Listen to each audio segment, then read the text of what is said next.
Minister, distinguished guests, ladies and gentlemen. It is an honor and a privilege for me to welcome you to Norges Bank Climate Conference 2025. Both those of you present here today and those of you who are following the conference online. And as the Central Bank and NBIM are co-hosting this event, it is a pleasure to share the stage with you, Nikolai. Climate change is one of the greatest challenges of our time. Its consequences are far and wide, threatening biodiversity, damaging homes and infrastructure, and putting health and lives at risk. And the science is clear. Global warming is caused by human activity, and global temperatures continue to rise. 2024 was the hottest year on record. But in a time of global uncertainty, it is easy to lose focus on the climate crisis, and yet addressing it remains an urgent task. This year marks 10 years since the Paris Agreement was signed, aiming to limit global warming to 1.5 degrees above pre-industrial levels. However, even if the world manages to limit global warming, the impacts of past greenhouse gas emissions on the climate will remain with us for years to come. And neither the Central Bank nor the NBIM can ignore this fact. No, that's right. So let me start with a question. How many of you have been to Rome? That's pretty good. Well, then you may have seen this sculpture. It's the Capitoline Wolf and is one of the most famous sculptures in Rome. Now, it depicts two twins, Romulus and Remus, who, according to the myth, later went on to found the city. And they survived by suckling on the she-wolf. And she became their Mother Earth, so to say. So where am I taking this? Well, second question. How many of you have been to the cosmopolitan city of Lillestrøm?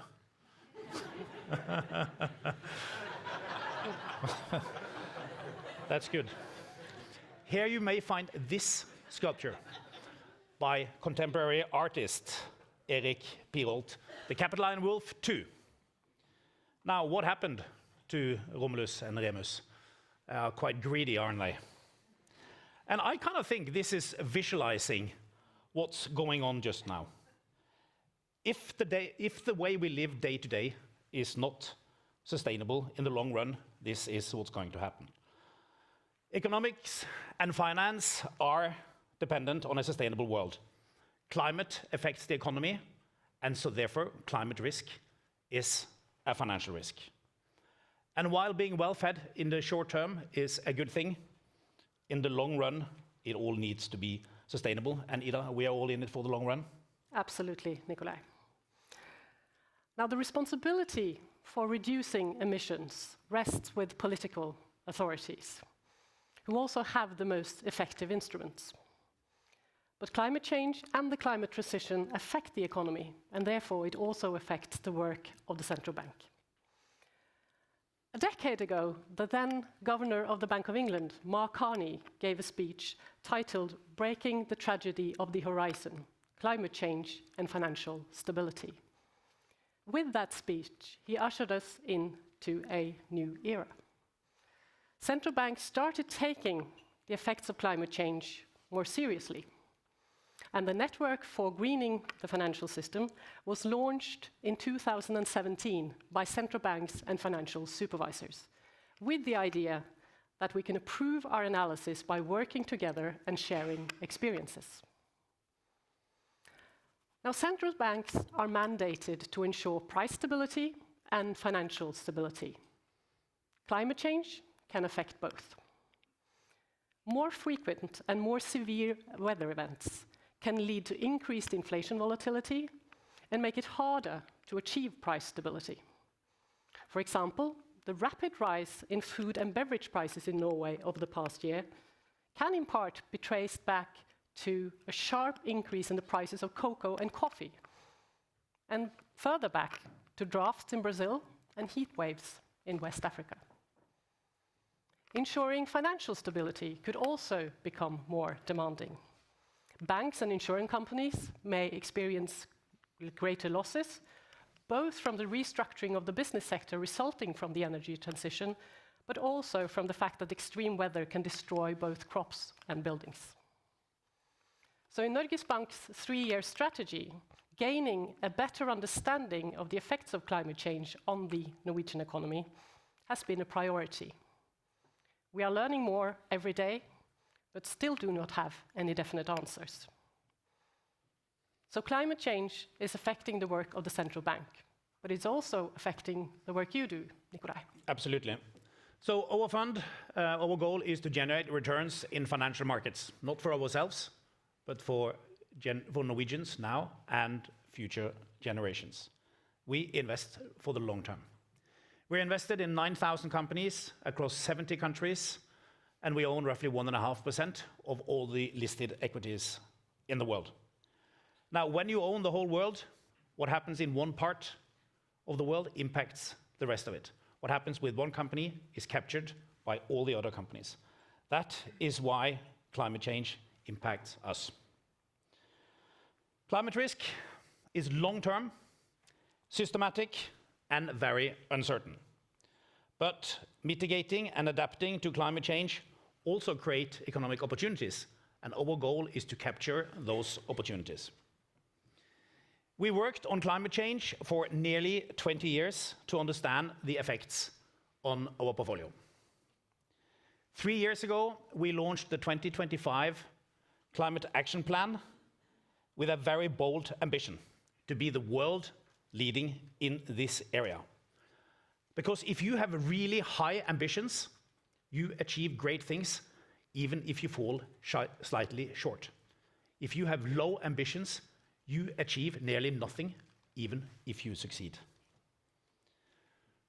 This decade is crucial for achieving an orderly climate transition. It's complex, and there will be winners and losers. Some high-emitting companies will decline and perhaps disappear, while others will transform and grow. And our goal is to drive our companies towards net zero emissions by 2050. And this target guides all our work. Now, are we succeeding? Well, this is a marathon and not a sprint. And even as large investors, we need the help from the rest of you. We engage with companies, with standard setters, because we believe that climate risk is a financial risk. And managing it is good for business. Our current plan ends this year, but tomorrow we are launching the Climate Action Plan 2030. But no spoilers now. So let's instead turn to today's wonderful program. And let me first say we are delighted to have so many outstanding speakers here with us today. Now, in the first session, we will learn more about how the climate is changing and how the economy is impacted by those changes. The theme in the second session will be on the macroeconomic impacts and challenges of the low-carbon transition. And after the lunch break, we are very fortunate to have the President of the European Central Bank, Christine Lagarde, and former US Vice President Al Gore deliver keynote addresses, which will be followed by a conversation between the two, moderated by Kristin Halvorsen from CICERO. And then in the final session, we will delve into the consequences of climate change for financial markets and investors. Today's moderators are Deputy Governor Øystein Børsum and Caroline Espegren, who is a researcher on climate economics here at the bank. So welcome to the stage, Øystein and Caroline.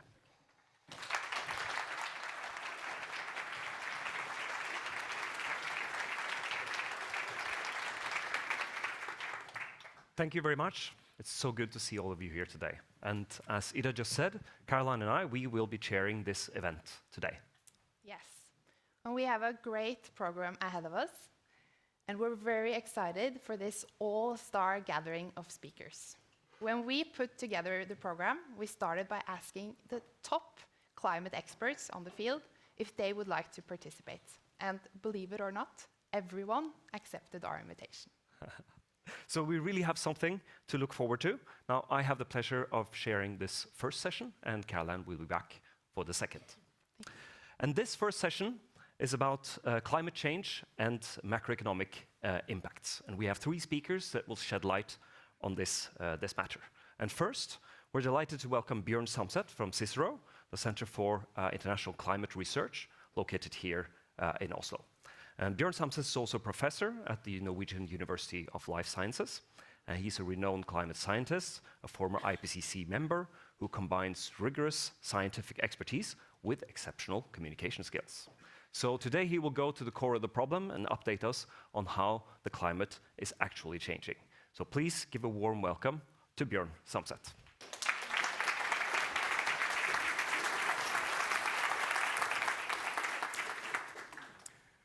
Thank you and good morning. I was asked to set the stage for today's events. And if climate change was indeed a stage play and not hardcore reality, the point we're at would be a very dramatic one. It would be one of the points in the play where we really rack up the tension, where the audience really feels that something is going on and the actors of the play haven't realized the seriousness yet. We, of course, have been monitoring from the science side climate change for a long time. And we still are. And this monitoring is revealing some dramatic facts. That climate change itself currently seems to be changing.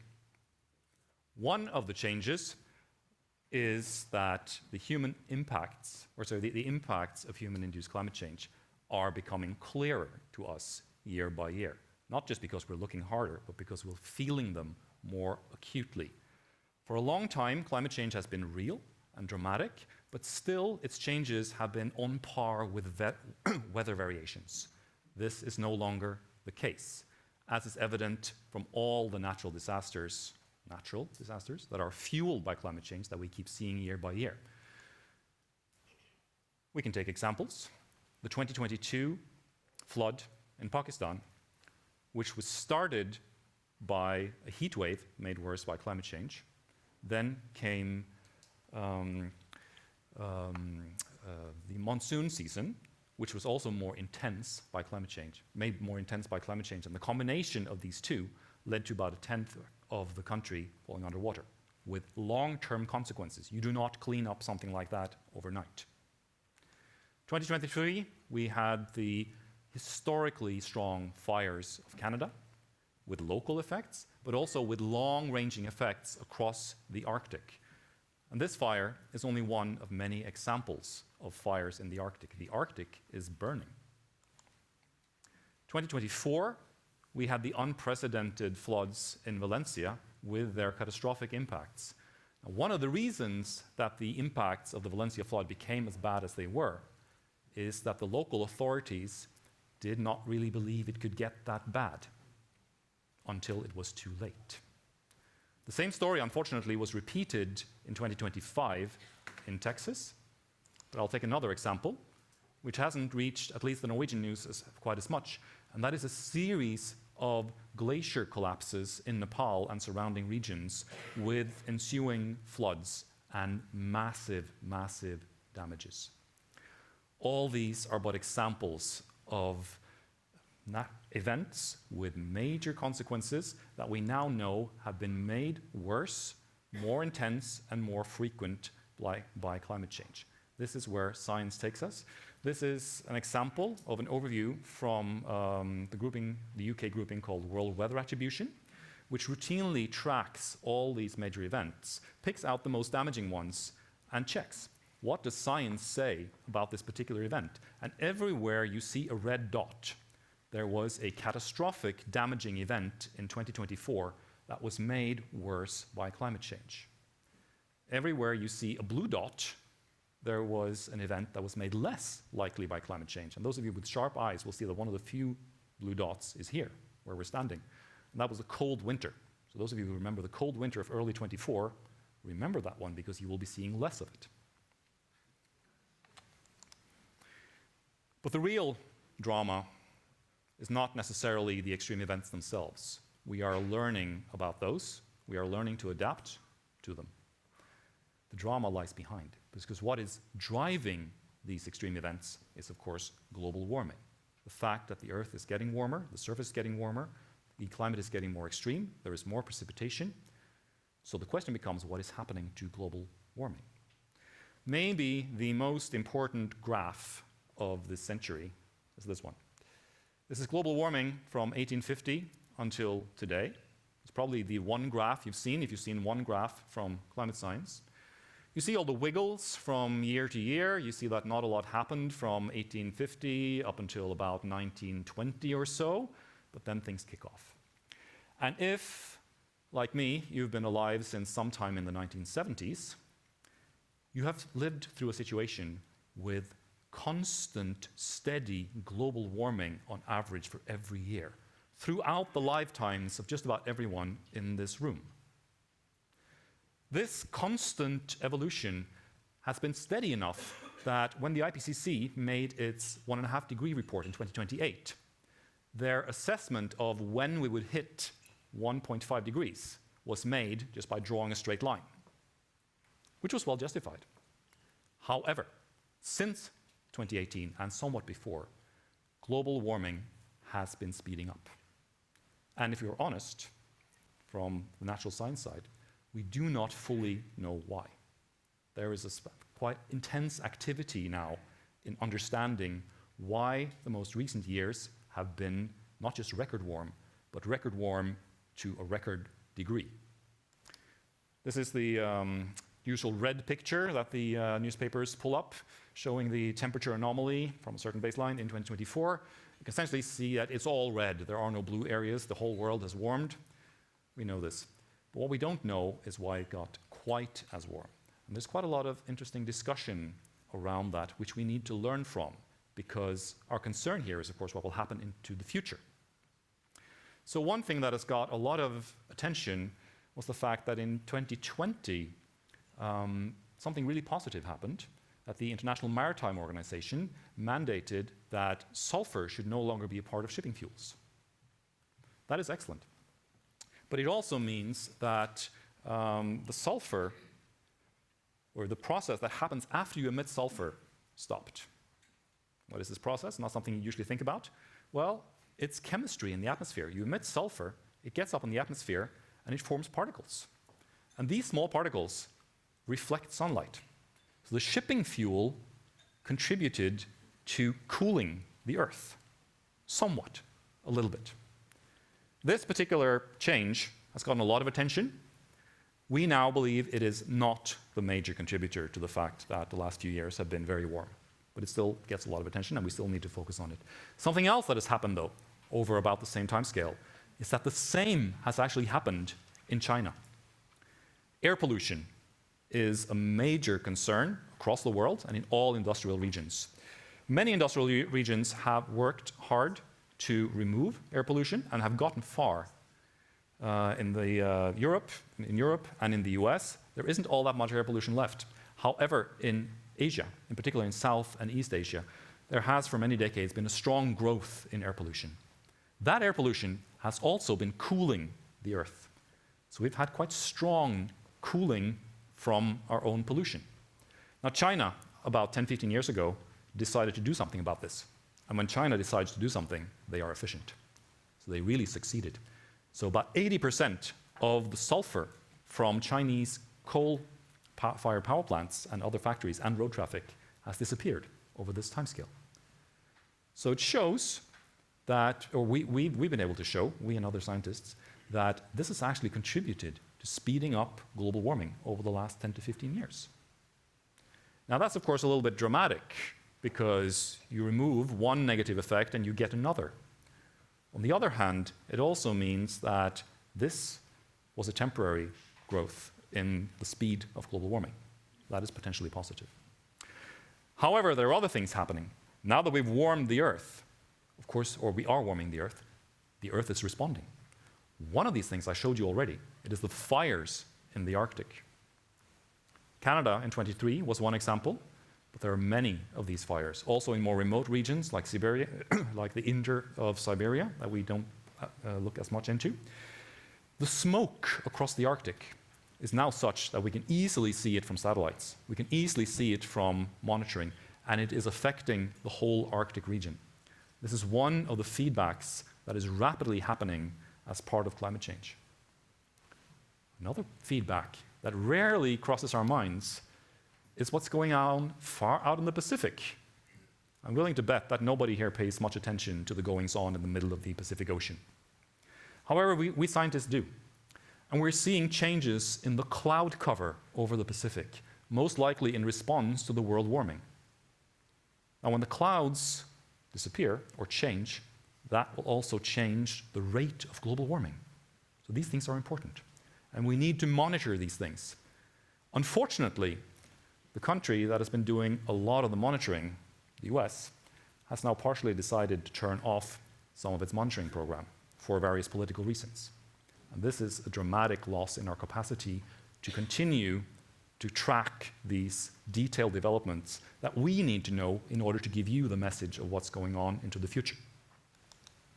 But of course, the main effect is the fact that we are still setting records in CO2 emissions every year. This is and will continue to be the main cause of warming. Let us not change this fact or get away from this fact. And the more we warm the Earth, the more questions appear, because we do not know what will happen to the Earth as it warms. We have never performed this experiment before.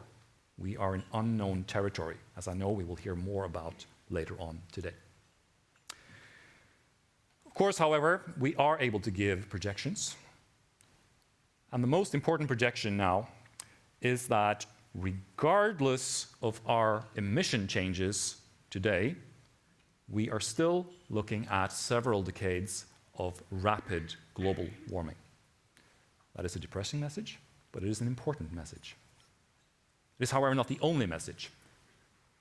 What happens after that is significantly impacted by our decisions today. So do not think that our decisions do not matter.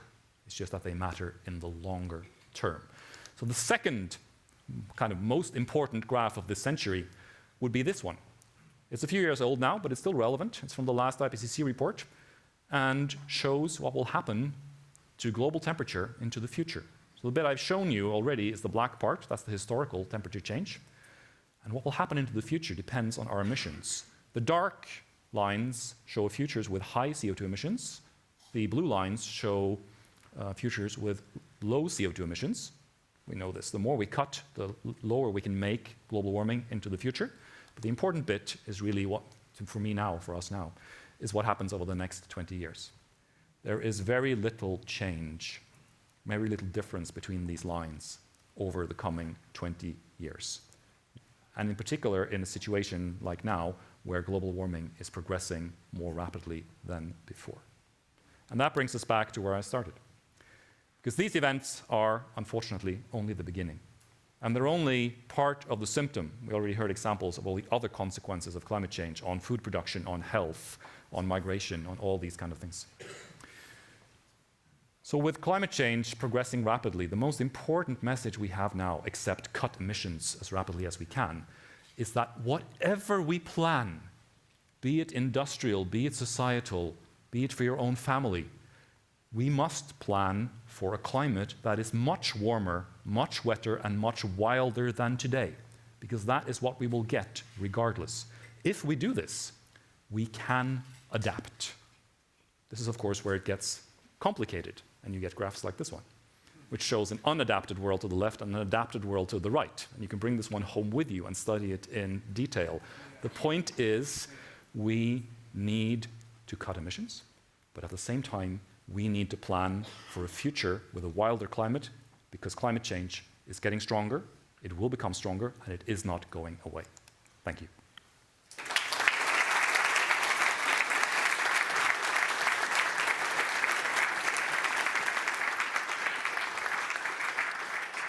Thank you.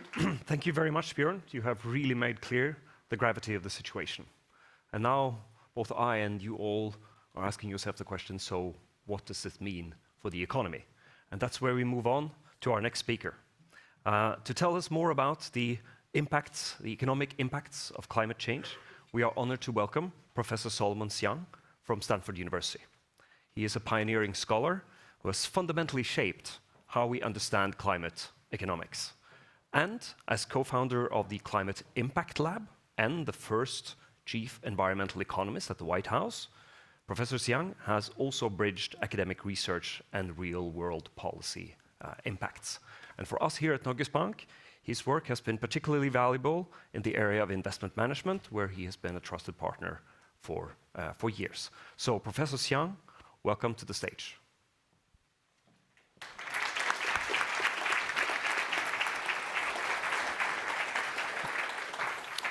Thank you so much for having me. I flew in yesterday from 8 time zones away, but Bjorn, that was brilliant, and now I'm wide awake. So I want to talk to you about how we think about what the macroeconomic implications of these dramatic changes to the planet might mean. So here's a graph where on the top you see countries sort of positioned based on where their temperatures might be in the future, and where their distribution of historical temperatures have been in the past. And so what you can do with this graph is you can make vertical comparisons and see, for example, that in the future, we expect the temperature of Norway to look more analogous to what we see in Germany today. We also expect in the future, Indonesia will look more like Sudan. And then quite importantly, we also expect that Sudan will look like nothing we've ever seen before.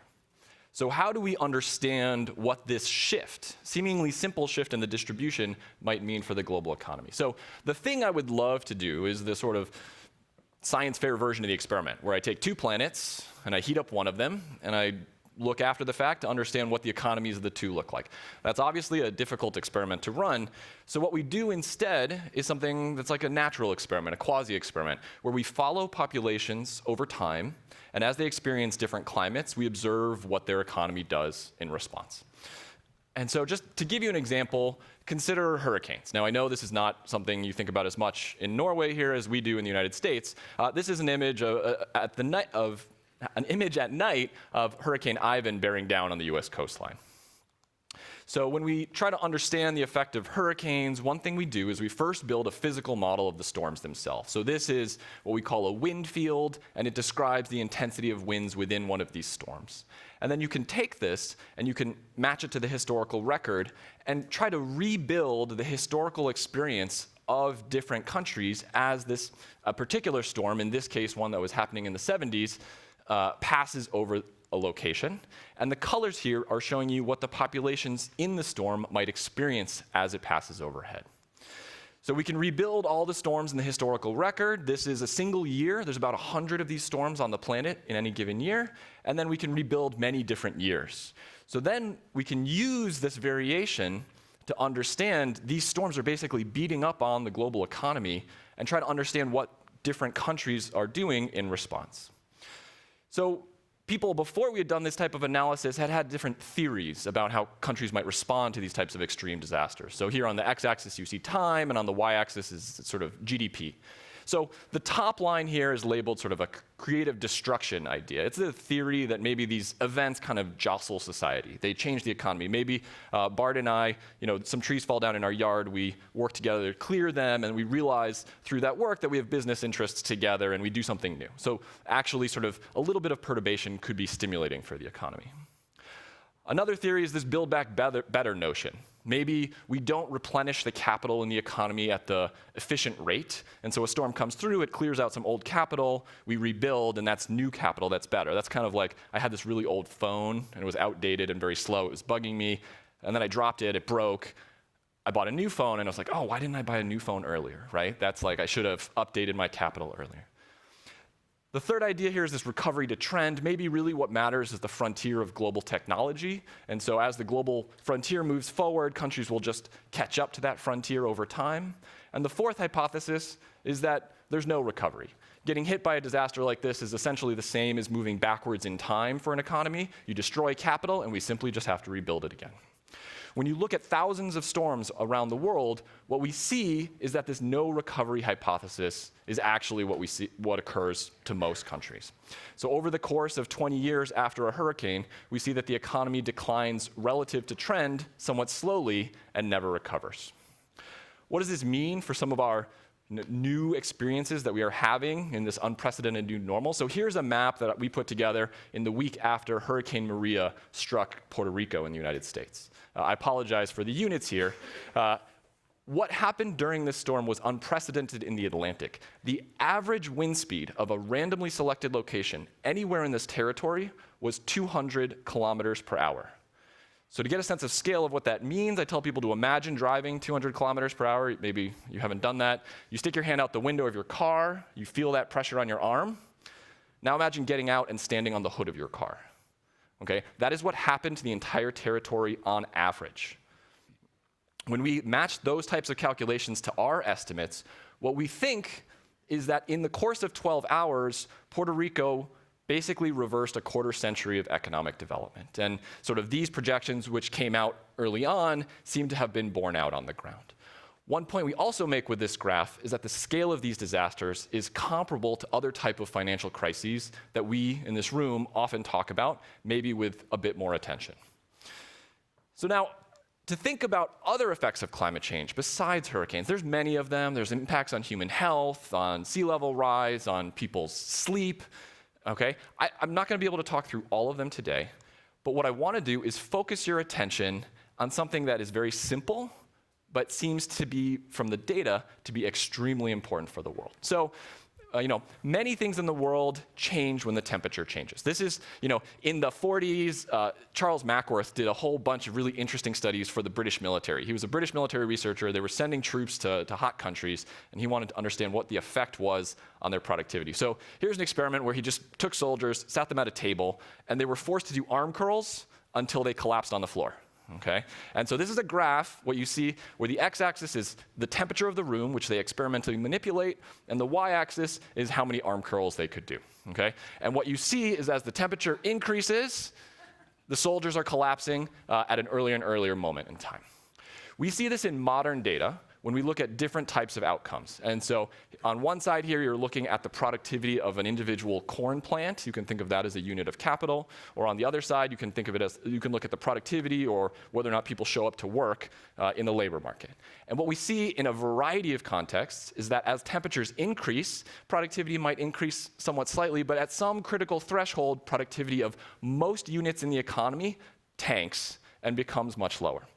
Now, when you have many different fundamental units of the economy that are all undergoing the similar process, what you end up with when you aggregate the data is that the productivity of the overall macroeconomy follows this type of curve. Okay? And so what you have here is on the x-axis, the average temperature of a country, and on the y-axis, output of GDP. What we see is that as temperatures increase, productivity tends to increase. Sometimes it's actually a little flatter in some newer studies. And then at around 15 to 13 degrees Celsius, it peaks and then begins to decline. And the slope of the decline here is about 1 to 1.5% per degree Celsius. This curve, if you don't remember anything else from this talk, this curve probably, after 15 years of research, I've decided that this curve probably has more to do with the structure of the future global economy than anything else we've looked at. What is the implication of this curve? So, well, first of all, you can ask, are we adapting? The world is like, we have a lot of technology, it's very sophisticated. Have things changed? Are we figuring out how to cope with temperature more effectively? The answer is no. We find no evidence that the global economy is changing and how responsive it is to average temperatures. You can look over time, and what we see today is the same thing we saw in the 60s. You can also look around the world at different types of data sets, whether you look at a very wealthy country like the United States, whether you look at China, rapidly developing, whether you look at India, Brazil, hundreds of household surveys done by the World Bank, we see essentially the same shape over and over again. You can also ask, well, what happens if I were to just look within countries and do something that's almost like that first experiment I told you about and look at the parts of the countries that are heating up faster historically versus heating up less quickly? So here, what I'm showing you is, the top 10% of locations, actually the bottom 10% of locations in India in terms of how quickly they are warming up. So they are warming up the most slowly. They're the coolest locations in India over the last couple decades. And if you compare them to the locations in India that have been warming more quickly, what you see is a wedge is already emerging. And that historically, over the last couple decades, the places that are warming quicker are now growing slower. This type of relationship shows up in other emerging economies around the world. So this is the last several decades we can see this type of experiment already unfolding. You can also ask, what are the implications for wealthier economies that we've seen over the last couple decades? So here what we've done is we're looking at Europe and the United States, and we're essentially trying to remove the effect of historical warming and simulate what the economies would have done had we not already experienced several decades of climate change. When you compare that to what has actually been the output of these economies over time, what you see is that there actually is a substantial wedge that's already occurring, and the numbers are quite large because the scale of these economies are so significant. So we estimate that over the last several decades, we've already foregone several $1 trillion in income because of warming that has already occurred to date.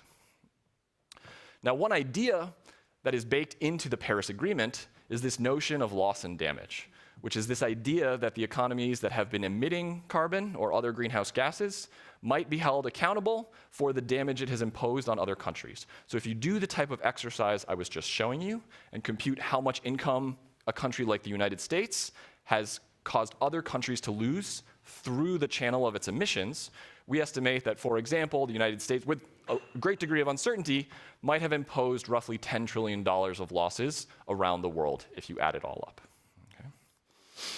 Okay, so everything I've shown you so far is just about the past, climate change that has already occurred. But what about the future? So here's a graph where on the x-axis is temperature, the dots are countries, and the height of the dots is just the GDP growth projection and kind of a run-of-the-mill economic model. So it's like 2% growth around the world on average over the next century. And if you were to impose climate change on these countries, what you see is a depression of growth rates, and the depression is larger for hotter countries because they're on that downward sloping side of that curve. If you were to roll that forward and ask what does that mean for what the structure of the global economy looks like in the future, you over and over see maps that have this basic structure, where throughout the tropics and the subtropics, you have large economic impacts, and then at higher latitudes, you might have smaller impacts, in some cases positive impacts, and I realized just now that this is a slightly older figure that makes things look pretty good for Europe, but once we've actually updated 10 more years of data, it doesn't quite look so good anymore. When we take this and we think about what this means in terms of, what are the implications, there's really 3 takeaways that you can kind of remember. So first of all, when you add up global output and ask what are the implications for world GDP, we see a decline, and there's a great deal of uncertainty, but it's to the tune of 20 to 40% of GDP, depending on the different types of models people use. Now that's a central estimate. The other thing you see is that there's a great deal of spread, tremendous uncertainty in what the effect of climate change will be on the global economy, and I point out to folks that that should be thought of as an additional type of cost.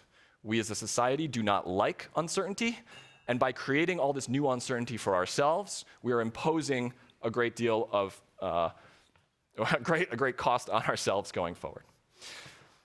The third point is that because the tropical regions and that subtropical regions that have the greatest impact on our macroeconomy are today also the poorer regions of the world, we generate graphs that look like this, where the poorer 2/3 of the world are experiencing climate change with much more intensity, much greater macroeconomic impact, so that you have this divergence in the future that emerges as a result of warming. So in my last example, what I want to do is talk about some of the some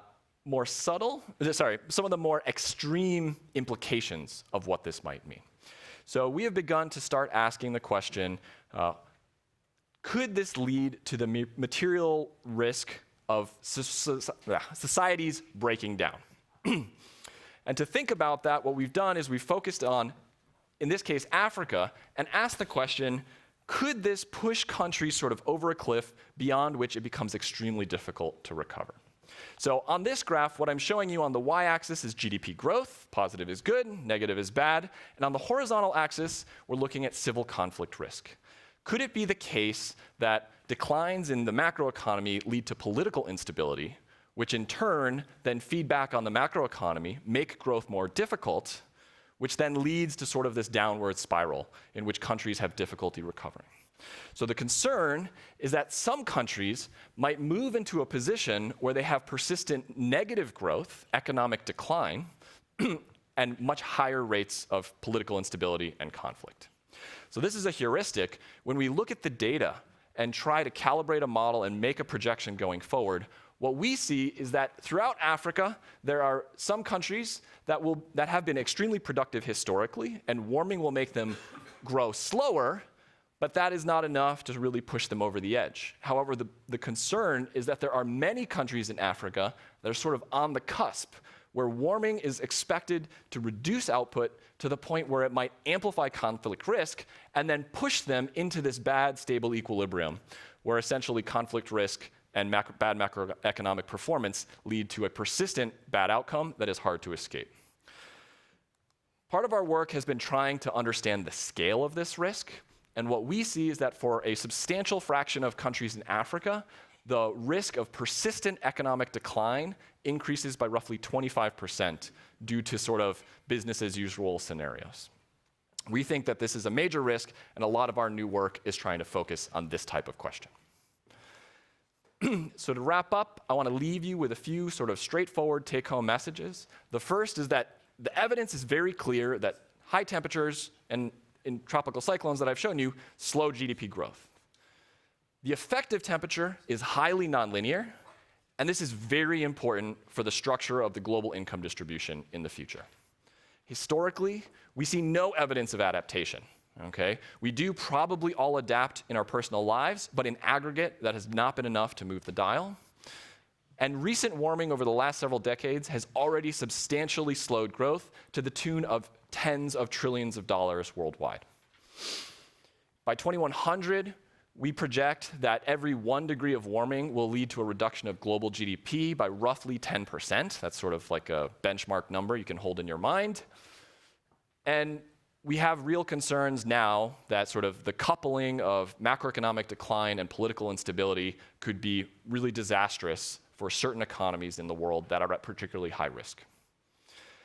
Finally, the last point, which I haven't talked too much about, is that there's this idea of the social cost of carbon, which is if we try to compute a single number that represents the overall economic harm to the global economy as a result of the emission of 1 ton of CO2, what would that number be?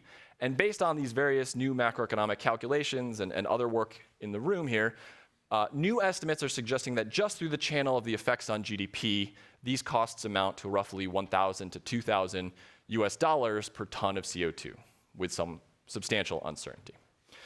So with that, I want to just leave you with this sort of image. Like this is very similar to that experiment I laid out at the beginning. Here, the colors are reflecting the temperatures in 2 different projections, one in which we have high mitigation, one in which it's sort of business as usual emissions.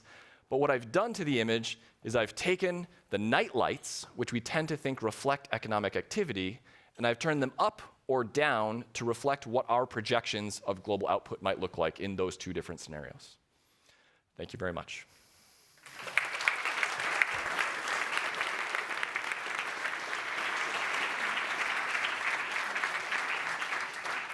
Thank you very much. What a presentation, fast-paced and thick on content. And I think over and above the big numbers that speak to the importance of what could be gained to fix the issue, I will also take with me the distribution of those bad outcomes, and they speak to how difficult it is to actually cooperate on fixing it. Now, now that we have covered consequences of climate change globally, we will shift our focus and have a look at what happens closer to home. Are we seeing any impacts already here in Norway? And we are fortunate to have Emilia Garcia Appendini here today. She's an associate professor at the University of St. Gallen, faculty member at the Swiss Finance Institute, and also an affiliated researcher with us here at Norges Bank for some years now. So together with other colleagues here at the bank, she has explored how extreme weather events already now affect Norwegian households and will present to us these findings. So Emilia, please take the floor.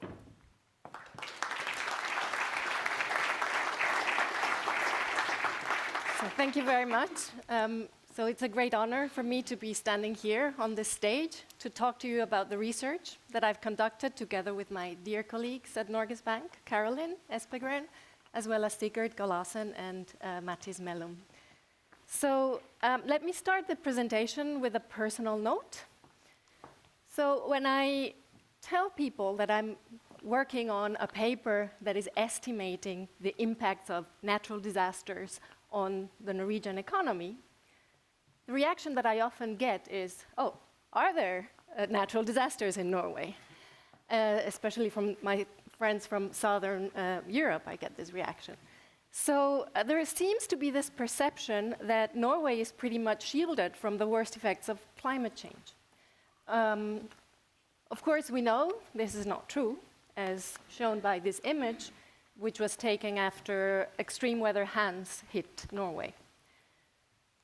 Now, the projection from the IPCC suggests that such events are going to be much more likely in the future, as well as we can expect also having sea level rise and other things in Norway. So we started off this project trying to figure out what the recent trends have been. So have we started observing already now that such events like these are more frequent? And for this purpose, we rely on detailed data on insurance payments, insurance payouts from Finance Norway. And well, you may know that actually insurance in Norway is very particular. So every asset, so every home or also every machine that is insured against fire is going to be automatically insured also against extreme weather events. The premiums are very small. They are the same for everybody. And if a person gets hit by a natural disaster, they will have to pay only a very small deductible. So this data provides very unbiased data on what the prevalence of natural disasters has been. So this is what we found. So these are in US dollars and deflated amounts. So we see that the payouts have increased enormously over the time. And if we think about the number of Norwegian municipalities that have been hit by especially strong events like this, that has also increased over time. So we define strong events as those for which payouts, insurance payouts are at least 5% of the local income. So that is a lot. So we next went to the main part of our analysis, so, which is to ask the question, what are the economic impacts of these events on the Norwegian households? Now for this, we took the insurance payouts data, from which we got information about where these municipalities are that were hit at some point in time from an extreme weather event. So those are the red municipalities in this map. And then we combined this data with very detailed anonymized information on the characteristics of the households that are living in those municipalities. And then from other municipalities, similar municipalities in Norway, we tried to find the most similar households in Norway that are comparable to those households that were living in those affected areas. So through this comparison, what we can do is to follow the trends on households' income, their wealth, and their consumption before and after the disaster. Now, precisely because the insurance in Norway is universal, people are going to be paid back for the direct damages of the extreme weather events. So what we are estimating, and what I will show you the results, are basically the indirect impacts of these extreme weather events due to broader repercussions of the extreme weather on the Norwegian economy. So let me walk you through the results. So this is a graph of the income. It shows the difference in the income of households and those that were affected relative to those that were not affected. So to the left of the vertical line, you have the trends over the 4 years previous to the disaster. And as you can see, the black line is pretty much oscillating around 0. And this is by design, because we chose to compare income with very similar households that were not affected. Now, of course, after the disaster, we found that there was a sharp decrease in the income. So cumulatively, the decrease was about $720 US. Then we zoomed in a little bit closer on these data, and we found that this result, which is for income after taxes, was basically driven by income from labor income. Now the picture is similarly negative for wealth. So we found that after the disaster, Norwegians that were affected by the events, extreme events, saw a loss in their wealth in the 2 years after the disaster of about $13,000 US. We also found that this result comes from a decrease in the housing wealth of the Norwegians, which is most likely due to a drop in the housing prices in the local area. So neighborhoods that have been hit by a disaster are not very nice to live in anymore, so the prices go down. Finally, we also have transaction data from debit cards of the Norwegians, and we could also compare that, the consumption, therefore, of Norwegians that were affected versus those that were not affected. And we see that the fall in consumption is also notable, and it's about twice as large as the fall in income. So $1,460 US over the 3 years after the disaster. Okay? And this is probably an underestimate of the true impact on consumption, because at least one part of this consumption was used to repair and replace the assets that were damaged and that were then reimbursed by the insurance company. So we next asked, why do we find these results? Why, if Norwegians are completely insured against the direct effects, why do we find this fall in income, in wealth, and so on? So because we have such detailed data and so many events in our sample, we can actually compare those events for which firms in the local economy were particularly hard hit, with events where the natural disaster hit mostly households. And we found that the impacts on income are much stronger, as you can see on the left-hand side of this graph, for events where firms were particularly hit. So this seems to suggest that the drop in income that we observed was due to firms having to close, maybe temporarily, or people not being able to go to work, which affected their labor income. Then we explored also differences across Norwegian households that own a home and those that do not, so renters. So on the left-hand side of each of these graphs, you see the impact on wealth on the middle, and on the right on consumption for homeowners. And on the right-hand side, you see that impact for renters. And as you can see, the impact on wealth is much more negative and statistically significant only for homeowners, as well as, then the same is true for consumption. So this seems to suggest that the lower housing prices are amplifying these impacts on consumption. So this leads me to the end of my presentation. So I have shown you three main takeaways from our research. So the first one is that already today, extreme weather events are becoming more frequent and more costly, even in Norway.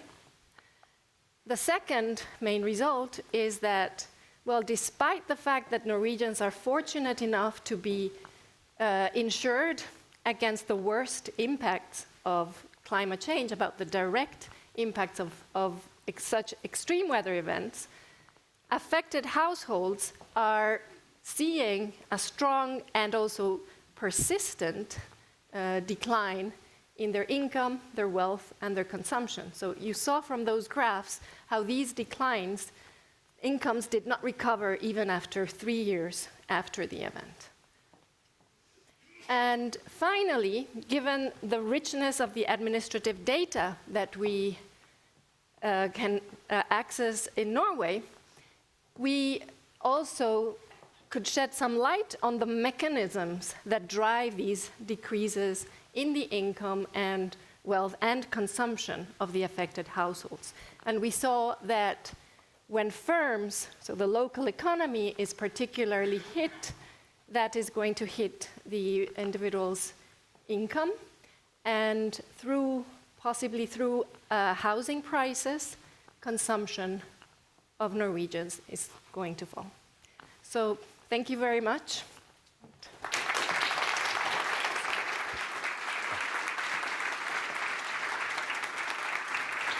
Thank you, and thank you very much and thanks to all of you for your brilliant contributions. You have given us a lot to think about.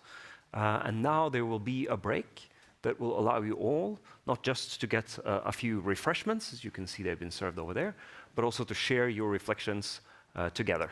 So we will resume here at 10:30 sharp.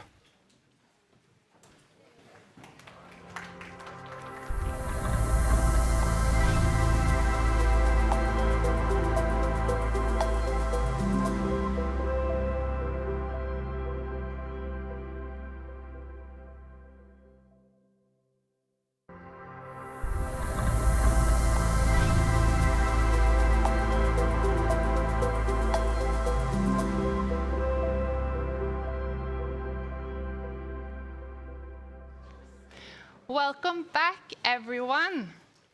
I have the pleasure of guiding you through this second session. The first session covered climate change itself and the macroeconomic impacts. In this session, our focus shifts to the energy transition needed to mitigate climate change. And our first speaker will elaborate on the macroeconomic impacts of climate policies. It is my pleasure to introduce Diego Kensich, a rising star in the fields of climate economics. Kensich is an assistant professor at Northwestern University and a leading researcher in macroeconomics, climate economics, and monetary policy. Please join me in welcoming Diego Kensich.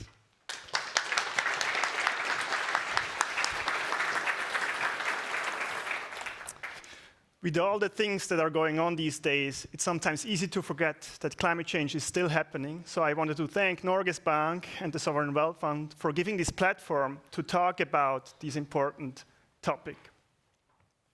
And thank you all in the audience and online for being here today and engaging with us. I'm very excited to be here to talk about the macroeconomic impacts of climate policies.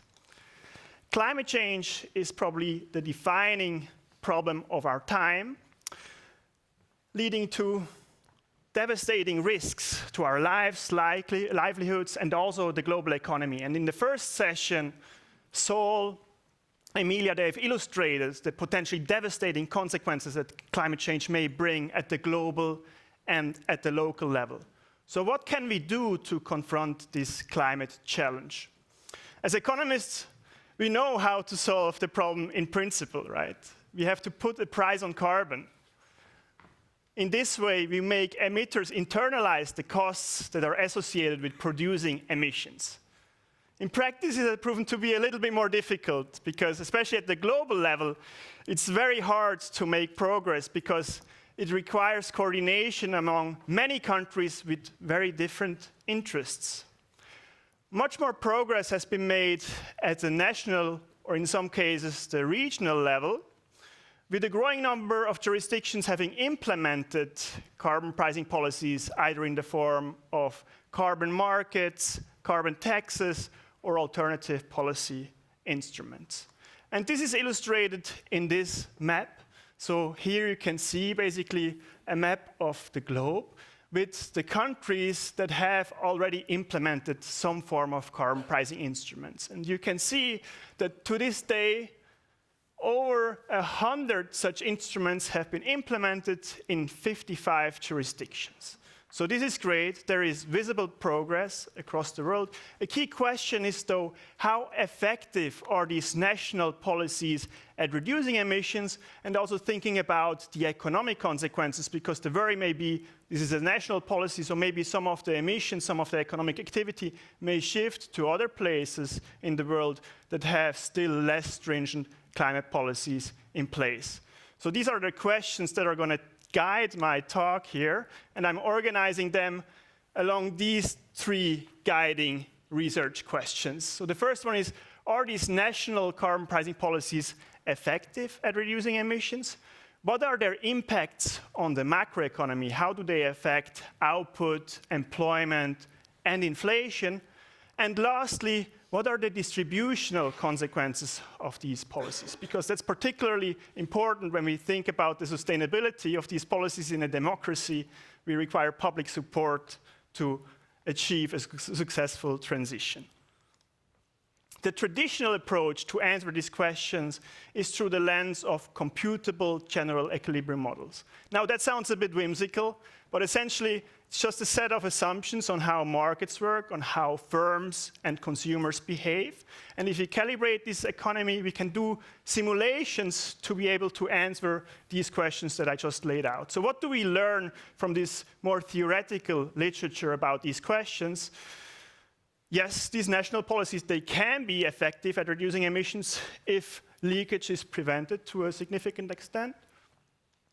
Turning to the economic effects, there are some macroeconomic costs, but they tend to be small to moderate at best.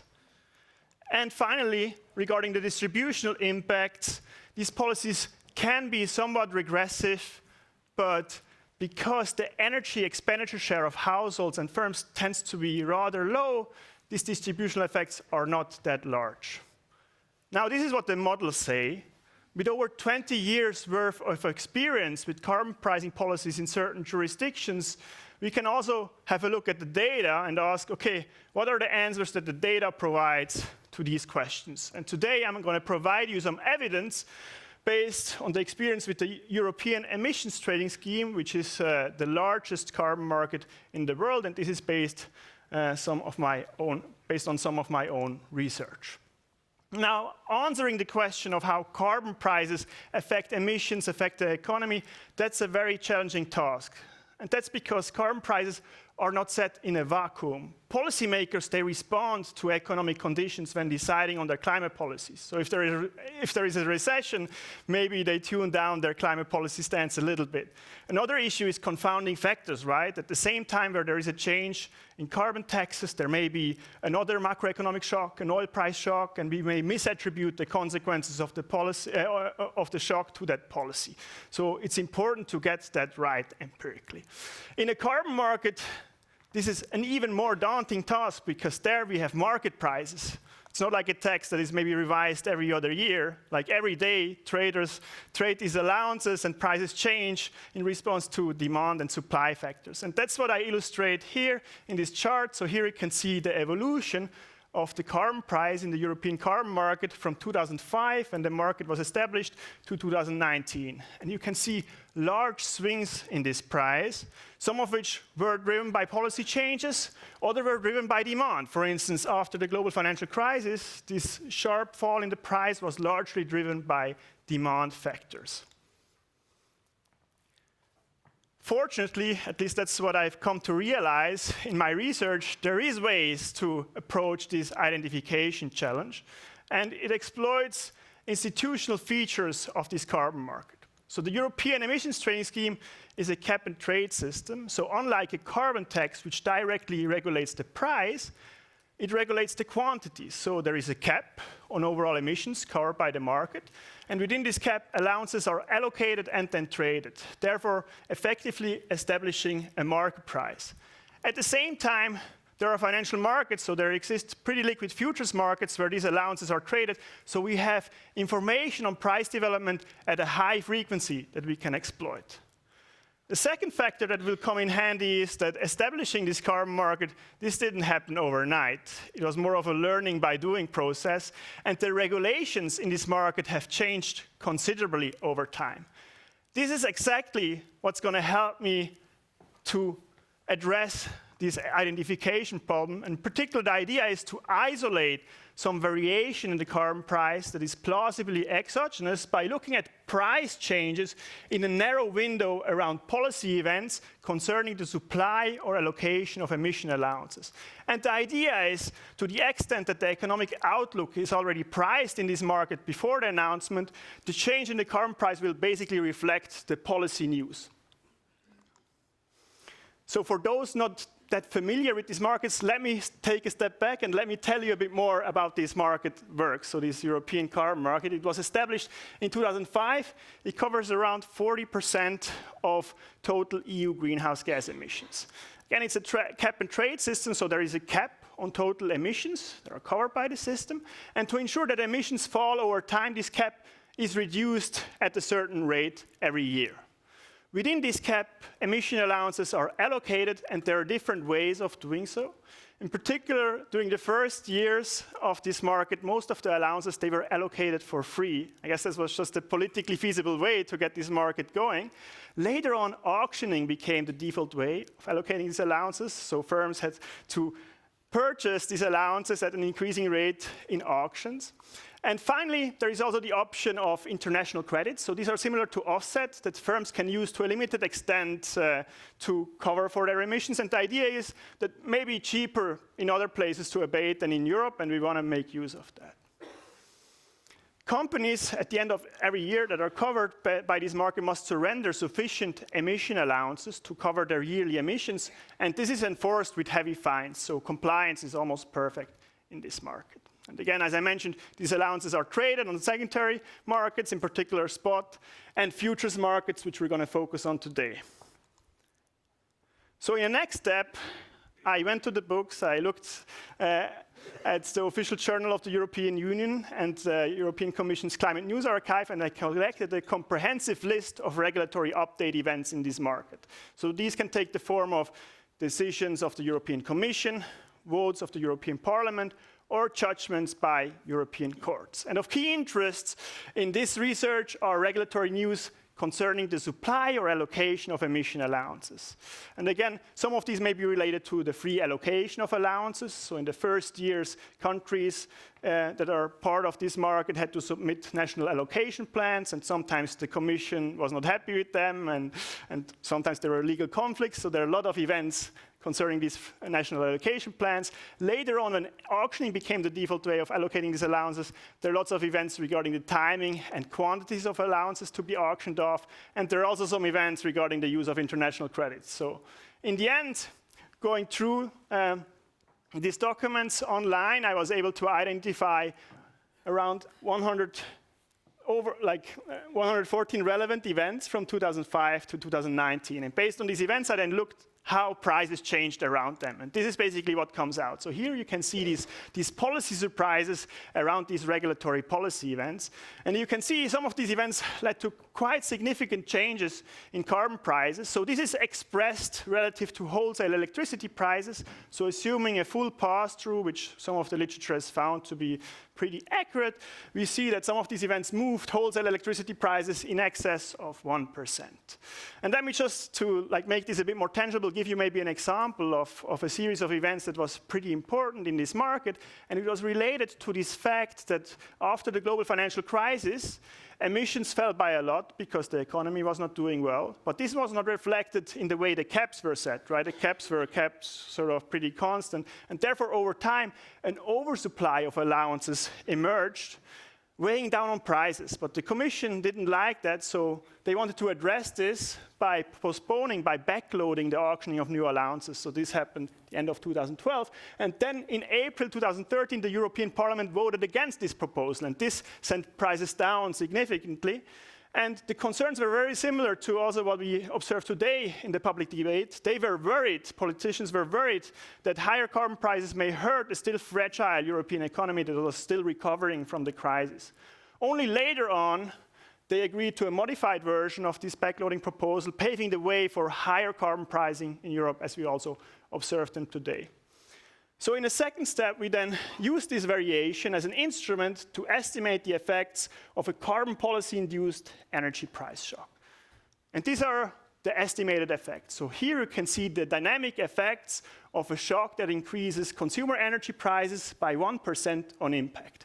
So you can see this as a pretty significant and persistent effect on energy prices, and it also leads to a substantial fall in greenhouse gas emissions. So these are total greenhouse gas emissions in Europe, not only those covered by the market, where you would expect mechanically some decrease. So this is great news, right? So the policy appears to work. Emissions fall because the price of emitting actually increases. But there are also macroeconomic consequences, and this is what you can see in the second line. So you can see consumer prices, overall consumer prices also increase to some extent, around 0.2%, and real GDP falls by around 0.25%. So these are non-negligible macroeconomic costs. And based on these responses, we can estimate one of the key parameters that goes into cost-benefit analysis of climate policies, and that's the so-called marginal abatement cost. So that captures how expensive it is to abate 1 additional ton of emissions. And based on these responses, we arrive at an estimate for the marginal abatement cost of around 107 euros per ton of CO2. Obviously, there is uncertainty around that. It's an estimate. But what's interesting here is that this is much higher than engineering estimates of this marginal abatement cost, and it's also much higher than the average ETS price in this carbon market that firms internalize, which was around 12 euros over our sample. What does this show? This shows that market prices in this market do not necessarily internalize indirect effects that occur via energy prices, via employment, and ultimately consumption. And these indirect, these general equilibrium effects are important to basically get at the aggregate, the economy-wide costs of decarbonization, which may be higher than the costs that firms internalize. And again, that's an important insight if we think about cost-benefit analysis of climate change mitigation policies. Okay, so we talked about the impacts of carbon prices on the economy, on emissions. Now let's talk about the distributional impacts, because I think that's also a very, very crucial aspect. So how do we do this? We study how carbon price shocks affect different households, and we're going to measure the effects on living standards by tracking how these shocks move key parts of households' budget. In particular, we're going to look at how prices that households pay change after these shocks, how the income changes that they earn, and how the value of their saving and transfers they receive changes. And we will combine this channel to get a simple money metric measure of welfare loss. So this is sort of the amount of euros that households would be willing to pay to not experience the increase in carbon prices.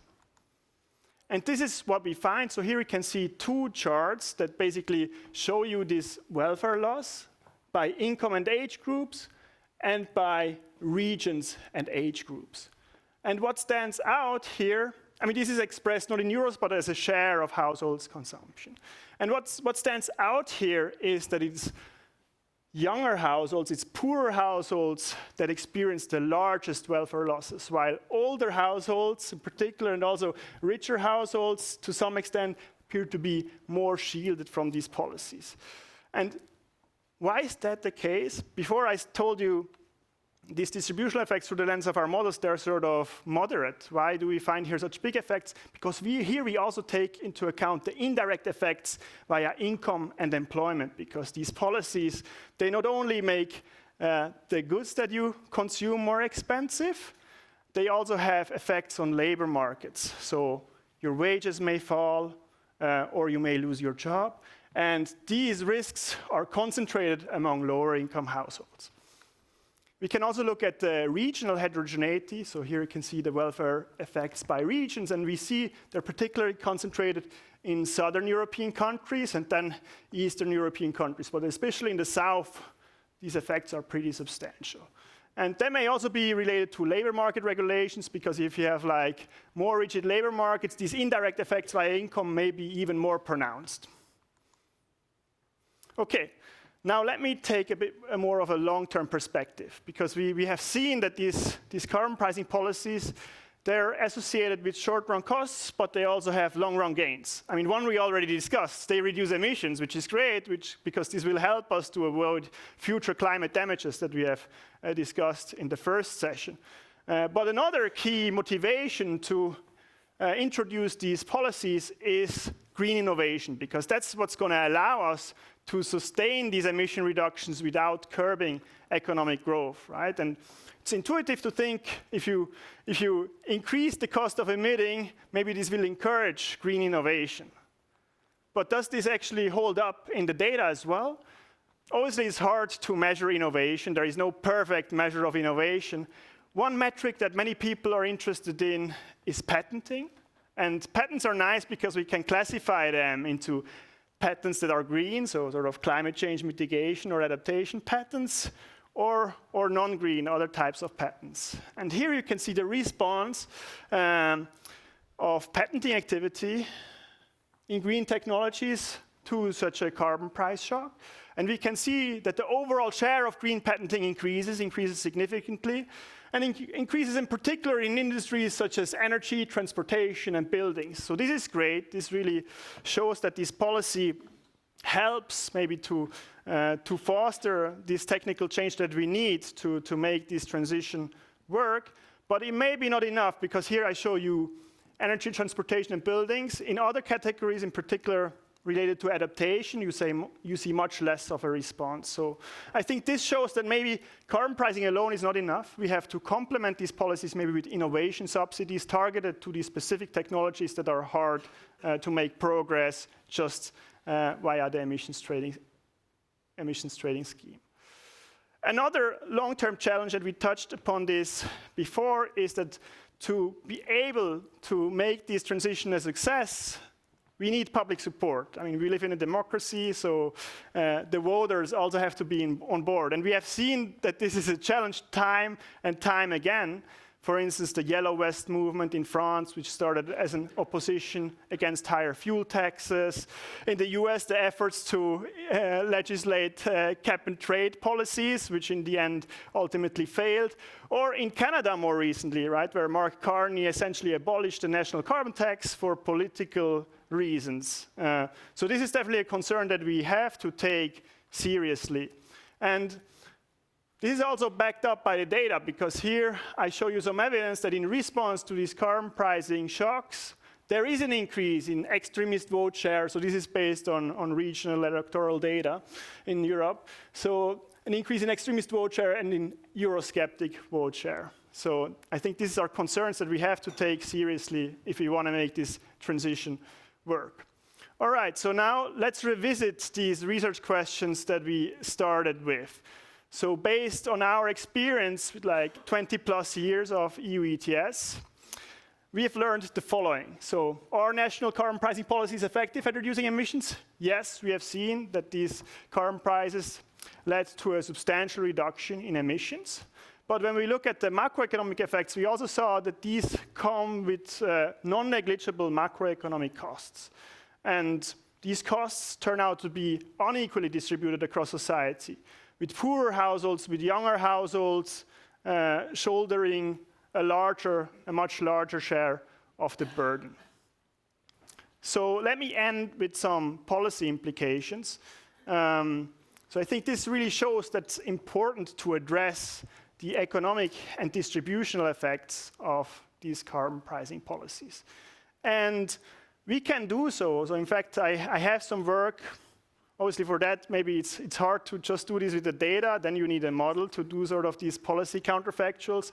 But I have some work that shows if you use targeted transfers, so you target the households that are most affected by the policy, you can mitigate both the aggregate effects of the policy and the economy, and also the distributional impacts. If you do this, though, you may be worried that by doing so, emissions may increase again, right? Because you sort of compensate these households that may be driving some of these emission reductions, and then they still emit more.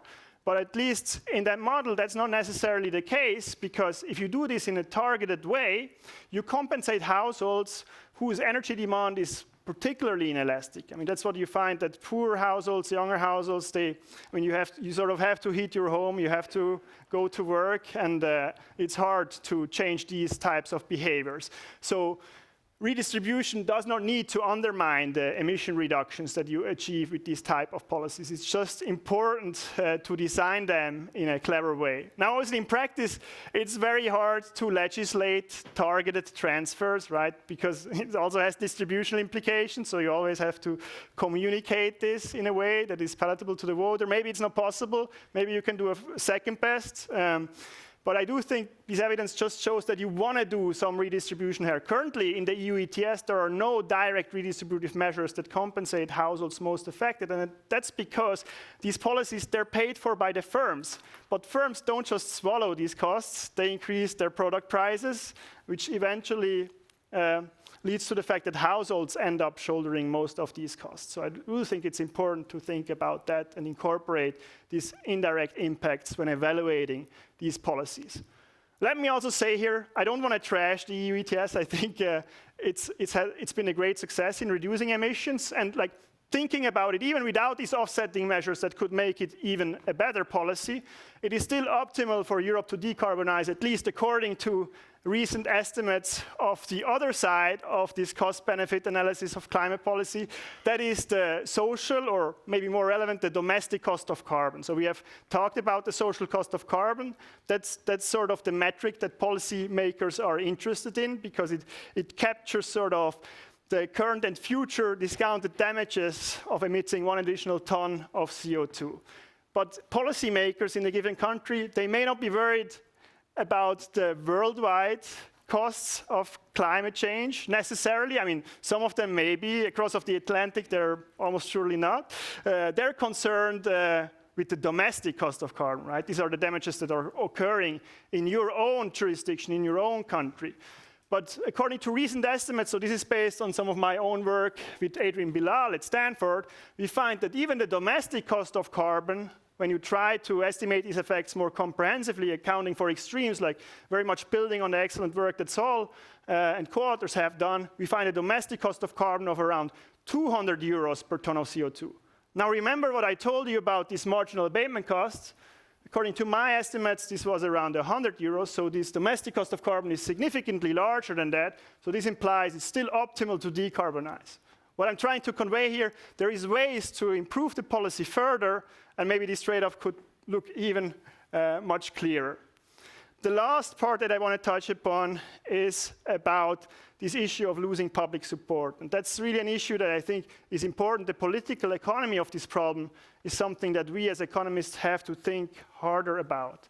And in that light, I think it's really important to also focus on how we communicate these policies. We always say, okay, it's a carbon tax, it's a cost to the households.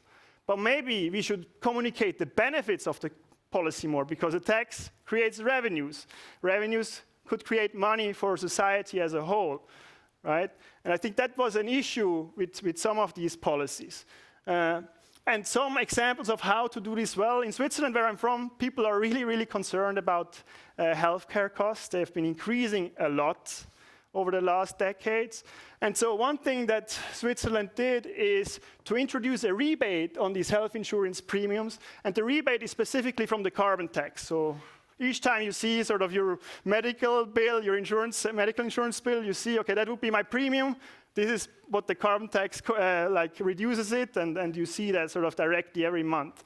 I think that's nice. It could be even better, right? Maybe we could also learn a bit from policymakers in the US, right? I think they're the experts on this. So if you think about it, you could send out checks to households and say, this is your carbon rebate. This is what the EU ETS provided for you. And I think this will go a long way of overcoming these issues with public support for these policies. And with that, I end. Thank you very much.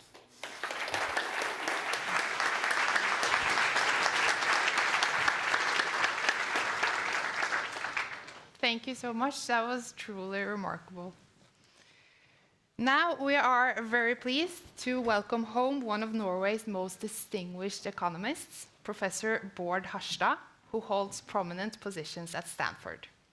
He is one of the world's leading scholars in environmental economics through his influential work on climate coordination and international bargaining mechanisms. His research provides essential insights into the political economy challenges that lie at heart of effective climate action. Today, he will talk about climate policy and the challenges it can create for energy markets. Bård Harstad, the floor is yours.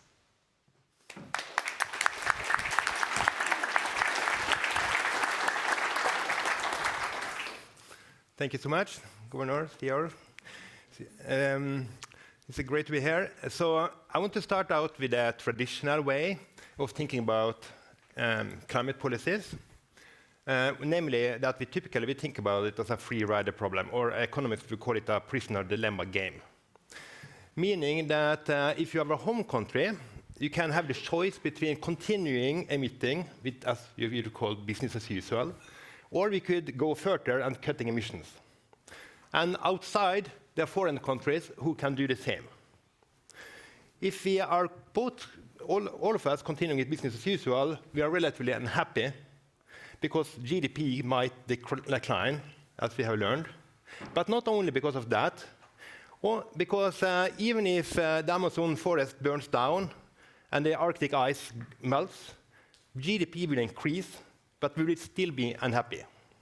So GDP would capture only a fraction of the unhappiness. But we are here because it's even worse to cut emissions if the foreigners are continuing with business as usual. Then we are paying a cost and we are not getting really the benefit.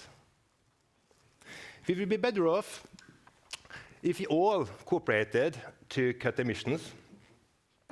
But, you know, man, if the foreigners cut emissions and we could continue as business as usual, that would rock.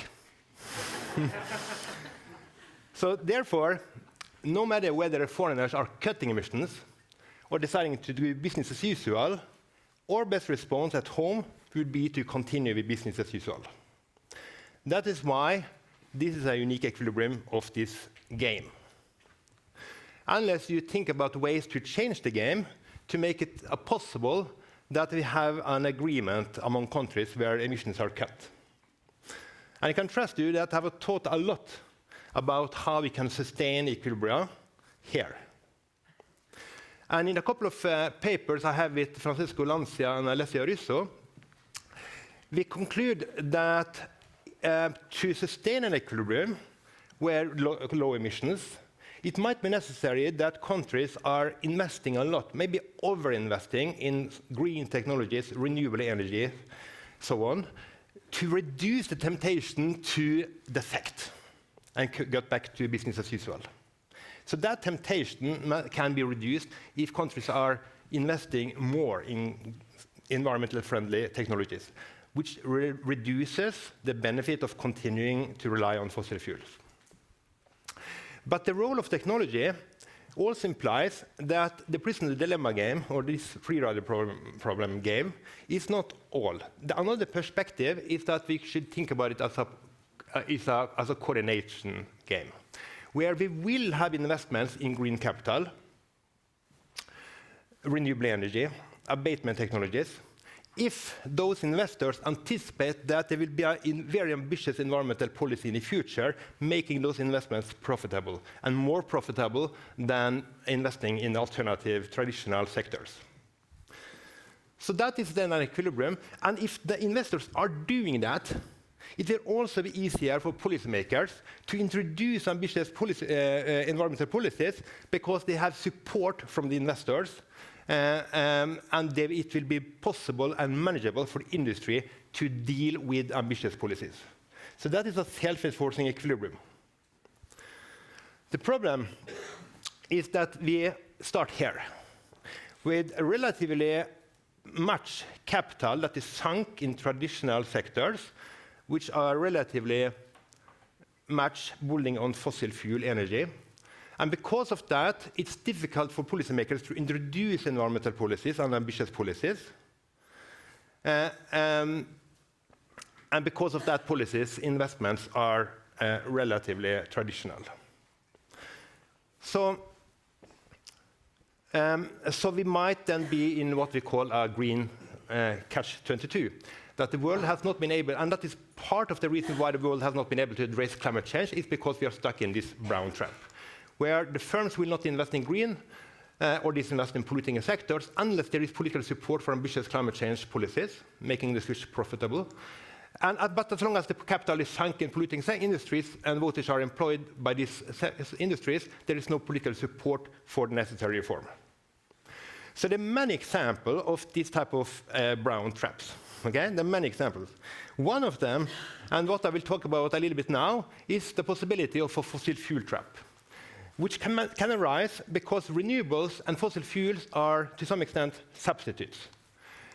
In the following sense, investments in renewables will pay off if and only if the production of energy from fossil fuel is reduced, because only then will there be willingness to pay for alternative technologies and alternative energy be sufficiently high. The problem is that fossil fuel production will continue as long as investments in renewables have not taken place. So another catch-22. And we have seen this also empirically.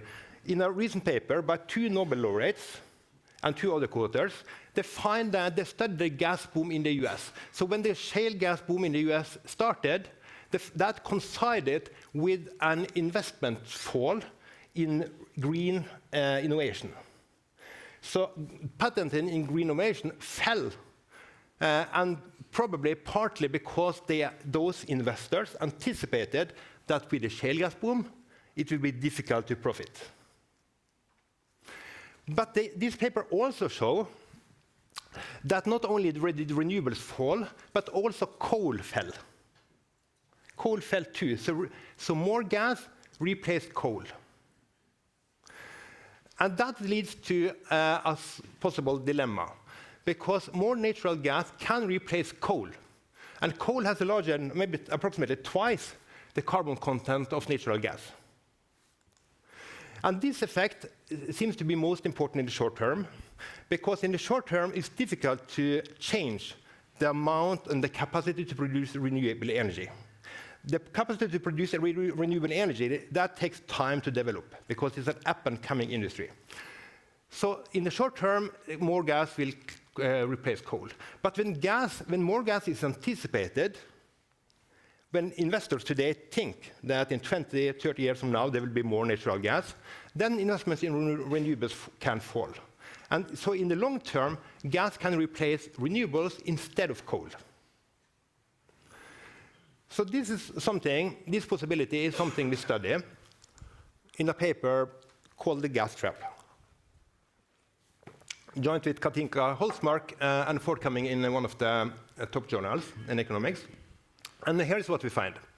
Okay, so you fix everything in the world, like fix war, peace, conflicts, anything, okay? You hold that constant for a little bit. I'm not going to change those things. There are many reasons for why what we are doing what we are now. And now I will change one thing. I will change the harm from climate change, okay? Suppose that for fixing everything else, we have become more concerned with climate change. Then, in the first best, in an ideal world, if you maximize social welfare, what you would do is that you would increase the tax on all kinds of fossil fuel, coal, especially, but also natural gas. So you will increase that tax, and the consequence would be that there will be more investments in renewables and emissions would fall. That would be in an ideal world with so-called green taxes or PGO taxes. In fact, you will get something similar in the so-called second best. In the second best, suppose there is no there are coal producers out there which are not facing this tax. There are countries who are not introducing this policy. Okay? So even in that case, if you can commit now to a policy 50 years from now, you would still prefer the following. If you hold everything else constant, but you change the harm from climate change, that will motivate a larger tax on gas, and it will motivate, and it will lead to more renewables and a lower emissions. But emissions would not be quite that low, of course, because there is no tax on coal. So the second best is still larger emissions. So that is if you can commit today to a policy 15 years from now. But what if you cannot commit? And that's what we call the equilibrium. If you cannot commit, well, after those 50 years have gone, you will then do exactly the opposite. Okay? You will then have an incentive to do the following. Fixing everything else, if the climate change harm is larger, the tax on gas will be smaller.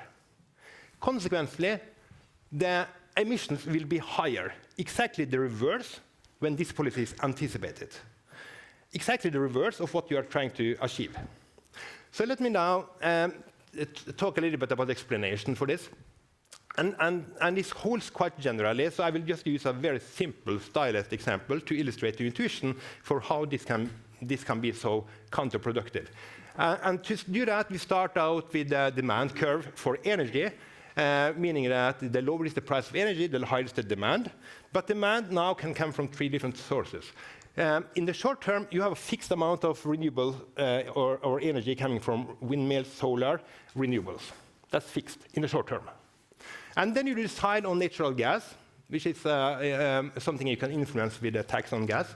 And then you have a lot of rebels out there who are producing coal, and they are producing more coal if the price of energy is higher. And together, those 3 sources will add up to the total supply to meet the total demand, meaning that there will be an equilibrium price, an equilibrium quantity with coal, gas, and renewables. And in this setting, suppose that you change how much gas you produce. If you change and increase how much gas you produce, you will do the following. You will shift out the gas, you will increase how much gas you produce. That will shift out the supply curve. It will lead to a lower price of energy because you are producing a lot of gas. So the price of energy will be lower, and the consequence of that is that the coal producers will go down. Coal production will go down. You're squeezing out coal. You are squeezing out coal.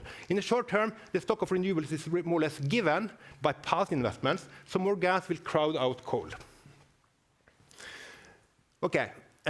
Which is exactly why we want to do this if the harm is increasing, isolated. But in the long term, even the stock of renewables is endogenous. Even that is determined by investors. And here, suppose it's the cost of windmills or solar or nuclear, for that matter, is given by some constant K.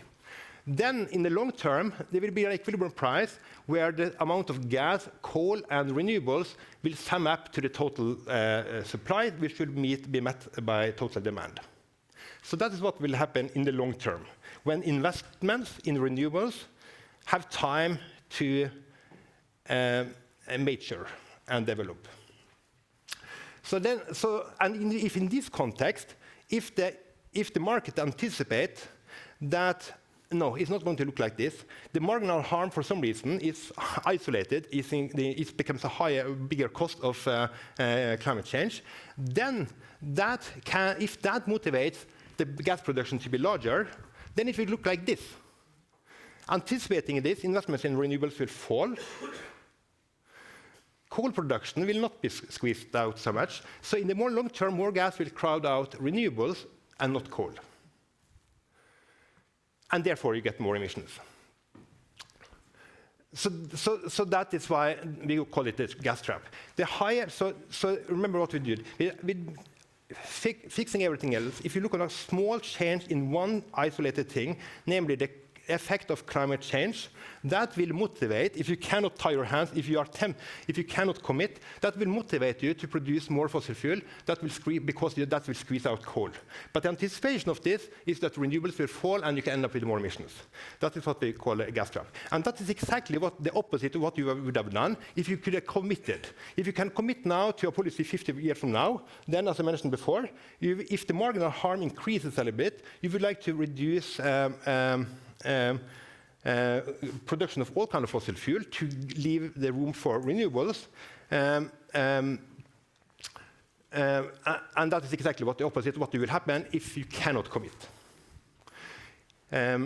So if you cannot commit, you might look for ways to influence your future decision. And that leads to the possibility that if the marginal harm of climate change increases and you cannot commit to future policies, then there can be a role for regulating search and exploration, because that can limit long-term production quantities, and that in turn will strengthen expectations that renewables will pay off and be profitable. Because after all, this is a coordination game. It's a coordination game. And this is just one example. There are many other examples of why climate policies and decisions affecting technologies will end up being like a coordination game. So quite generally, it will be the case that if green policies and environmental ambitious policies are anticipated, then investments in green technologies, abatement technologies, renewables will pay off. And when those investments have taken place, it will also be easier to continue or introduce in the first place the environmental ambitious policies. So that's a self-sustaining equilibrium. The problem is that we start here. We start here with not sufficiently ambitious environmental policies, not sufficiently global policies that are on the global level, at least. And that is partly because a lot of capital is sunk, and we would then have stranded assets in relatively traditional sectors. And those investments are continuing to take place there because the policies are not sufficiently ambitious at the global level. So the solution, their governor, CEO, and decision makers and policymakers, the solutions. The solutions is to pay attention to how your important decisions will affect expectations. Because expectations are self-fulfilling in such a coordination game. If investors and other countries expect that the Paris Agreement will fail, it will fail. If expectations change, investments will change. If investors trust that the green renewable investments, they will be profitable because of their ambitious environmental policies and climate policies, while brown investments will not have the same support, then green investments will accelerate.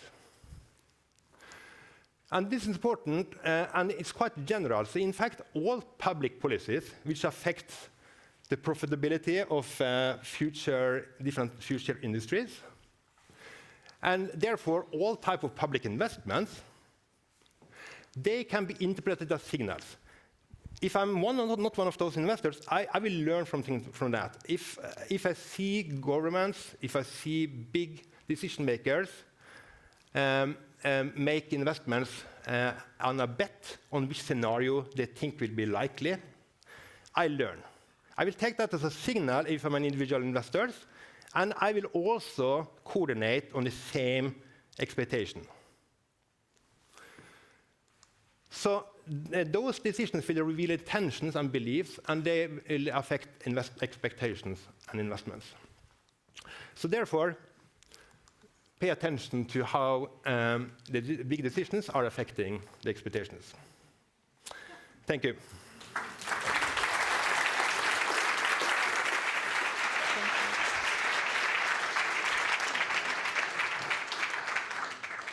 Thank you for your very important insights. Now, to round off this session, we will again turn to Norway.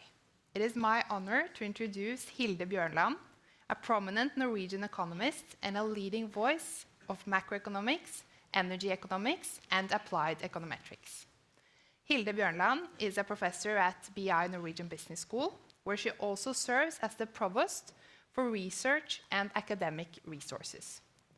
In addition to her academic achievements, Professor Bjørnland has served on several advisory boards, and she provides valuable input to policy discussions both here in Norway and abroad.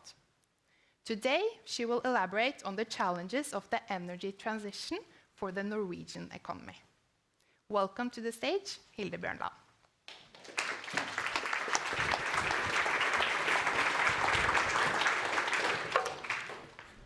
Thank you for inviting me here, and thank you for arranging this wonderful conference. So, talking about challenges with regard to the energy transition for Norway, I could give you two narratives. One could be like compared to other oil-producing countries, we are extremely well equipped. We have the sovereign wealth fund, you heard about this morning, largest sovereign wealth fund in the world. We have high growth rates, low unemployment rate, and we have, in general, very low inequality. But I could also give you another narrative, a narrative which is a little bit more challenging, a narrative which is related to the fact that we are going to face a double challenge. Our petroleum resources are going to go down, at the same time as we, as everybody else, has to adapt to the climate change. And on top of that, I'm going to also talk about the fact that compared not to the oil-producing countries, but to other OECD countries, we have put ourselves in a situation where we are world champion in using of resources, public resources internally. And I will take that second route in talking about the challenges, this narrative, because I think that's important to talk about. That is not to say that we are not well equipped like everybody else, but it means that we have to pay more attention to these challenges. All right, so we have heard about the effect of climate change, how it affects countries differently, the distribution of countries related very much to location.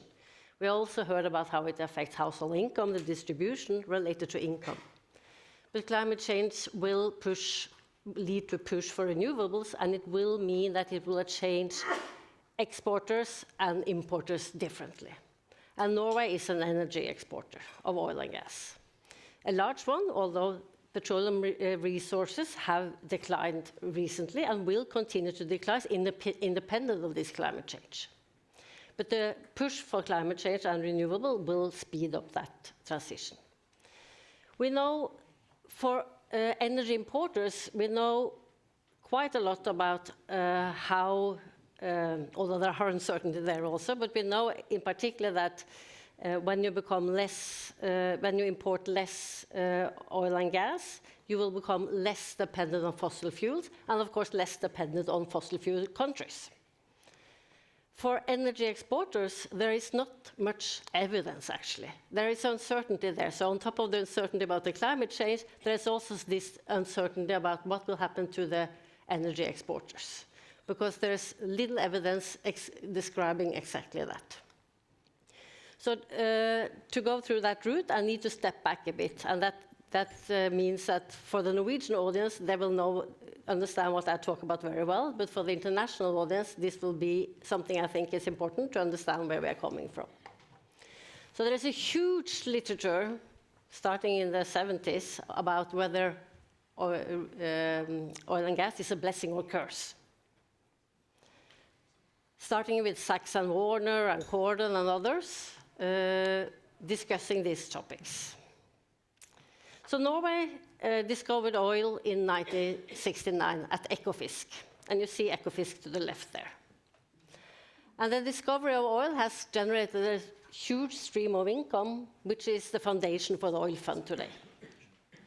And this income is obviously something we will be challenged by, that will be declining going forward. But there's more to this picture than just income, because this picture tells also that the discovery of oil and gas has been done in the North Sea in harsh conditions. Not only, of course, wind and coldness, etc., but drilling in the North Sea offshore is drilling many, many meters below the sea level, horizontally as well as vertically. And this process has generated, as I said, income, but it has also generated technology, spillovers to other industry. And that spillover has been important for Norway, because that has been the foundation also for a lot of other industries in Norway.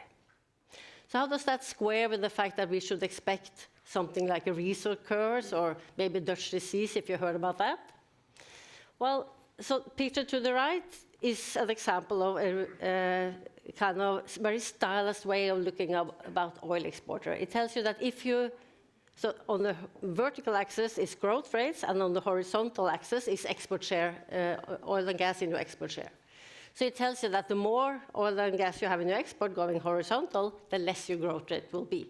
So this is an average of the last 20 years done by OECD, so an update of the Sachs-Weiner estimation. And that figure is sloping downward, even more so in the early days.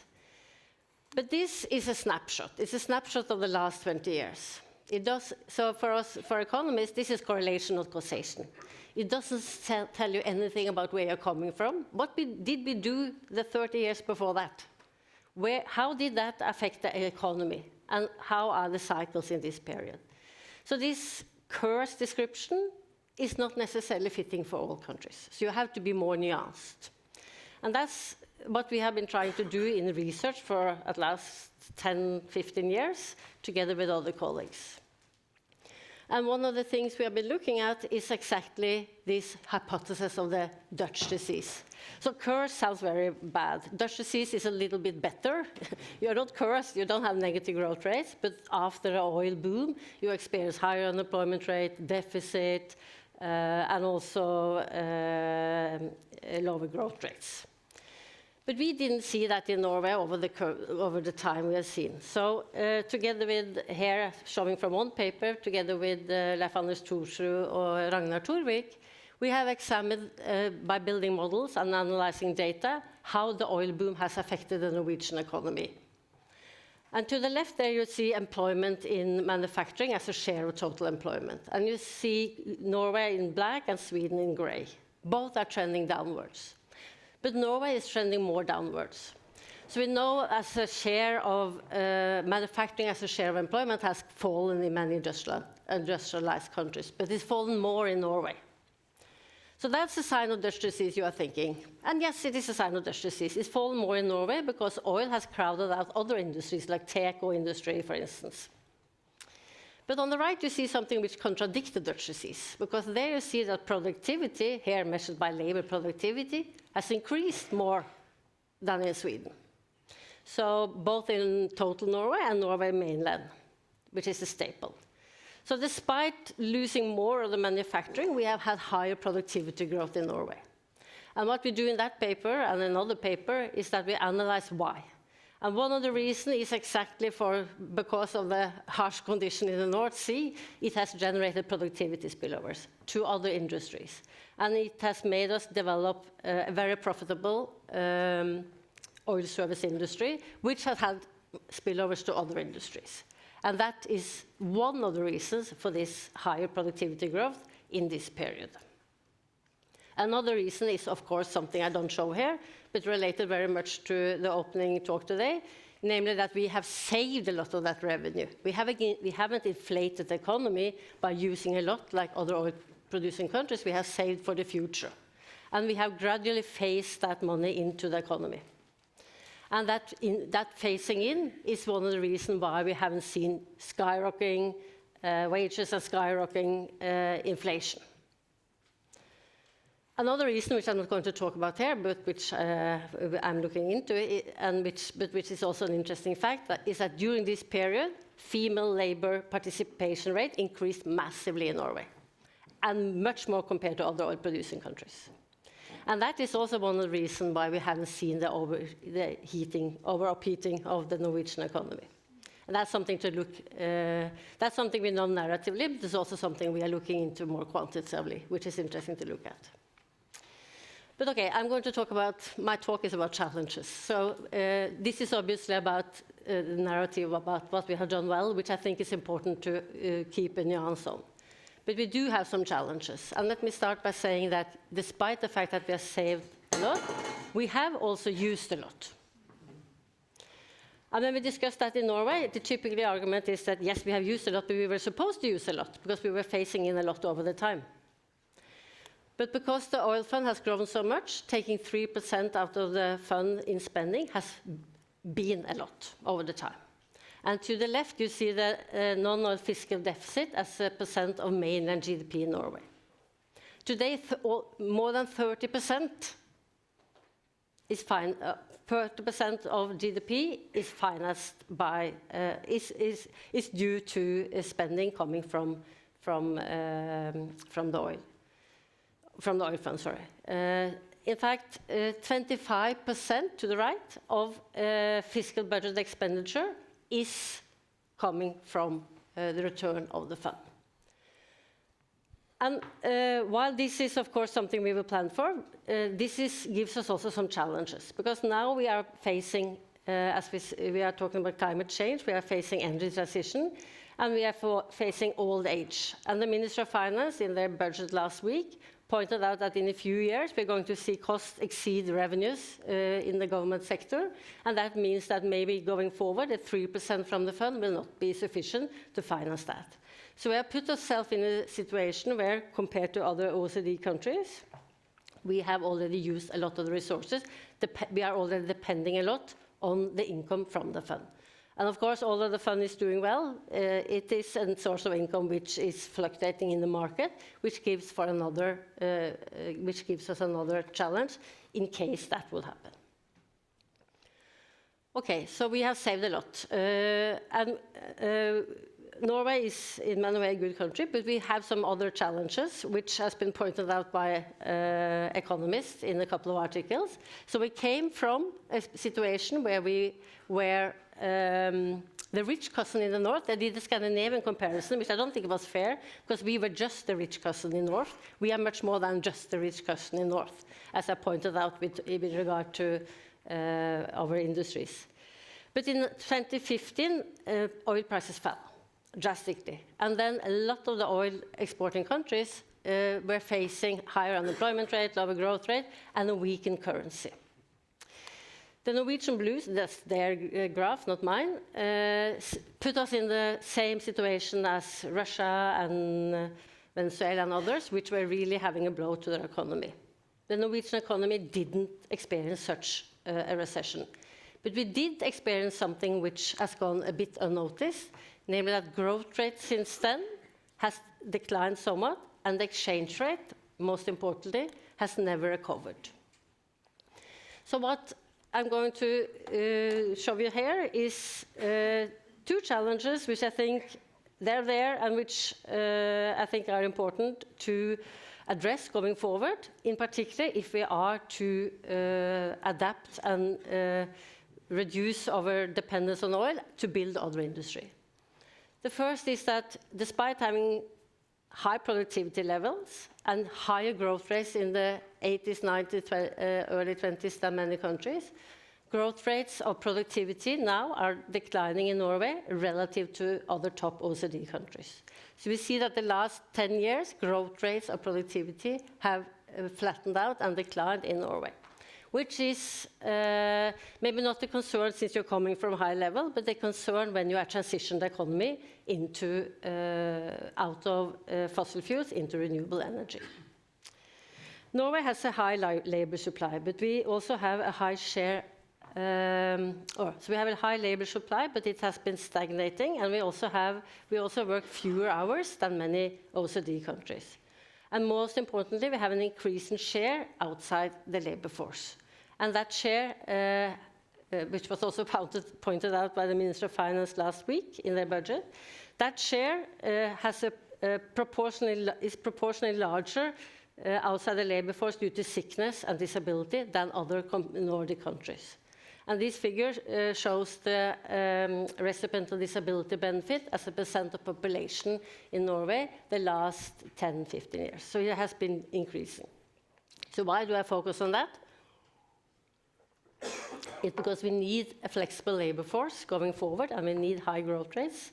and a productive economy to transition out of oil. And the productivity, let me put it glut or stagnation or whatever, is also affecting our external sectors. So in research I've done together with, and this is the most challenging graph of my talk, in the research I've done together with colleagues here in Norges Bank, Leif Brubak and Niccolò Maffei-Faccioli, we have examined exactly the effect of the oil boom on the exchange rate. And we have done it now by building a theory model which take into account the sovereign wealth fund, which take into account the different industries, which take into account the spillover, and which takes into account exactly this transition. And what we show then, both theoretically and empirically, is that we can explain the depreciation is here going up, of the real exchange rate the last 10, 15 years by weakening productivity differential and also phasing out of oil. So the graph to the left shows you the real exchange rate, blue, and the black is the trend of that in the last, since 1980. And to the right, what you see there, if you focus on the thing going down, you see that, and going down means appreciation. From 1980 and up until 2010, the oil contributed to appreciate the real exchange rate because it takes it down. Both the oil production activity spillover, but also the oil price, typically as you would expect for an oil producer. But since probably around the oil price decline in 2014-15, the tides have turned the other way. So lesser dependence of oil, which is a good thing with regard to climate change, but it has worked on the macro side to depreciate the real exchange rate. So it takes it in that direction. At the same time, the big yellow one is the weakening of the productivity differential relative to other countries. It has worked also to depreciate the real exchange rate. You see on the left that the black is below the blue, which means that it doesn't explain everything. Monetary policy explains something, fiscal policy explains something. And the fact that it's below the blue tells you that the exchange rate is more weak now than what our trend suggests. So for us going abroad, it means that maybe it will go down, and that will be a good thing, but then again, you don't know that. So, wrapping up, we have gone from being an oil-driven exceptional country to what I would call at least a more normal country. The Norwegian economy is doing well. I mean, low unemployment rate and growth rate are okay. But there are what I call we are not facing what I call the Dutch disease, but something I call the muted Dutch disease. There's a risk of a muted Dutch disease.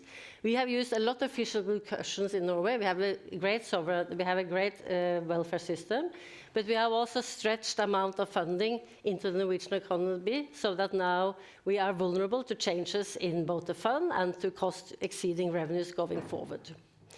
And in particular, the fiscal cushion, although they can solve a lot of things, they can't solve the growth challenge and they can't solve the energy transition. For that, we need other measures. But I think that I want to end on an optimistic note. So I think that the energy transition is not just a matter of cost to the Norwegian economy. It's a lot of opportunity as well. New industries, new patents, new firms, new growth rates, new partners, new discussions, etc. But we need, as Nicolai Tange said this morning, we need to have ambitions to achieve those goals. So brushing over challenges under the carpet is not something I do. Instead, put them up and discuss what to do about them. And I think ultimately, long-term prosperity depends on productivity, skills, and innovation. And the energy transition and the climate change is going to give you all of these opportunities. But for that, we need to take care about what we use the fund for, and what position we put ourselves in, and in particular, what kind of growth rates are we going to have going forward, and in particular, how can we adapt so that we put ourselves in that position. And let me end on this humoristic, informal photo. We are still exceptional in many ways, but we are not shielded by all, so we can't be lazy going forward. Thank you.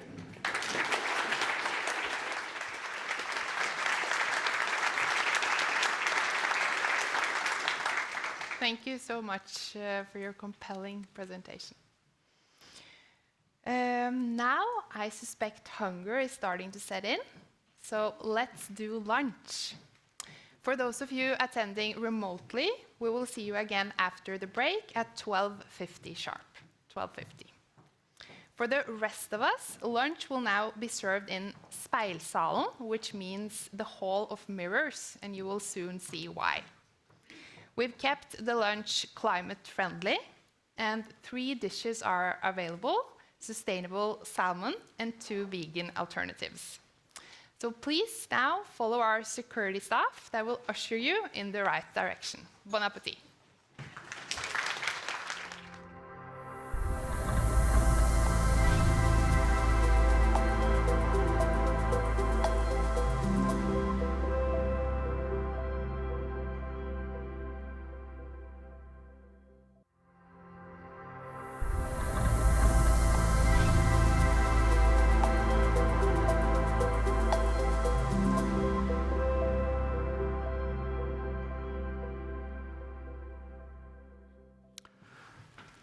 Your Royal Highness, Madame Présidente, former Vice President, ladies and gentlemen, welcome back to this 3rd session of our conference. For this session, we are fortunate to have European Central Bank President, Madame Christine Lagarde, and former US Vice President Al Gore as our keynote speakers. Their keynotes will be followed by a conversation between them and moderated by Kristin Halvorsen, Director of Cicero.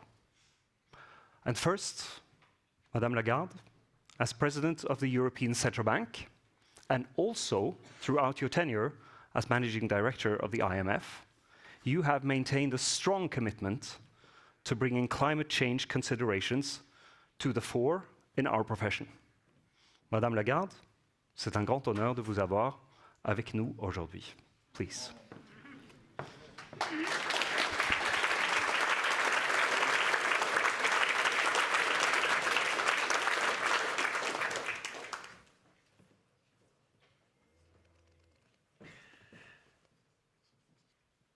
Your Royal Highness, Monsieur le Vice-président Gore, cher Al, Madame la Gouverneure Waldenbach, chère Ida, Madame la Ministre, dear Mrs. Home, I'll switch to English. Rest assured. So, ladies and gentlemen, it is a great, great pleasure to be back at Norges Bank. I was here almost 10 years ago for the 200th anniversary, and I'm delighted to be back, particularly for the first conference organized by Norges Bank and Norges Investment Fund. So when I last visited the central bank back in the summer of 2016, the world and Europe was in a slightly different place. Backtrack a little bit, remember about 10 years ago? The Paris Agreement, the international treaty to reduce greenhouse gas emission, was hardly 1 year old, and it enjoyed strong support from all major powers around the world. A benign geopolitical environment also blurred the risks of Europe's growing energy dependencies. Nord Stream 2, a new gas pipeline project, had recently been announced, promising to deliver plenty cheap Russian gas to the continent. Fast forward to today and see how many differences we are facing and how the world has dramatically changed in dramatic ways. We are witnessing a backlash against green initiatives. The war in Ukraine has further exposed Europe's energy dependencies as strategic vulnerabilities, driving up gas prices after the cutoff of the Russian pipeline supply. And who knows what's happening under the water level. And as a result, energy prices have risen sharply since gas sets the marginal price in the EU energy market for most of the time. In this new environment, many countries face an increasingly difficult trade-off between 3 energy goals that I will call my energy trilemma. my team argues that I should not really use trilemma, because in a trilemma you can't really escape, and I'm going to try to show you that we can escape the trilemma. So what are the three angles of the trilemma? We need energy that is secure, because the geopolitical reality has changed dramatically. We need energy that is sustainable, because the climate reality has not changed, or some would argue that it has changed for the worse. And we need energy that is affordable, because households and corporates need it. Ultimately, only clean energy has the potential to deliver on all three goals of my trilemma, as Norway actually demonstrates. The share of renewable in energy consumption here in this country ranks amongst the highest in the world, while household energy prices, I know, highly debated and a subject of controversy during the political campaign, but remember, they are still around 2/3 of the EU average. Norway can inspire the European Union and demonstrate that it is possible, if we remain ambitious, to move towards that green transition that would address the three angles of the trilemma. Because a successful transition to a renewable-based system comes with many benefits. It also requires a massive investment push. The faster policymakers can create an environment in which such investment can flourish, the easier and less costly the transition will be. Now I'm going to ask for your indulgence, because I will quote Olav Hauge, who wrote, yeah, forgive me, I'll try. Detta din valg, hor der huro esnu. Ah, thank you. One person understood what I said. Thank you, Madam Minister. So for those of you who have not qualified yet in Norwegian, what it means is, badly pronounced by me, this is your road, and it is impossible to turn back. So today, what I will do with you is explore from a central banker's point of view how Europe's road to renewable can deliver powerful benefits if we unlock the right conditions. So I will look in turn at the landscape as we have it at the moment, what the promises and the challenges are, and what the financing needs are and how they can be addressed. I'll try to gallop through my remarks because I know that time is pressing, and my friend, colleague, much admired Vice President Al Gore needs to take the floor for longer than me. So before horrible Russia's invasion of Ukraine, Europe's de facto prioritized two elements of the trilemma: sustainability and affordability. We didn't really think very much about security, not in the terms that we're thinking about it now. So as part of its Fit for 55 targets, the EU aimed to raise the share of renewables in its energy consumption to as much as 45% in 2030. At the same time, almost half of the gas imports came from Russia. The combination kept energy costs contained, facilitating as a result Europe's competitiveness. Energy remained relatively cheap for energy-intensive industries, and those periods of intermittency, when renewable output was low and gas served as a backup, did not lead to significant price volatility. But we ultimately paid the price for neglecting the third goal, which is energy security. When the geopolitical context changed, the consequences for our economy were severe, consequences that we, as central bankers, had to face and combat. First, we saw a surge of inflation. Energy inflation in the euro area surged to 37% in 22, pushing headline inflation for a record of 8.4% that year. So in response, what all central banks had to do was to significantly respond by implementing the fastest monetary tightening in the history of the ECB in order to bring inflation back under control. And I'm pleased to say that we have managed to do that, and it is now under control at our medium-term target, and it will stay there. Now, surging energy prices led to a second consequence. they have reduced Europe's competitiveness. Although the acute phase of the energy shock has passed, the new geopolitical reality has left a lasting imprint on Europe's energy cost, weakening its position relative to other regions of the world. Electricity prices in the EU remain about 2.5 times higher than in the United States, and gas prices almost 4 times higher than in the United States. This gap is shaping how firms invest, how firms innovate, and even where they choose to locate their operations. Our research at the ECB shows that European firms significantly reduce their capital and research and development expenditure in response to energy shocks, unlike their US counterparts.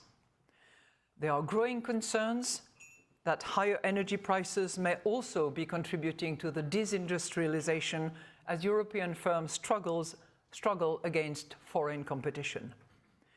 And higher energy prices make it harder for Europe to fully embrace the new technologies that will drive future productivity, and by that I mean artificial intelligence. So it is essential to bring energy costs down if we are to safeguard Europe's industrial competitiveness, its high level of research and development, and leverage artificial intelligence. And I'm confident that we can. But we cannot do so by trading off other goals. We must ensure that our energy sources are secure, that our energy is sustainable, and that it is affordable. The trilemma that I told you about.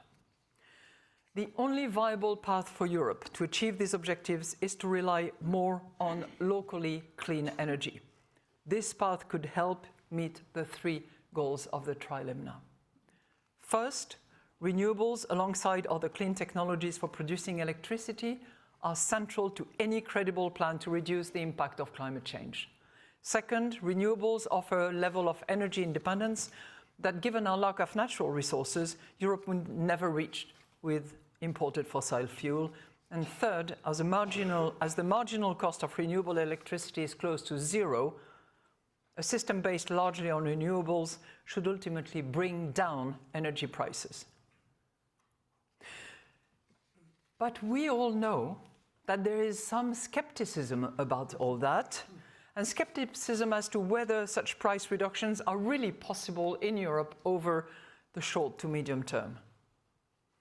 And the key issue is that building and operating a renewables-based system involves significant additional expenses that are known as the system costs, which are based on which are passed onto the energy bills.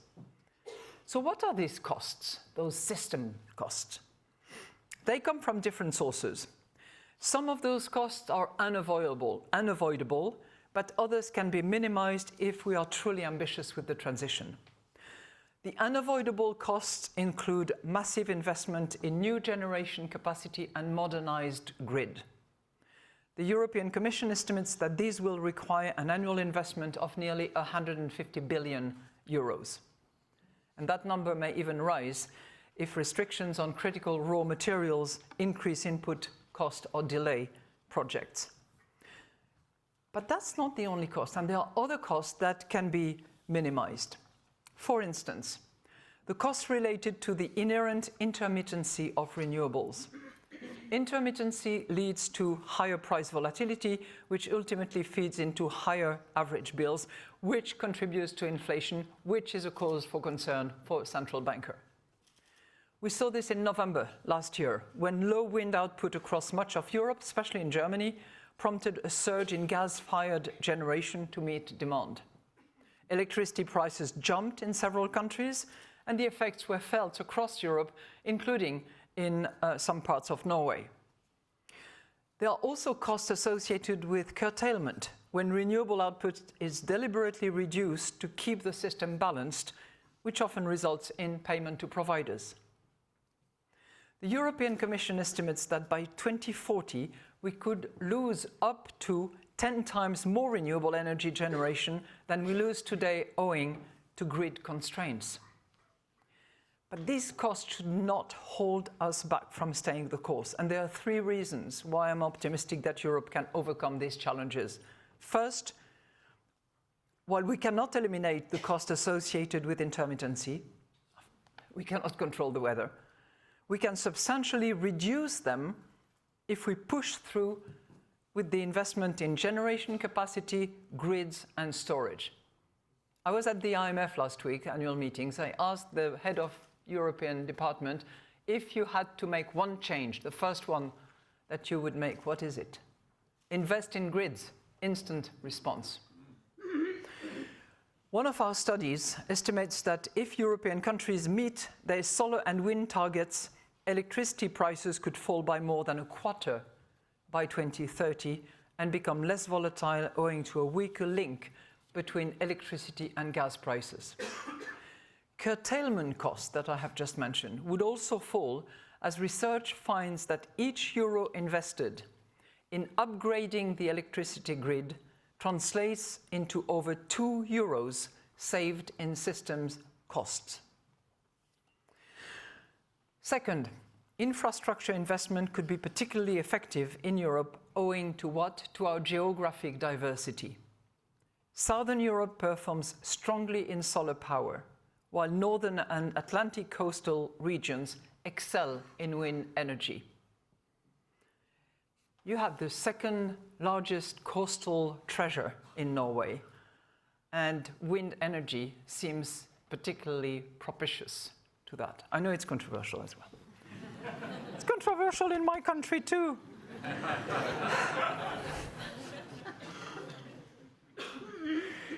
But deeper energy market integration, for example, through more cross-border interconnectors, would let countries share surplus electricity, smooth fluctuations from intermittent sources, and use generation and grid capacity more efficiently. Research underlines the benefits. Deeper cross-border integration is found to cut overall systems cost by around 9%, which is the equivalent of 26 billion annually. And it reduces electricity prices more than isolated national approaches. So a collective approach and the interconnection into a grid system that is more efficient is part of the answer. Third element, the technology is moving in our favor.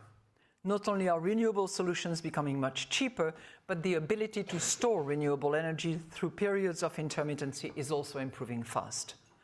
The International Energy Agency finds that the cost of clean technologies has fallen more than half over the past decade, and that battery pack costs are now roughly a tenth of what they were 15 years ago. So while there are costs that we have to reckon with, Europe is also well positioned to overcome some of them. And if we manage to quickly unlock the investment needed to build a world-class renewable infrastructures, Europe can keep those other costs while maximizing the benefits of renewables. So what is missing? As usual, money. How can we unlock the investment? It's not that liquidity are short. It's not that investment are not directed to projects. But I think that we policymakers, and I'm talking here about both fiscal authorities and monetary authorities, we must provide two things. First, the right environment for financing. If we factor in decarbonization industry, transport and energy supply, the financing needs for the green transition are massive. The private sector will have to account for at least 2/3 of this investment. But even though Europe has ample savings, current financing arrangements are not channeling supply towards demand.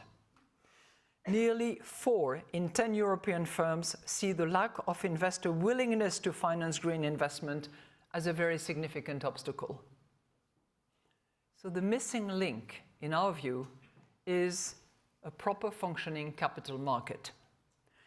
Debt and, more importantly, equity financing currently rank lowest among the funding sources that firms expect to use for green investment. Deepening and integrating EU capital markets is critical to support the large-scale investments that we need. The good news, from where I sit and what I can observe, is that there is political momentum behind the Capital Market Union, and it has never been greater. Now, the skeptics will say, you've been talking about it for 10 years. Well, I can tell you, for having witnessed this for 10 years, it has never been so high. It has never been so decisive in terms of we need to do it now. Those of you who follow Chancellor Merz will have seen his comment from last week. One single market for capital union, he said one single stock market even, and one single supervision authority. Second, policymakers need to create a predictable environment for investment. Investment will not step forward if the green transition is clouded by uncertainty, especially if they are also growing pushback against green initiatives in other parts of the world. So we must reduce uncertainty where it is possible. So creating the right environment begins with, well, 3 elements again: credibility, speed, and confidence. Following through on existing green targets and maintaining a stable carbon price, very important for the credibility. Wavering on those commitments would risk chilling investment just when we need it the most. Credibility must be matched by speed. Across Europe, investors face slow and fragmented permitting procedures that delay progress. In some member states in Europe, completing the permitting process can take up to 5 years for utility-scale solar photovoltaic projects and up to 9 years for onshore wind. We must shorten these timelines if the EU is to meet its green goals. Finally, policymakers must build confidence in future electricity demand. For instance, in Europe, electricity still faces higher taxes than gas, discouraging electrification. And while this gap will narrow as carbon pricing is extended to heating fuels, governments can already act by lowering electricity taxes and moving it to other energy sources. Central banks can also contribute to this confidence, because obviously for investors in green technology, in green projects, in transition measures, the predictability of price stability is vital, much more so in that sector of investment than in others.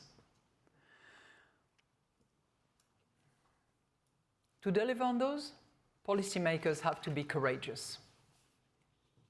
And I hope this will not be in short supply, because we need a lot of it. So let me conclude.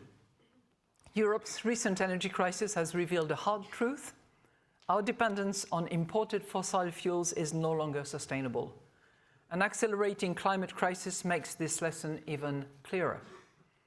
But we're not a prisoner of the dilemma, of the trilemma. We have the agency to shape our future here. Renewables offer the clearest path to minimize the trade-off between energy policy goals of security, sustainability, and affordability.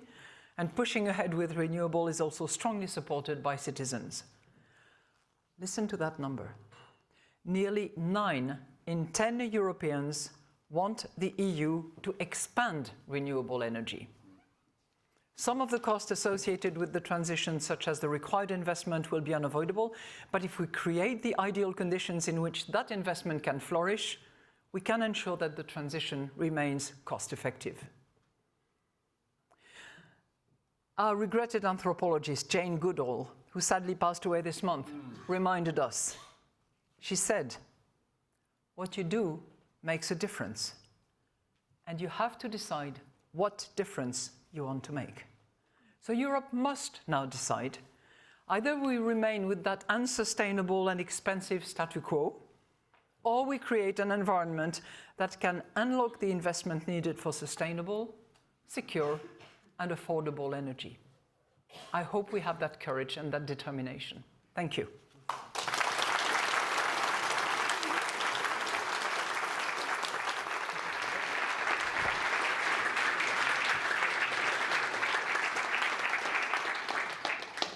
Thank you so much, Madame Présidente, for an outstanding speech. The future of European energy is green and renewable, and perhaps helped a little bit along the way by us up here.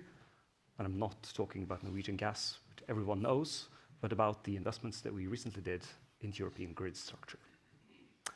Now, I would like to welcome former Vice President Al Gore to the stage.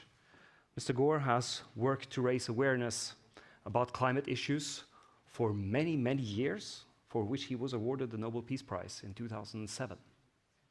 And as co-founder and chairman of Generation Investment Management, you continue to be at the vanguard of efforts to inform the world about the dangers posed by climate change. So we are delighted to have you at our conference today. Please, welcome to the floor.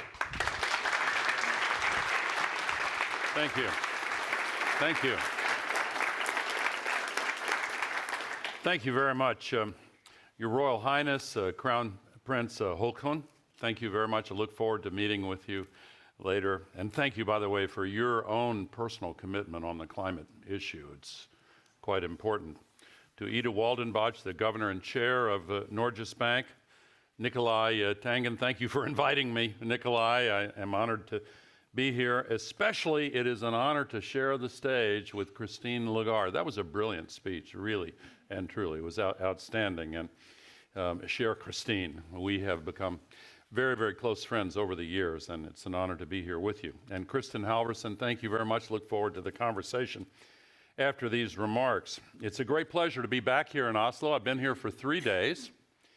And one of the first questions I've received from friends that I meet here is about Donald Trump. I don't intend to talk about Donald Trump today, but I met with a friend who is a Norwegian businessman who does business in the United States, and I asked him how he felt about Trump's policies and decisions, and he said, I feel fine. And there was something about the way he said it that reminded me of a story that I heard actually 40 years ago. I come from Nashville, Tennessee, the home of country music and the Grand Ole Opry. And back in those days, they had a comedian named Cousin Minnie Pearl who wore a calico dress and a straw hat with the price tag still hanging from the hat. And she had homespun rural humor. And she told a story. I was driving back to my farm after a day of town hall meetings as a young congressman. And she told about a farmer who was involved in an accident, and he sued the other driver for damages. And when the other driver's lawyer had the chance to cross-examine this farmer, he said, now, isn't it true that immediately after this accident you said, I feel fine? And the farmer said, well, it's not that simple. You see, I was driving my cow to town in the back of my truck, and this feller came driving across the center of the highway, and the lawyer said, I object, Your Honor. We don't want to hear a long, involved story. Just answer the question, yes or no. Did you or did you not say immediately after the accident, I feel fine? Farmer said, well, I was leading up to that. You see, I was driving my cow to town in the back of my truck, and this fella came driving across the center line and ran right smack dab into my truck and knocked it over and threw me out and threw the cow out. I was on one side and the cow was on the other, and the policeman came up and took one look at that cow and said, she is suffering. Pulled out his gun and shot her right between the eyes. Came around to my side of the truck and said, how do you feel? And so there was something about the businessman's comment that reminded me of that story. Well, there's no doubt that we're at a critical moment in the global sustainability transition, and it's always faced significant headwinds, but as President Lagarde has very eloquently said, those headwinds have become stronger, and everybody knows it. At my investment firm, Generation Investment Management, we do an annual sustainability trends report. This is the 9th year. We couldn't find any place where it was all put together, and so we've tried to do it each year. And our key findings this year are that there is some pause, but there's also reason for some good feelings. You know, 10 years ago, the projections were that we would reach a 3.6 degrees Celsius increase in temperatures. That has now been cut down to 2.7, so we've shaved off nearly 1%, but it's not nearly enough, and since 2001, we have more or less stalled out at that level. The estimated temperature rise under current national policies has not moved in 4 years, and we all know the reasons. There is a huge political pushback that has made it harder and harder for countries to adopt new policies and improve their climate ambition. You know, last week, the Swedish Nobel Committee I, by the way, much prefer the Norwegian Nobel Committee, but the Swedish committee awarded its economics prize this year to 3 distinguished economists, half to Joel Mocher and half to 2 of his colleagues. And I think it's worth reflecting because on what they are honored for finding, because it's one of the more consequential awards in the last several decades, in my opinion. Mocher, who has had a narrative through line for decades, makes the point that innovation is the real key to economic prosperity and growth. But his 2 colleagues have pointed out that one of the factors that stifles innovation is when powerful incumbent industries that have a reason to fear the changes that come with innovation might have gathered too much political power and as a result are able to stop the introduction of innovations. And the fossil fuel industry is significantly more efficient at capturing politicians than capturing emissions. And as a result, they have used the accumulated political power to push back and to blunt the progress that the world needs very seriously. We are continuing to put 175 million tons of man-made global warming pollution into the troposphere every day, and it accumulates to the point where it presently traps as much extra heat each day as would be released by 750,000 first-generation atomic bombs exploding on the Earth's surface every 24 hours. This is causing a massive disruption of the water cycle. It is creating massive consequences that are getting worse by the day. And as we seek to restart the progress that stalled out in 2021, we also confront a wave of right-wing populism that has at best complicated politics around the world. And we have seen a tumultuous few years with the sadistic invasion of Ukraine by Russia, with the interruption of gas supplies, as President Lagarde has eloquently described, the pandemic, which we want to forget quickly, but really roiled politics in quite a significant number of ways. And lest we forget, we are still coping with the hyper-globalization that followed China's admission to the WTO, with the centrifugal redistribution of many higher-wage jobs to low-wage venues around the world, and an increase in hyper-inequality that has caused a lot of dissatisfaction that infects the politics of every nation. So that lack of progress is why this year is so critical. And in less than a month, the nations of the world will meet in Brazil for COP30, the annual UN-led international climate negotiations. And 10 years ago in Paris, 195 countries agreed to get to net zero by 2050. Only one nation has withdrawn. I'm embarrassed to remind you that it's my nation, but I also want to note a significant mathematical equation that some people seem to forget episodically. 195 minus 1 does not equal 0. Other nations are stepping up and filling the gap. And the European Union is playing a leadership role, and no nation is providing as much leadership, truly, as Norway is providing. And unfortunately, the election of President Trump has complicated this quite significantly. But of course, and his actions are influencing some other nations which have slowed down their own progress, but no other nation has withdrawn.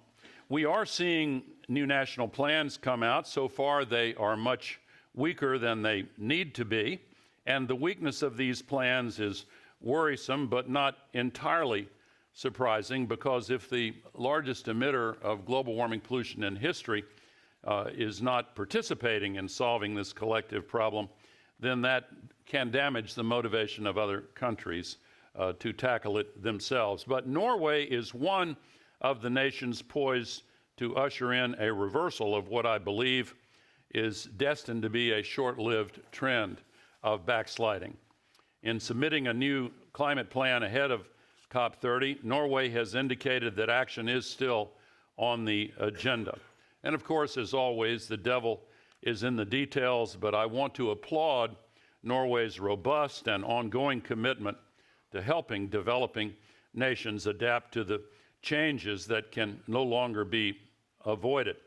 In fact, Norway's track record of overseas development assistance and other aid is truly remarkable. You've routinely committed more than 1% of your national income to these purposes. No other country I'm aware of can match that record.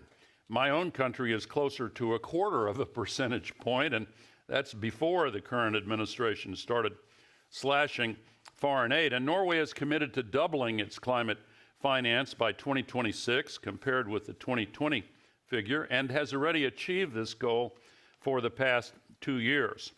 Norway has also played a stalwart role in helping to save the world's tropical forests, contributing the equivalent of many billions of US dollars to that cause.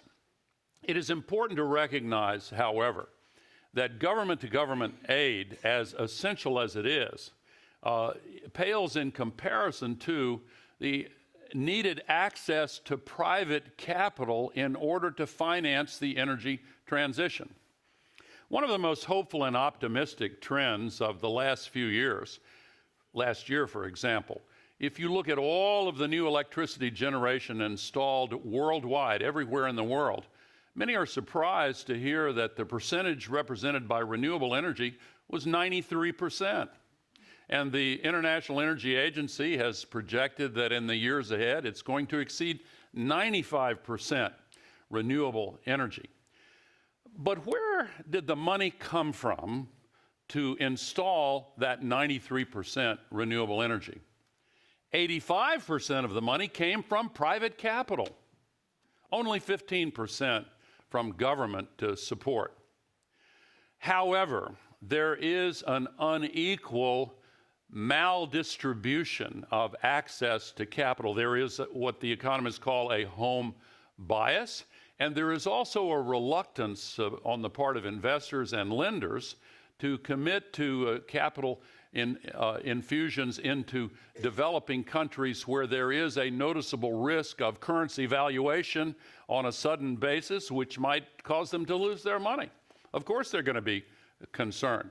Access to courts for the enforcement of contracts, continuity of government, corruption in some areas, all of these factors have raised the interest rates for developing countries 2 to 3 times higher than what Norway or the United States would pay.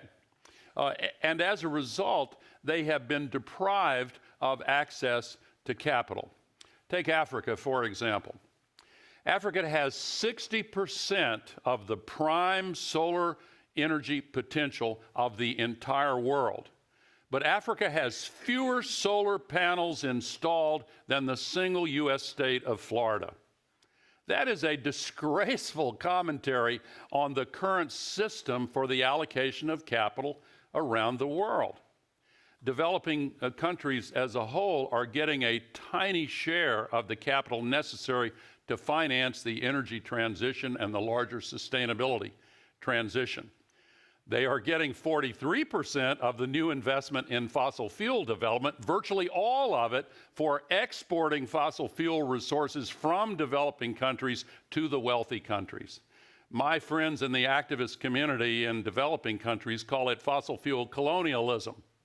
And of course, the resource curse that countries like Nigeria have experienced is to be avoided, especially now that we have a superior source of energy in renewable energy, both solar and wind. And the cost of solar and wind continue to go down very, very impressively.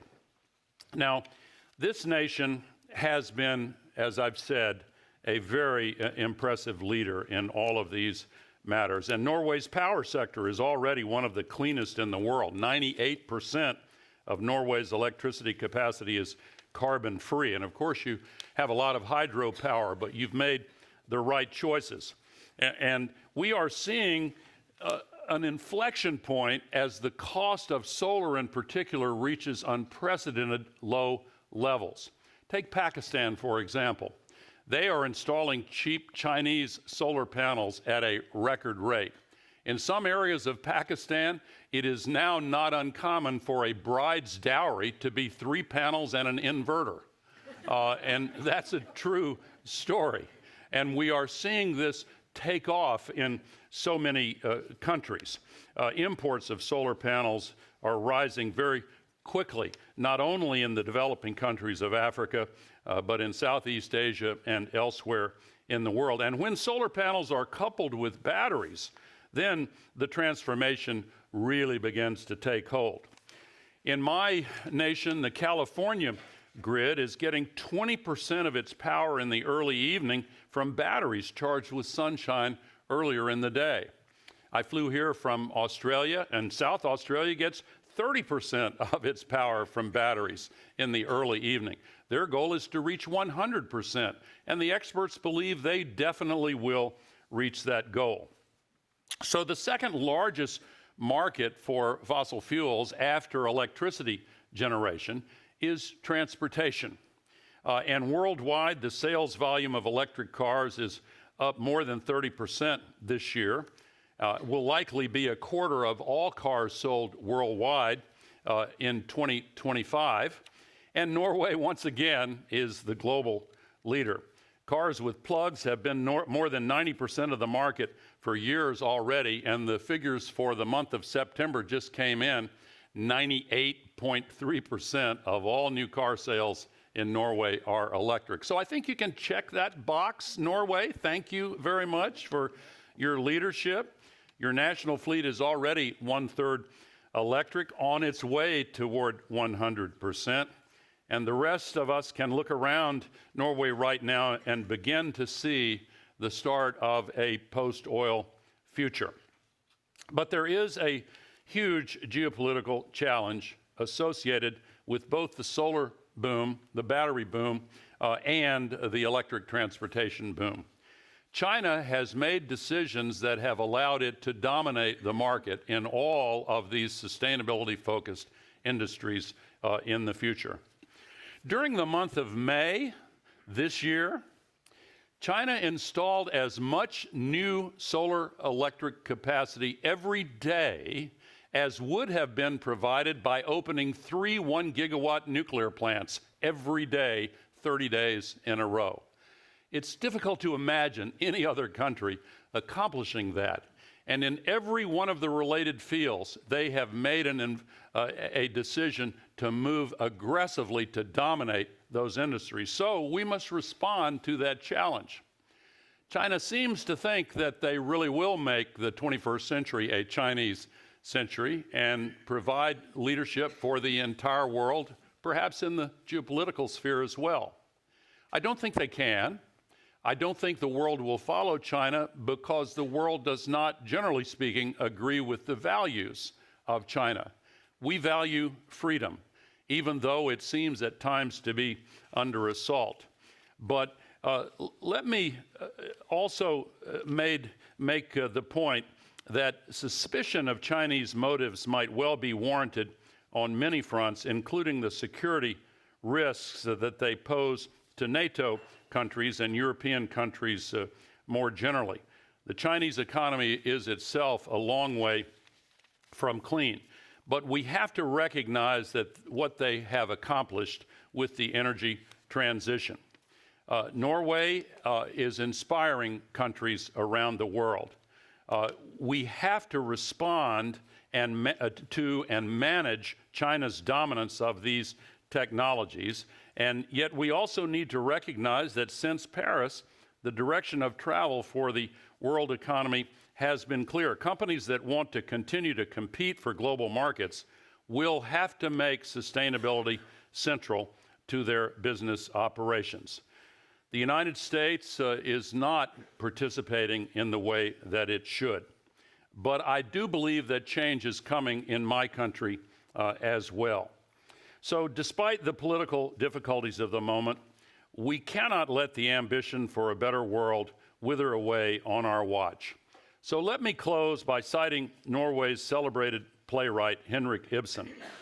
And I am not going to be brave enough, as Christine was, to even attempt to say it in Norwegian. Oh, geez, Christine. At a time when we've seen institutions of all kinds, but particularly financial institutions, back away from their earlier climate commitments, I'm reminded of Ibsen's The Master Builder and the quote, "Castles in the air, they are so easy to take refuge in and so easy to build too." But I'd like to remind us of another passage which to me demonstrates our collective task. From Mandan, he wrote, "1,000 words can't make the mark, a single deed will leave."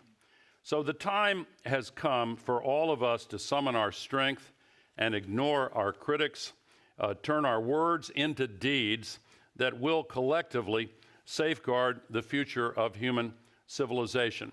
We have everything we need. The International Energy Agency tells us the technologies are there for 65% of the way to reducing to net zero. Proven business models are already known. We have clear line of sight to the other 35%. Every morally based challenge that humanity has faced has gone through periods when the advocates felt despair. The abolition of slavery, women's suffrage, ending apartheid in South Africa.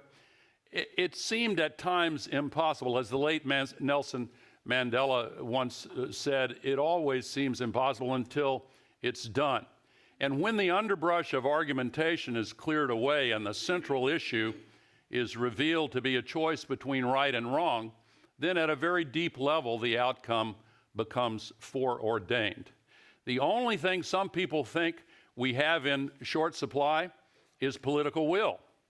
But please always remember that political will is itself a renewable resource. Thank you. Thank you. I'm going to stay here and then...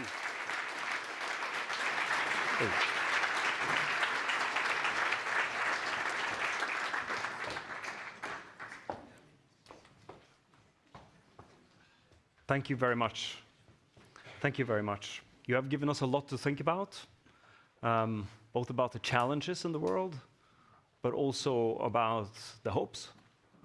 The technology is moving forward, and perhaps I will remember the most, the will and the determination to get ahead. That is what's going to make things change. So now you are already taking the stage, and to moderate this conversation, I have the pleasure to introduce Kristin Halvorsen as Director of CICERO, the Climate Research Center here in Oslo. And Kristin has also, as many of you will know, served as Norway's Minister of Finance. So welcome to you, Kristin, and I just leave the word to you. Thank you so much. Thank you so much, and thank you to Madame Lagarde and Madame Lagarde and Mr. Gore. Yeah. So that was a mistake on the first sentence. I've been really looking forward to this, but I didn't know that you were going to quote Ibsen and Olav H. Hauge. That was really impressive to the audience, and we know that you are well prepared. And I have a long list of questions, but I think I'll try to just boil it down to one main question, because you've both told us what is needed, and we know what is needed, and we know that we are going in the right direction, both in Europe, not that much in the US, but it is limited how much damage Trump can do. But we need to speed up. So what should we do to speed up? Madame Lagarde, first. Allow me to look at it from my limited angle, which is that of a central banker and one concerned about the movement of capital in the European Union, which is one of the 4 freedom of circulation that was agreed between all the European partners. We have to make sure that private sector money, I mean, Al was very eloquent in saying, what is it, 90% of 85% of the necessary investment was financed by the private sector. Private sector has to feel confident, encouraged in investing in those elements of the transition. And they're not just, narrow-mindedly defined. There's a whole range of sectors that have to benefit from the transition.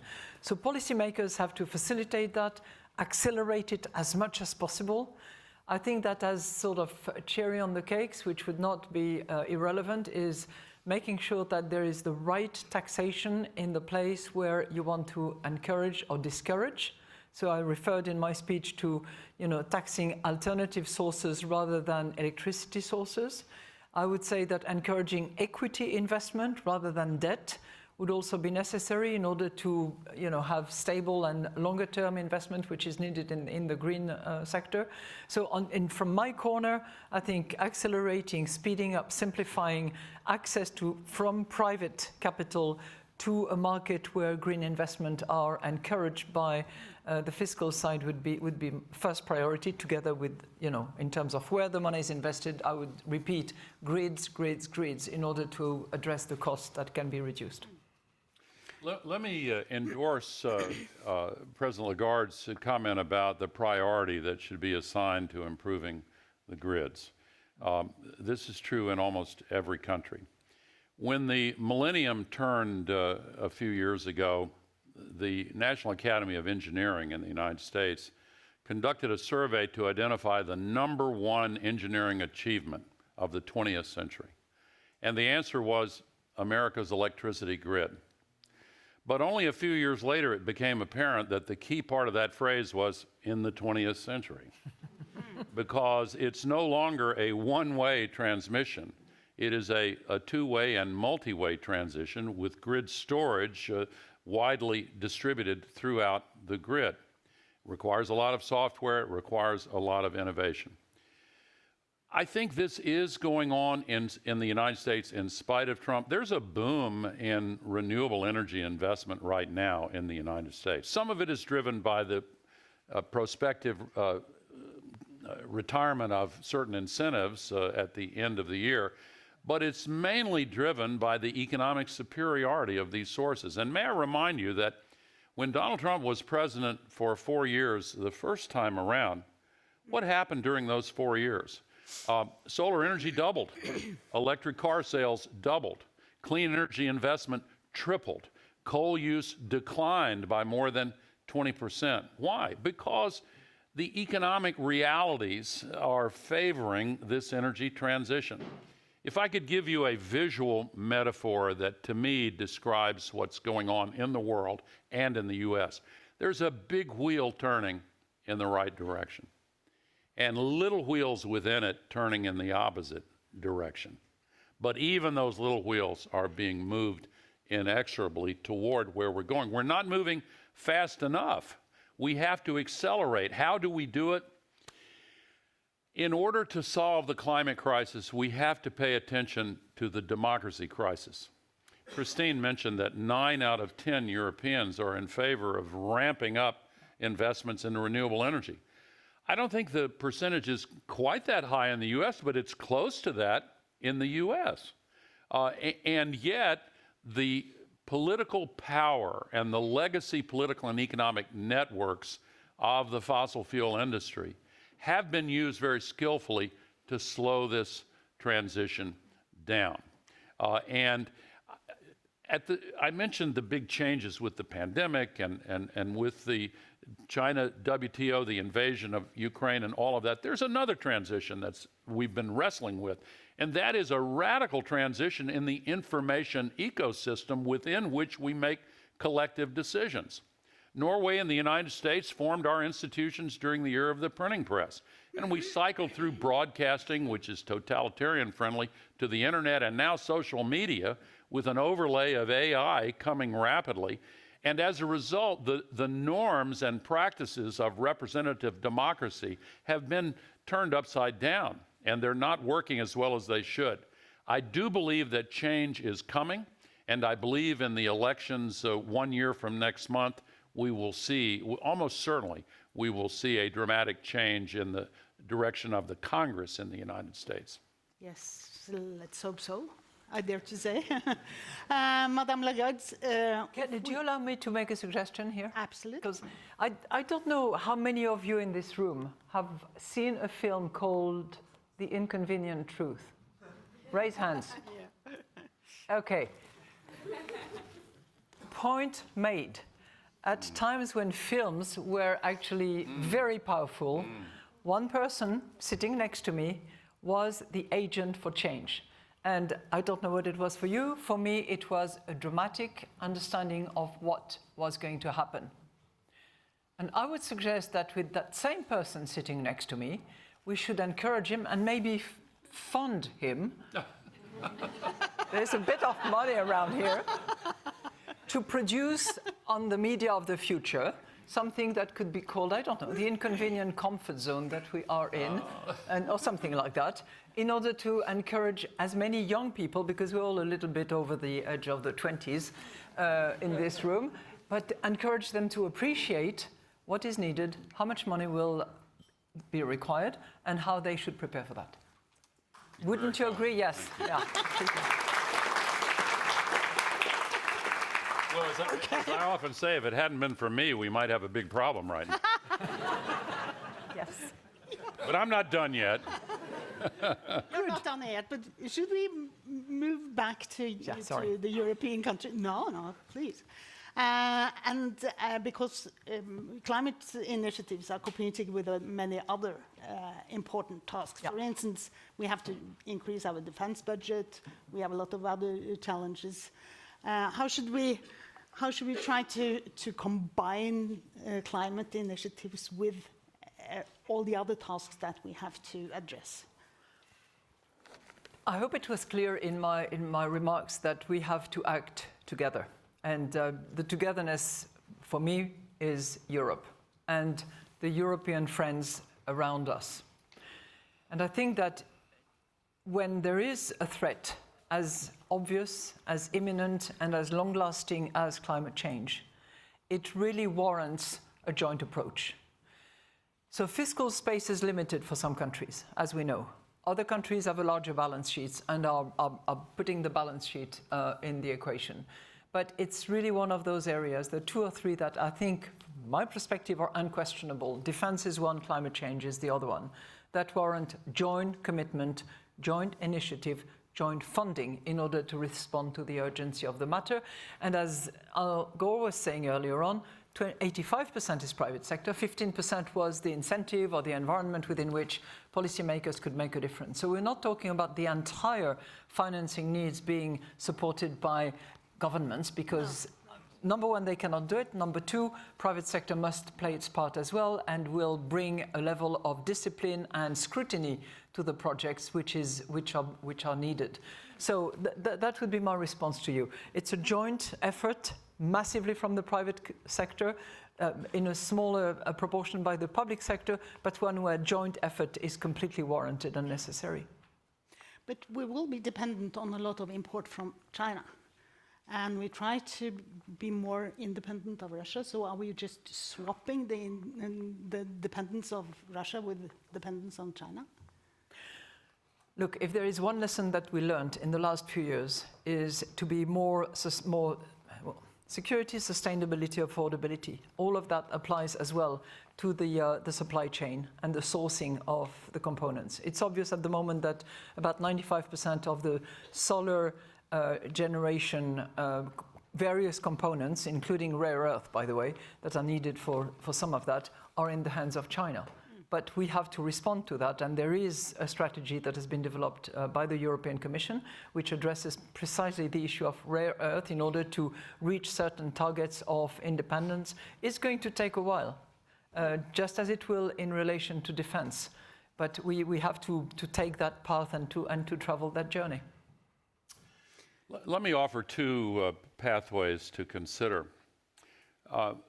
You ran the IMF brilliantly, Christine, and studies started then, and Kristalina Georgieva has recently released a new version of the study. What would happen if governments eliminated the subsidies for fossil fuels? Many people are surprised to dig down into the realities and realize that taxpayers around the world are forced to subsidize the destruction of humanity's future. It's literally insane. The IMF study shows that if we eliminated subsidies for fossil fuel, governments around the world would have an extra $4.4 trillion to spend. That happens to be just about exactly the amount that the IEA says is needed to finance the energy transition. So when people say, where's the money going to come from? Well, if we stopped spending it subsidizing the destruction of our future and used it for good results instead, we'd be done where the money is concerned. A second pathway forward, if I could.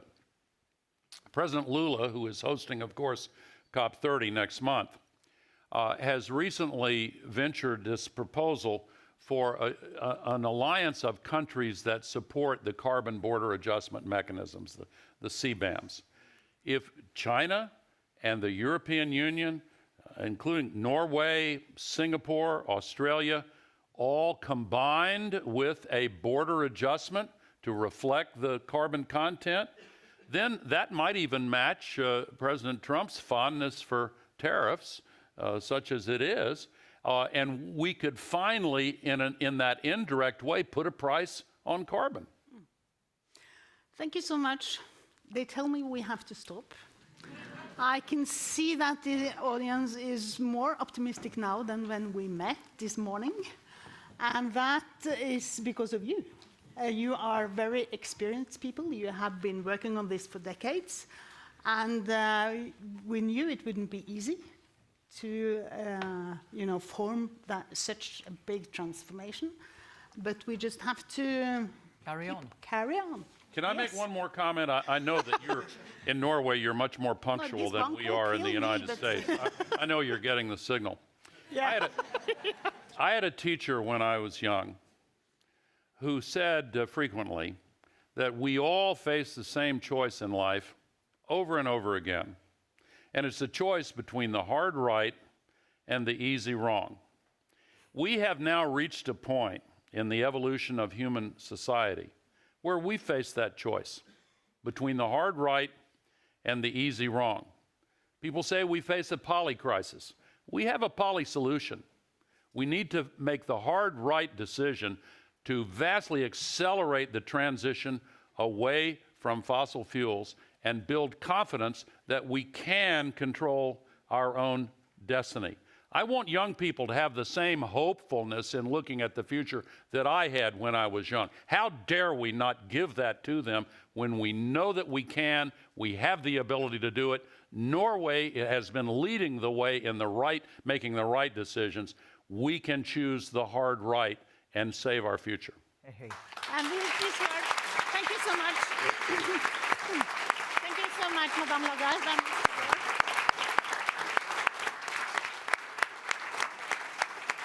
It only remains for me to thank you so much, for taking the time to come here. It's been an honor to have you on stage. Thank you very much. Thank you. There is now going to be another break with coffee and some other refreshments over here, and we will reconvene at 2:30.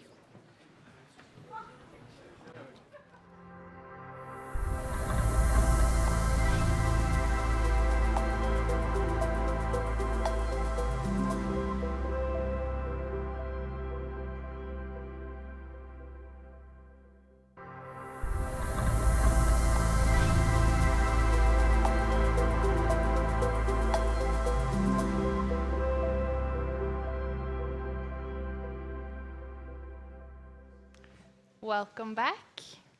I hope you had a nice coffee break and that you enjoyed your ice cream.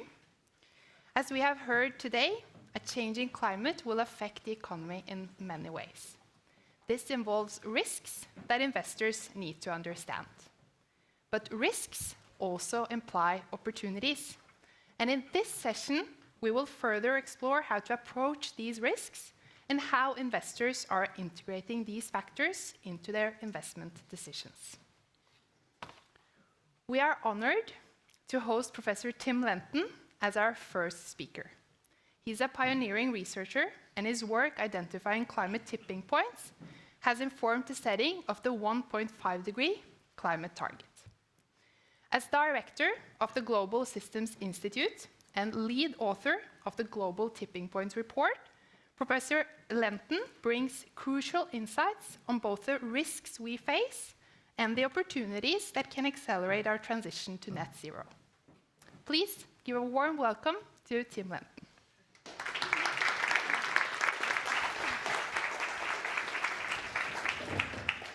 Thank you, Caroline. Thanks to the Governor, the Deputy Governor, and all of the team who've been looking after me for the invite. It's great to be here. Yeah, I've been asked to talk about the risks and opportunities of both the negative and the positive tipping points, so the bad tipping points in the climate and what I call the positive tipping points in the energy transition. But if you're not sure what a tipping point is, maybe I could invite you to lean back on your chair and remind yourself, right? Because we all know that you can get to a certain balance point where a small nudge one way or the other, it might take you back into one stable state, the preferable one for you in the chair, but a tiny nudge in the other direction could send you in a self-propelling transition into a very different stable state of the system, you in the chair. Well, this could be, as we'll see, Greenland ice sheet, no Greenland ice sheet, or it could be economy powered by fossil fuels, or economy powered by renewables. These are different stable states of a system. Now, it's a bit more subtle in the complex systems of the climate and the economy. And what I'm doing in this little movie is we see the system, the ball rolling around in the valley in the left-hand stable state, but the system's being forced in a way that that initial state with the incumbents is getting less stable over time. So some damping feedbacks that maintain the status quo are getting weaker, and some amplifying feedbacks within this system are getting stronger until when it reaches the tipping point, they're strong enough to support a self-propelling change. And I could stop forcing the system, the change would continue. It's self-propelling, it's supported by internal amplifiers, it's abrupt, it's hard to reverse. The actual timescale of transition is going to depend on the system in question. Some systems are very fast by human timescales, like tipping monsoons. Some are very slow, like tipping ice sheets. But nevertheless, you can get into an irreversible transition. Yeah, so let's start with the bad news, the tipping points, some of the tipping points in the climate system. A little summary here from several years ago now, where in the black with the white writing, you see a little short summary of some of what I called the tipping elements in the climate system and some of the evidence that change was accelerating in the wrong direction, in a bad direction in these systems. And they mark the kind of targets on the map, but you also see the arrows connecting these key parts of the climate system. And they're there to convey the knowledge that we had even then, that there are causal interactions in the climate. And tipping one thing, unfortunately, tends to make tipping another more likely in the climate system. There's a few cases where it would go the other way around, but overwhelmingly, I'm afraid tipping one thing would make tipping another more likely. And I won't try to walk you through all the science of what I sketched there, but hopefully you're already aware that the Arctic is warming at an extraordinary rate, 4 times faster than the planetary average, largely because what's a very reflective white surface of sea ice is being replaced by a very dark ocean surface that absorbs a lot more sunlight. That warming Arctic is, of course, a key reason why the Greenland ice sheet's melting at an accelerating rate and pouring fresh water into the North Atlantic. That warmer Arctic means more rain and snowfall, actually, another source of fresh water. And all that addition of fresh water into the North Atlantic is interfering with the thing in the middle here, which is just called Atlantic circulation. And later on, I'll talk about it as the Atlantic Meridional Overturning Circulation, or AMOC. But But you'll see why you want to care about that, because that is a crucial connector of the climate system. It currently moves an enormous amount of heat from the southern hemisphere to the northern hemisphere, particularly to northwest Europe. And in so doing, it sets the position of the monsoons around the tropics. Losing that circulation would severely disrupt monsoons in West Africa and India and in North and South America, for example. And losing this circulation would leave heat behind in the Southern Ocean, which would be add to the threat of tipping the loss of major ice sheets there. I won't give you all the details of the impacts of each of these tipping elements, but if I was to just focus on the Greenland and West Antarctic ice sheets, between them, they contain enough ice to raise the world's sea levels by more than 10 meters. And as you'll see, we find it hard to rule out that they couldn't be past a tipping point already. Okay, so this is what our summary of 25 years of Intergovernmental Panel on Climate Change reports has to say about where does crossing these major tipping points become more likely? Well, it sort of goes from yellow to red, where it becomes as likely as not. So we used to think these were high impact, you might say low likelihood events, because we thought it would take 4 or 5 degrees of global warming centigrade to cross major tipping points in the climate. Unfortunately, over time, as we look harder, as we learn more, that temperature level comes down, so that now we've been agreeing for over 5 years that we're already in the danger zone, effectively, where these are no longer high impact, low likelihood events we're talking about. They're starting to become high impact, well, as likely as not events, shall we say. And meanwhile, we've been pushing the temperature up. So any risk manager should look at this information with great alarm and be moved to act, because crucially, the threats I'm talking about here, as I tried to convey with the chair, once they're underway, they're very difficult to reverse and carry major damages, as we'll see. So just last week, we launched our Global Tipping Points Report 2025, and we're saying to the world for the first time, we've crossed a climate tipping point. This is the one for widespread dieback of coral reefs in the tropics in warm waters. Why should I care, you might be thinking, apart from this is a beautiful biodiverse ecosystem, but it does support the livelihoods of an estimated more than 500 million people, many rich fisheries, and of course, coral reefs provide really important coastal protection in a world of rising sea levels and storm surges to all of the real estate behind the reefs around many coastlines of the tropics. So this is a big deal for humans, as well as the fact that this is a quarter of marine species hosted on the world's coral reefs. So here's a little summary from last week's report of some of the tipping points and they're sort of uncertain. Where is the tipping point in temperature? We're never quite sure, but we know the risk goes up with the temperature. I just talked about the reefs already now, we think, committed to widespread loss, because after all, in the last 2 years, when global temperatures have been, we hope, temporarily at 1.5 degrees C, we've seen more than 80% of the reefs suffering severe bleaching events die back with marine heat waves. But there's a few other things on here. I've mentioned that the ice sheet on West Antarctica and on Greenland, we can't rule out that both are actually close to or possibly past a tipping point, making a commitment to a very large magnitude of long-term sea level rise. We also know now that the Amazon rainforest could be at risk both from the combined effects of global warming and of people continuing to deforest it at a lower level of warming than we thought before, essentially when we get into the 1.5 to 2 degrees range.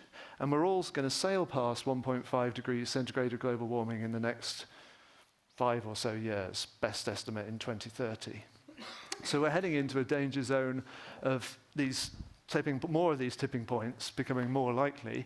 I just want to talk briefly about a couple of coupled tipping points in the Atlantic Ocean circulation, which is kind of the Atlantic bit of this, right? So here's a little movie of the great sort of thermohaline circulation of the ocean. And we want to concentrate on, these are the surface currents heading northwards, the Gulf Stream, as we call it, giving us a relatively equable climate over here in Oslo, especially in the UK. There's 2 places where deep water forms up in the North Atlantic, either side of Greenland. So waters are heading north in the Atlantic, in the Gulf Stream. Heat is being lost to the atmosphere as they head north. Fresh water is being evaporated to the atmosphere as they go north. The waters are therefore getting colder and they're getting saltier, which means they're getting denser. Either side of Greenland, they get dense enough to, we call it deep convect, to sink from the top of the ocean to thousands of meters down, and to drive this great overturning circulation, which then has this blue cold flow thousands of meters down, coming back south down the Atlantic. We know that this thing can be tipped off. It's switched on and off 25 times during the last ice age and the end of the last ice age. What happens, so we know there's an alternative stable state, just like the chair. What happens if we tip the collapse of the Atlantic overturning circulation?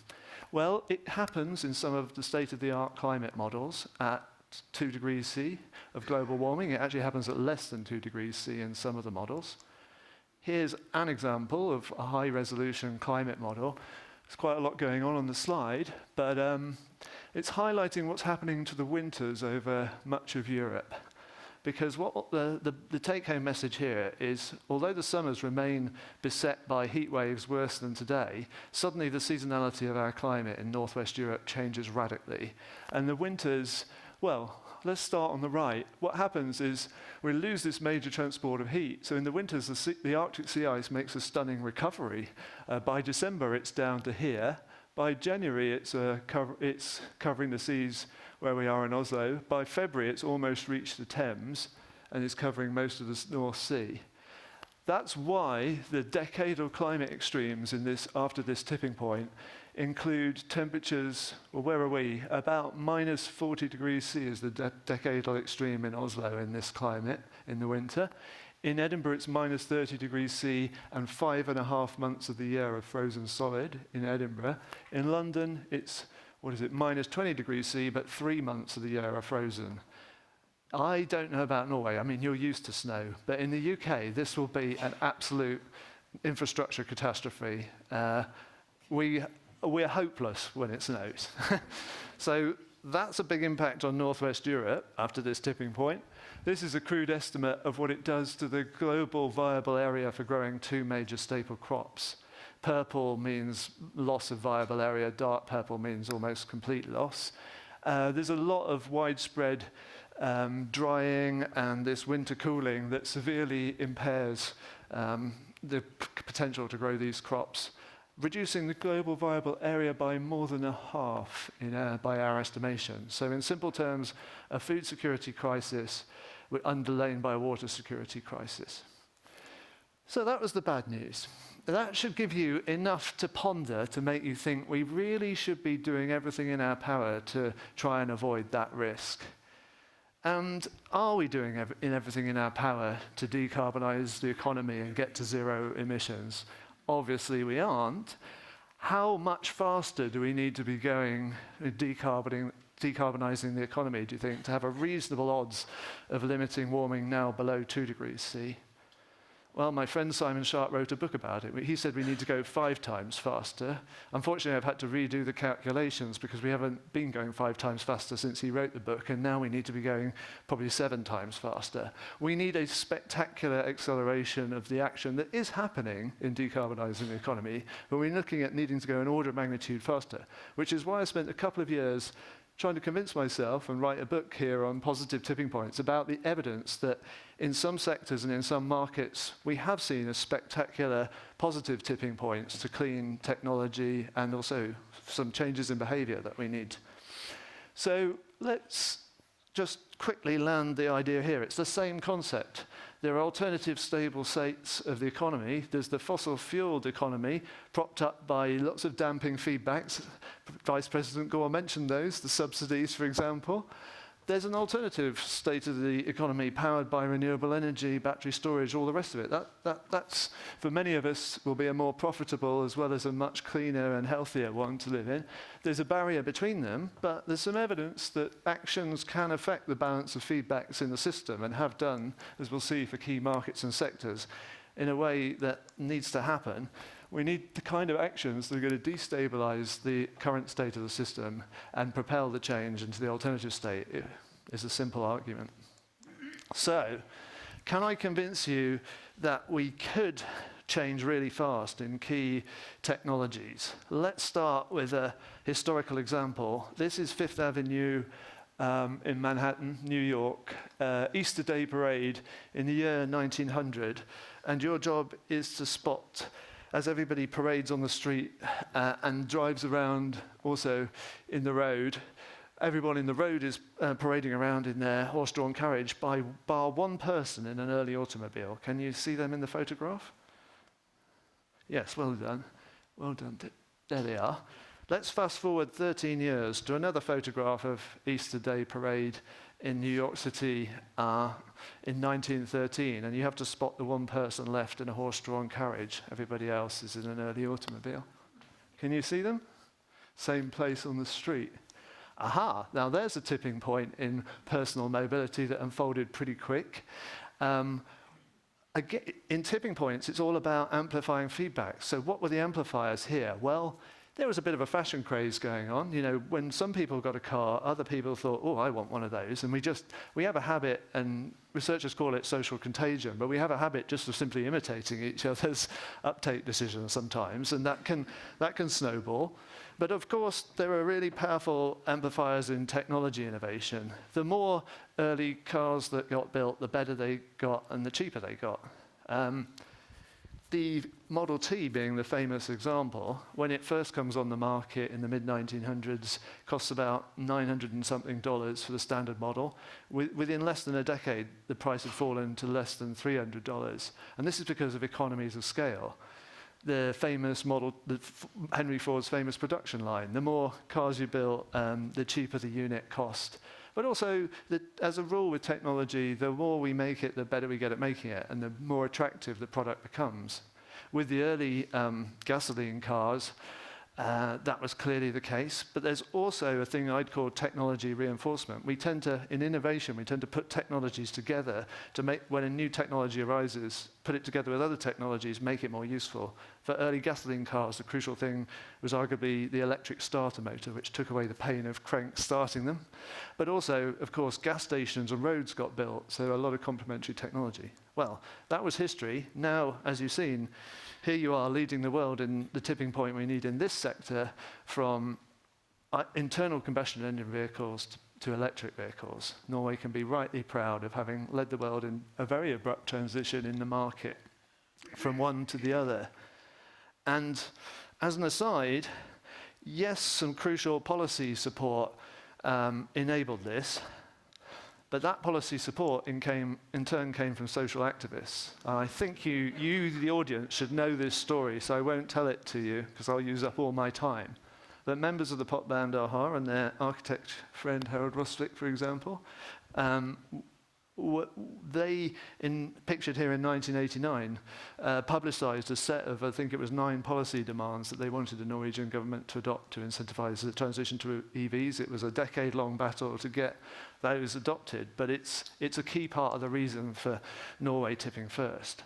However, we need to be thinking about the global picture here, and we've got to remind ourselves again of amplifying feedbacks, because whilst it took the policy support to tip the Norwegian market, in a global sense, the more electric vehicles that get adopted, and there they are, that's the total fleet worldwide growing exponentially with a doubling time of a year and a half, the better and the cheaper they get, because all the dotted lines on the left axis is the price of the batteries plummeting, and it's continued to plummet down here, 20 or 30% decline in price just last year, and the range you can get out of a given mass of battery has gone up a factor of roughly 3 in this time. Phenomenal. So those are crucial amplifiers. It means, we're not going to need at some point the supportive policies that we needed initially here in Norway and in other markets to get to the point where this is just the most, it's the obvious choice for the consumer. It's both the cheapest and the best technology. And then as it snowballs, what that means is batteries are getting cheaper and cheaper all the time, and that has some other collateral benefits. So first you tip the global car market, but then you tip the other part of road transport, which together make up like 14% of greenhouse gas emissions, which is electrifying trucking, goods transport, passes its own tipping point. And then, of course, when you calculate the fact that the market is already tipping to EVs, as we've done, you find that there's a lot of stranded oil asset already out there that's mispriced. And we can debate in the coffee break or whatever how many trillions of dollars worth of asset is already stranded. But with the tipping, there's a lot of oil that companies thought they were going to be able to sell in the future, which there won't be demand for. But a really important connection to my final point is around the connection to the positive tipping point for renewable energy, because cheap batteries, as Vice President Gore told us, are a key part of balancing renewable electricity supply and demand, and they're coming flooding in from the transition in the power sector. So I just wanted to show you that tipping points can happen in the power sector, and this is my parochial example from the UK, how we've turned away from 40% coal-powered electricity in 2012 to 0 today, and it fell off a cliff, thanks, by the way, to a very modest price on carbon, a floor price that was stepped up over time, but was at a very low level that made coal burning unprofitable. And contrary to what you heard this morning, gas did not, in the long run, replace coal burning in the UK. The 40% of power we got from coal that was temporarily for a stopgap replaced with gas is now thoroughly replaced by renewables, because the offshore wind is just getting cheaper and cheaper and cheaper the more we deploy it. And so we're happy, we're energy secure, or more than we were. But of course, and this is irreversible now in the UK, it's led to utility companies realize they're sitting on an asset they're not using, and it's expensive just to keep it there, so they destroy the coal-burning power stations. But in the global picture, we obviously want to think about these fantastic amplifiers. The more solar panels we make, the cheaper as well as the better they get. And then this is the famous curve for solar panels, the learning curve. They come down in price a quarter for every doubling of installed capacity. And the installed capacity is doubling about every 2 years at the moment. So this is a phenomenal amplifier in the system. Our modeling suggests that we're now in an inevitable or tipping to solar power becoming the dominant source of electricity by mid-century. We can all agree we still need to go faster. But yeah, the calculations from the team at Exeter show already back in 2023, solar or wind was the cheapest source of power, factoring the price of battery storage in much of the world. They're both getting cheaper, but solar's getting cheaper faster, which is why it's set to dominate. So there's one more thing to say. There's a good news story. I told you about bad tipping cascades in the climate, but there's a good news story that positive tipping points in different sectors of the economy can start to reinforce one another. So I told you that those batteries that are coming overwhelmingly out of the car sector are really helpful in supporting the transition to renewables, depressing the price of electricity storage. But obviously, as renewable electricity gets cheaper, that incentivizes even more driving around in an electric vehicle. It's even cheaper to move around than it was. Same for electrifying trucks and for residential heating. So without going into all the details, we model this stuff out. We model in 71 world regions, with the best data we can to calibrate the model, what would happen to the power sector, heating, cars and trucks under current policies heading out to 2050? Well, the power sector's tipping anyway, but I'm afraid trucking certainly isn't. Cars is, are we getting heat pumps? We can look at the effects of carbon pricing at 200 euros per tonne of CO2 from 2025 onwards. It does something, but not a great deal. The simple take-home message from looking at different policy options is in our work, the way to stimulate the innovation that activates the amplifying feedbacks of learning by doing and in economies of scale is for leaders, policymakers to have the courage to mandate the phasing out of the fossil fuel technologies and the phasing in of the clean technologies. So ban the sale of petrol and diesel cars in your market, banning gas boilers at some point in the future, banning diesel trucks, and so on. That is overwhelmingly the most powerful policy lever to activate the feedbacks that can positively tip the system. So to summarize, I tried to tell you that sadly, we've already crossed an important climate tipping point, and every fraction of a degree of warming, and every year over 1.5 degrees of warming is going to increase the risk of crossing more of those. I've tried to show you that the big bad one, the AMOC collapse, could happen below 2 degrees C of warming. It gets more likely the more it gets warmer. And I've been polite in saying it would make Northwest Europe less habitable. I was tempted to say uninhabitable. and could cause global food insecurity. So that's the kind of risk we have to do everything in our power to avoid. But unfortunately, we can't get out of trouble by changing incrementally. The numbers just do not stack up. The only way now to meet the Paris Agreement, to limit warming, whatever you mean by well below 2 degrees C, is to activate some positive tipping points that accelerate the change we need. But I tried to show you that already that's happening in some key markets and sectors, and we know something about the policies, the actions that can be most effective in bringing those tipping points forward. Thank you very much.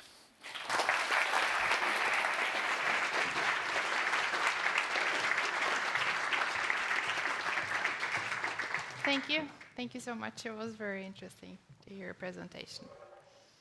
Our next speaker is Professor Laura Starks. She is Professor of Finance at the University of Texas and one of the world's leading authorities on sustainable finance and ESG investing.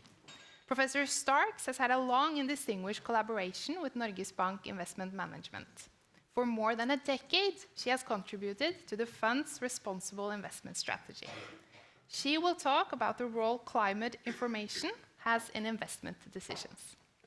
Thank you. Thank you very much. This has been just a fascinating day, and we've learned so much about climate change and policy.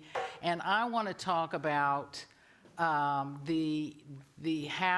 climate information is used in investment decisions and what we know about this from academic research. So before talking about that, I think we have to think about the motivations, because the motivations for incorporating climate information vary across investors. In fact, can vary quite a bit. And we have evidence on this from both surveys as well as what investors have done, so their actions. So the motivations depend on the perspective of the investor. So it can be a values perspective, it can be a value perspective.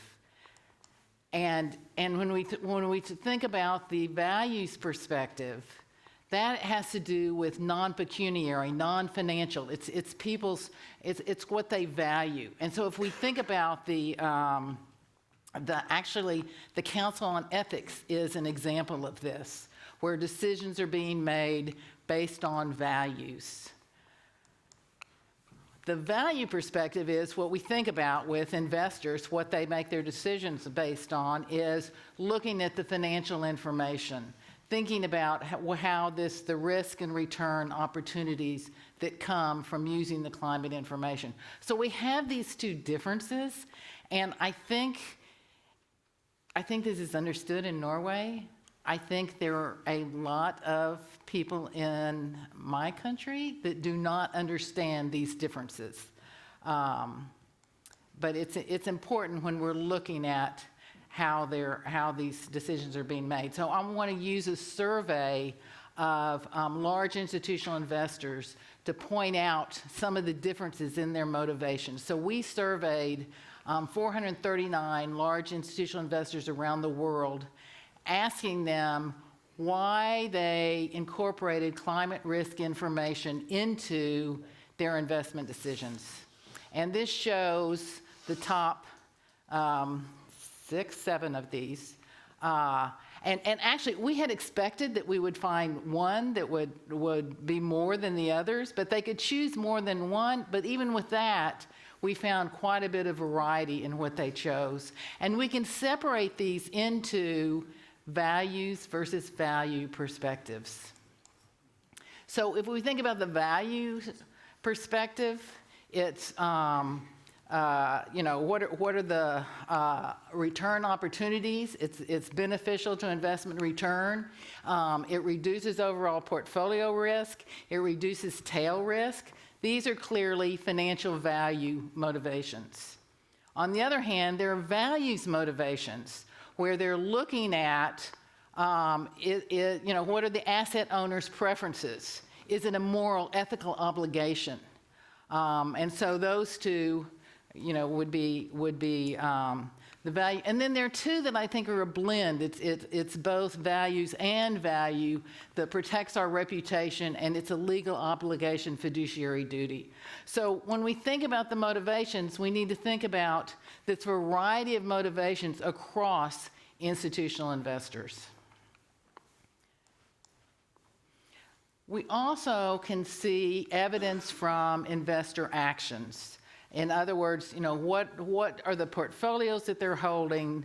And again, we can see the motivations from these. And then how do they change their portfolio? So I'm going to give you a couple of examples just to show this. One is some research that I've done that we wanted to test the hypothesis that long-term institutional investors should be the ones most interested in the environmental, social, and governance policies of their investee firms. And so again, the fund is a real example of this long-term investor that is looking at the E, S, and G aspects of their portfolios. So what this graph shows is, along here, this is measuring the average portfolio ESG score. So taking all of the firms that are in their portfolio and measuring the ESG score.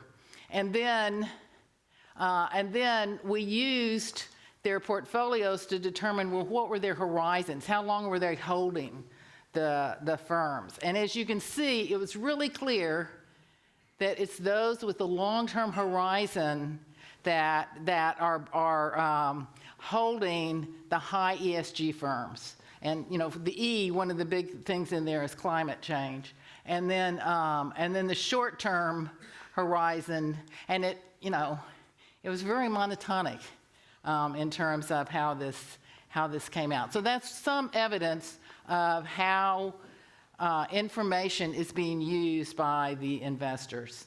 Another one is more directly related, and this comes from the bond market. So what happened when the Paris Agreement was signed? The regulatory risk would be expected to go up because the firms that were most exposed to climate change exposure are going to face more regulations in order for countries to be able to meet what they promised they would do. So we looked at price changes for those bonds, and we also looked at the credit rating analyst changes in credit ratings. And we found that, and here I'm showing, we did very sophisticated analysis. This one, I think it just shows through so clearly. So if you look, this has the largest carbon emission industries and what their credit ratings look like before and after the Paris Agreement. And I'm sorry, this is their spreads. What their yield spreads on the bonds look like, what return was being required. And so like electric, gas, and sanitary, petroleum and coal, oil, gas extraction, and so forth. And the blue is the average spread before the Paris Agreement. The red is the average spread after the Paris Agreement. And if we look at a couple of industries, the oil and gas extraction, not surprisingly, the yield spread went up. In other words, people had to be compensated. The bond investors needed to be compensated for the greater risk that they were taking on. And then if we look at the metal mining industry, you can see that before the Paris Agreement, the spreads were lower than after. Again, more risk was being taken on. This is looking at the credit ratings and looking what happened at the credit rating. So this is taking it on a monthly basis, using other firms as control. And so this blue line shows what happened to the credit ratings, where this red line in the middle is the month of the Paris Agreement. And as you can see, there was basically no difference before the Paris Agreement in terms of the credit ratings. And then after the Paris Agreement, there was a big drop in credit ratings for those firms that were most exposed to carbon emissions. And we used a number of different, we used carbon intensity, those that had the top carbon intensity, those that had the top absolute carbon emissions, and those that had below median environmental score. And all of the pictures look the same. Okay, so one of the things that we ask in the survey is what approaches do you use to incorporate climate risk information into your investment decision making? And the top one was analyzing the carbon footprint of portfolio firms. 38% did that.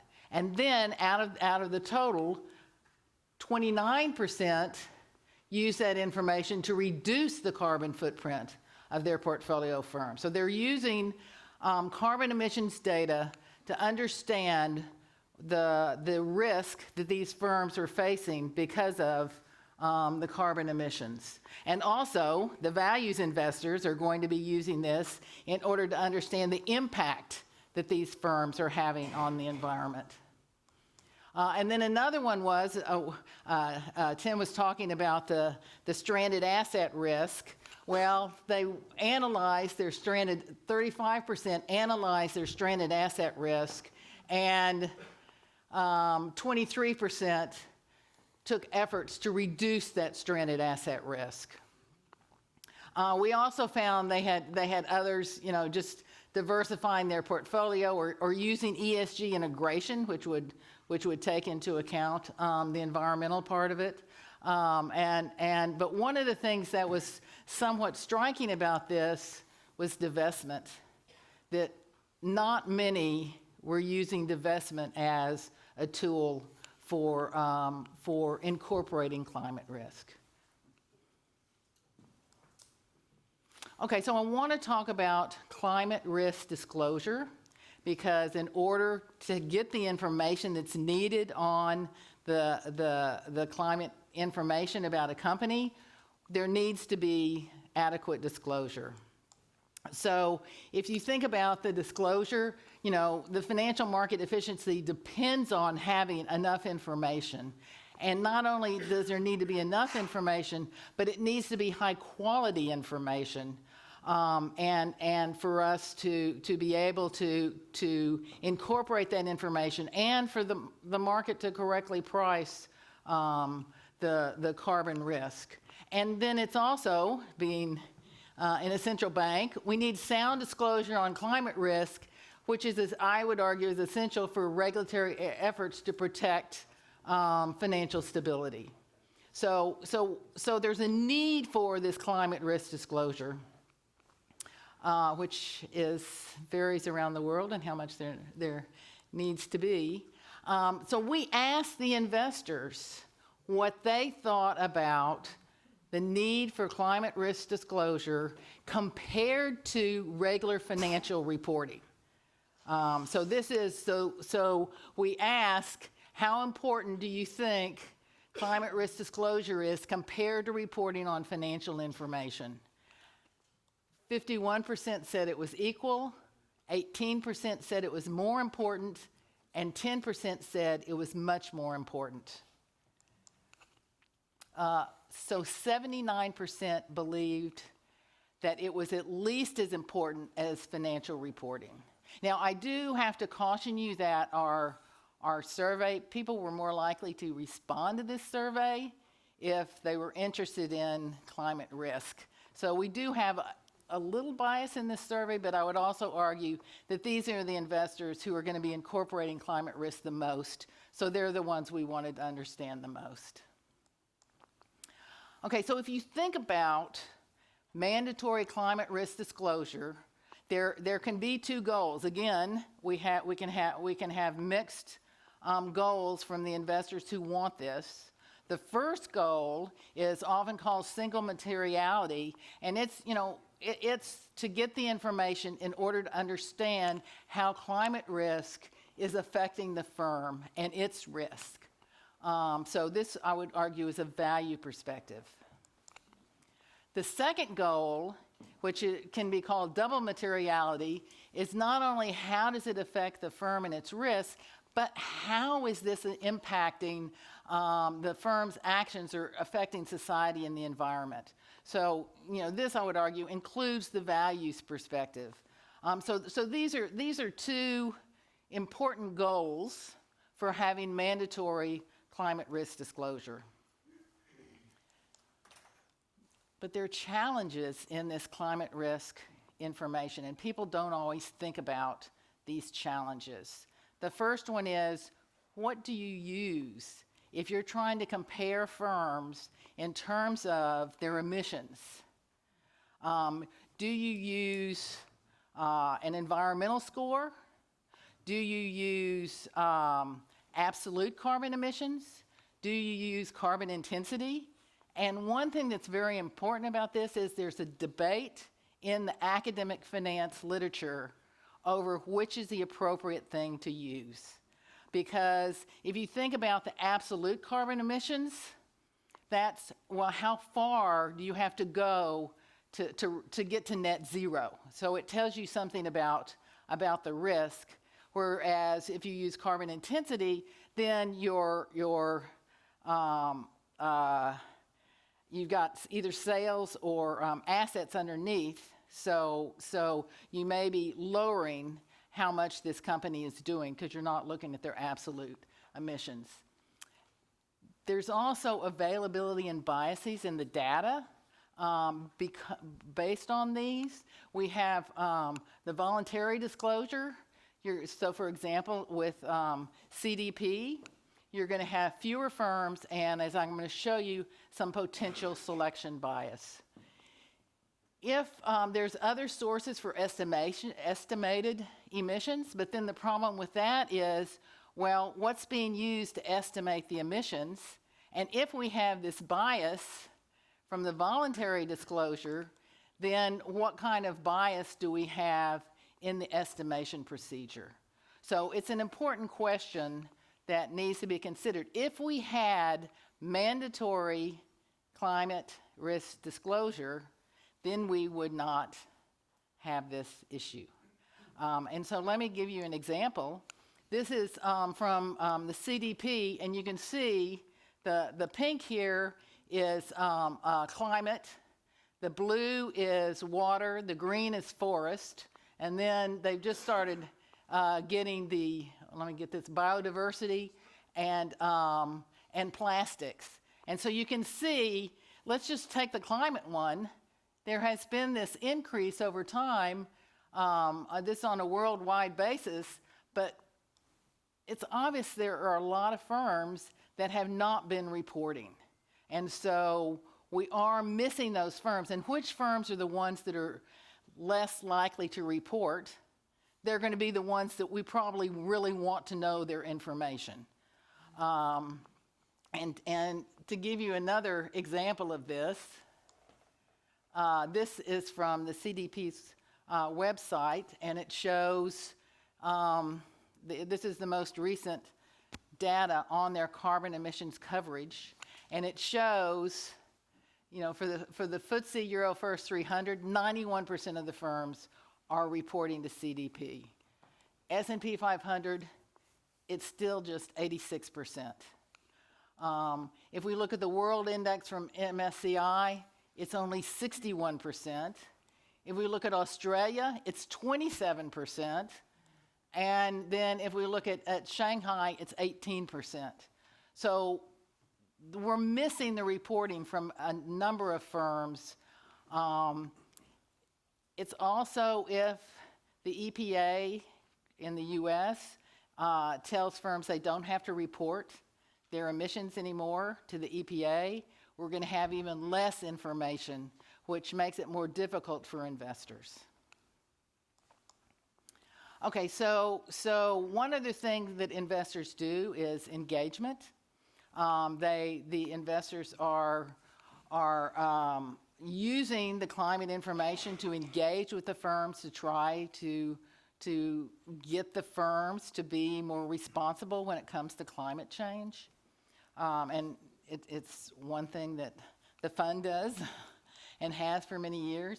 So we ask, well, what are you doing in terms of engagement? And we found that 43% are holding discussions with management about the financial implications of climate risk. 32% are proposing specific actions to management on climate risk issues.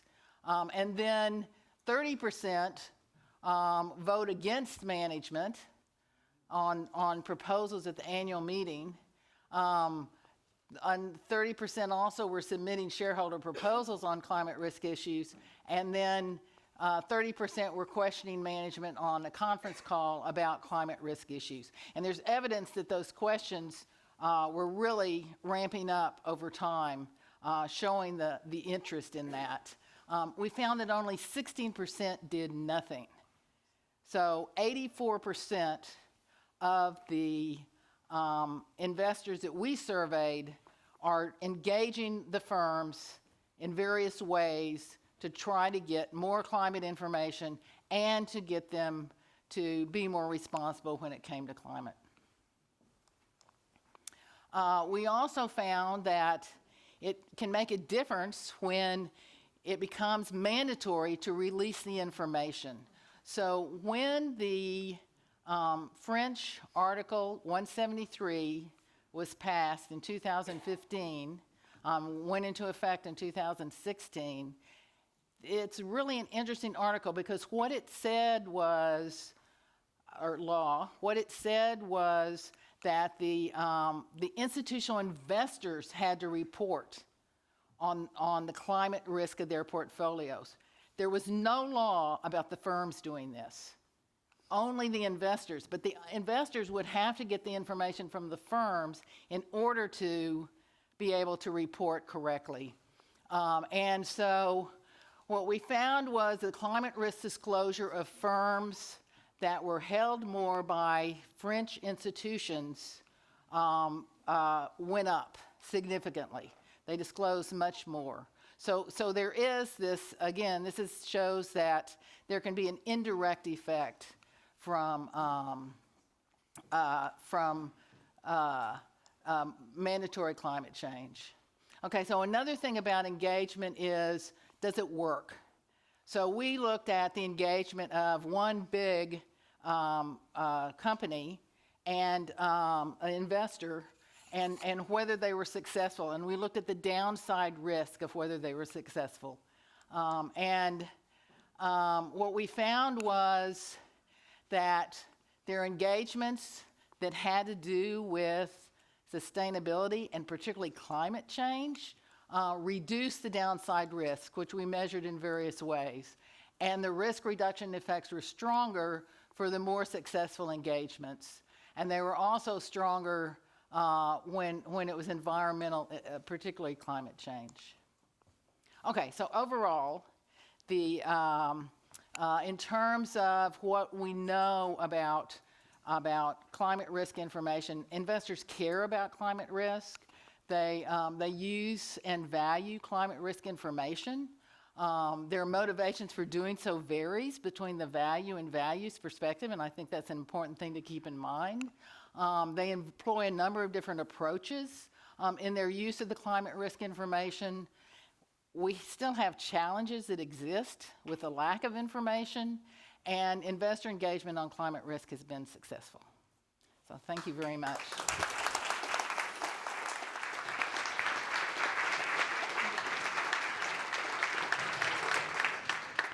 Thank you so much for your very informative insights. We are now close to the end of this conference, and the final speaker will enlighten us on the risk and return of climate investments. It is my privilege to introduce Professor Harrison Hong from Columbia University. His honors include the Fisher Black Prize, awarded to the most outstanding American finance economist under the age of 40. His contributions have been fundamental to behavioral finance and stock market efficiency, and have shaped how we understand financial markets. Professor Hong's collaboration with Norges Bank Investment Management and his pioneering work in climate finance stretch back nearly a decade. Please give a warm welcome to Harrison Hong.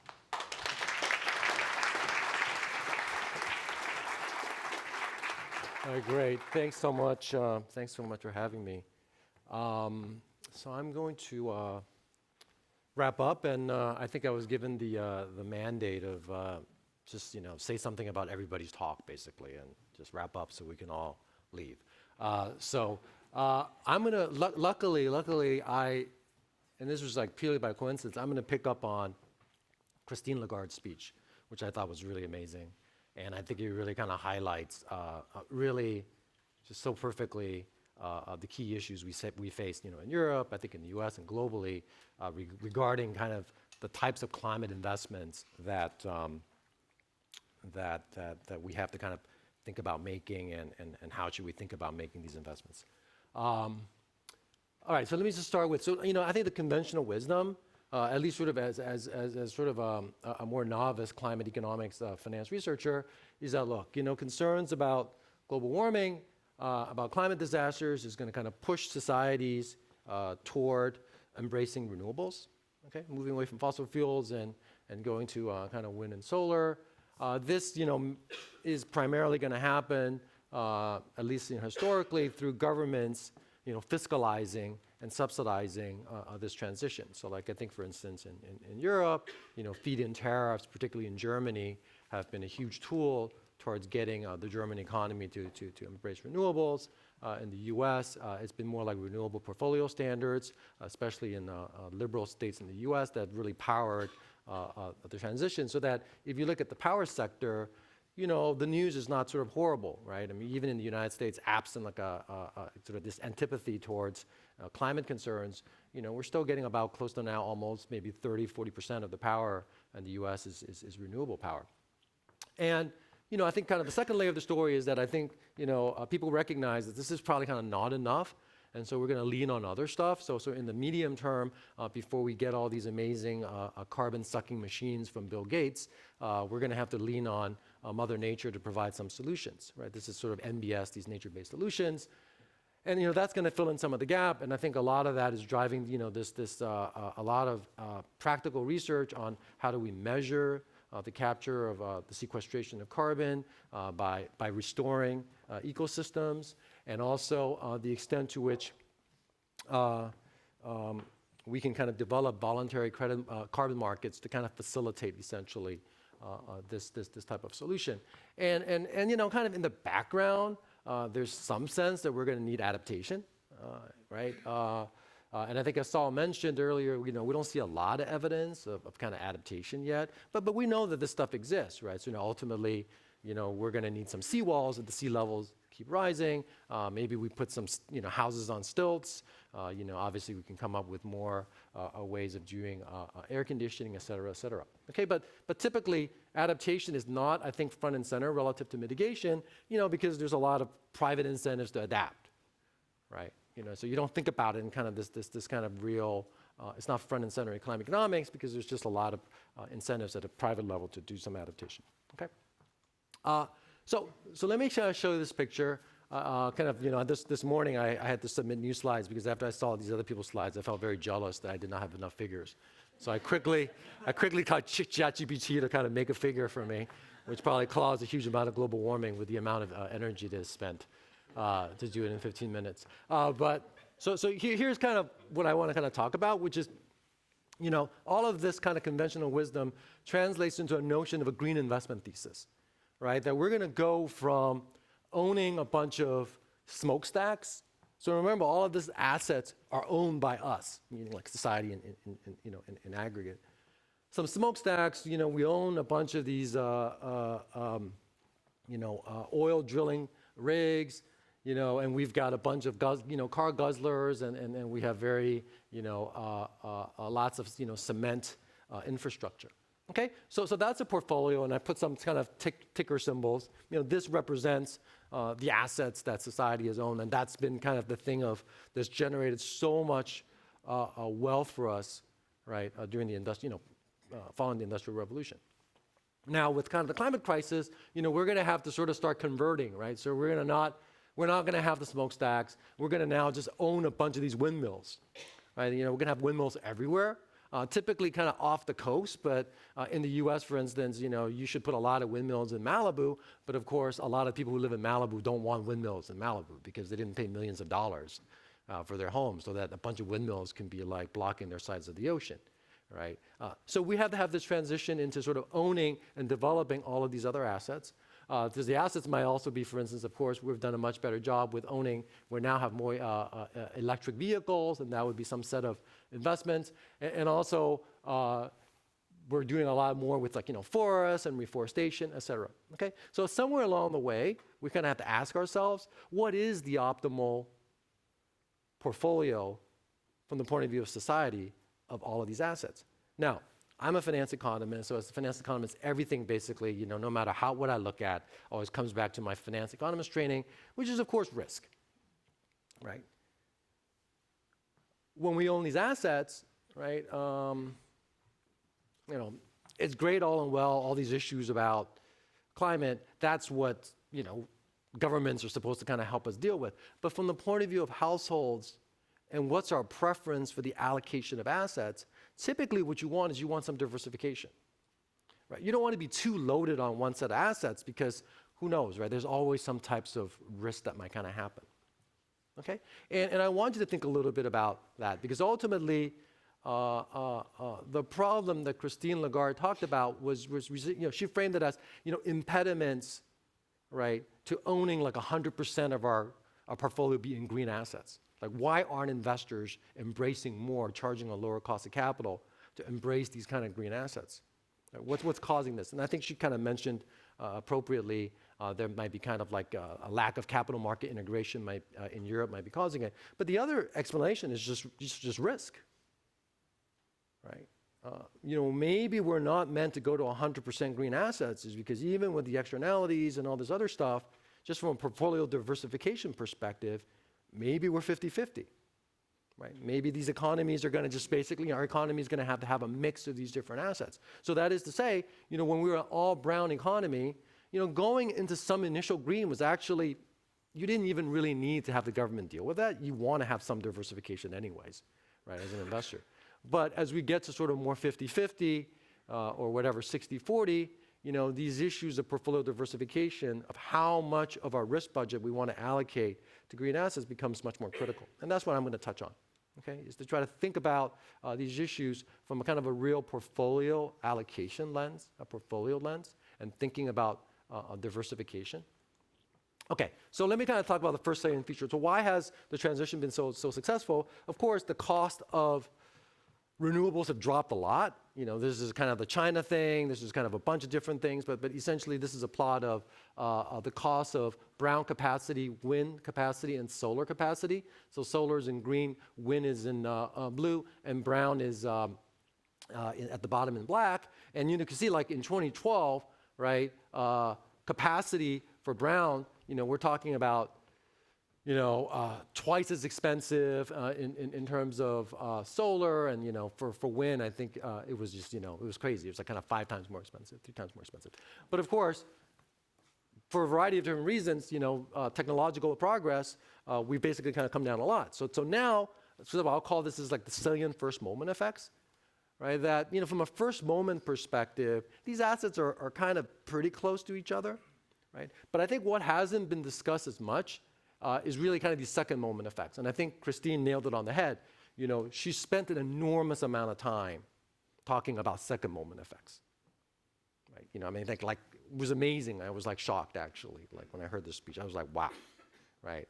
Because I think it's just exactly kind of a front and center of the transparent issues that we need to kind of confront, which is these second moment effects, which I think has been mostly like neglected, but hopefully with Christine's speech is going to be more front and center, which is that, and this was kind of a headline, in Germany, right, there was this kind of historic lack of wind, and their economy was kind of built on this wind power done by these feed-in tariffs for like almost like a couple of decades.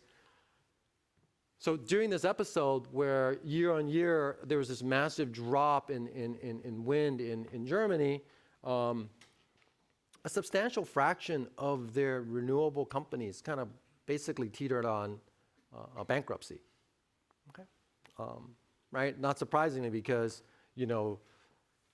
that's kind of this intermittency risk basically kind of manifests. And I think that investors actually have recognized this more so than I think kind of climate researchers, and more so than probably even I think climate policymakers.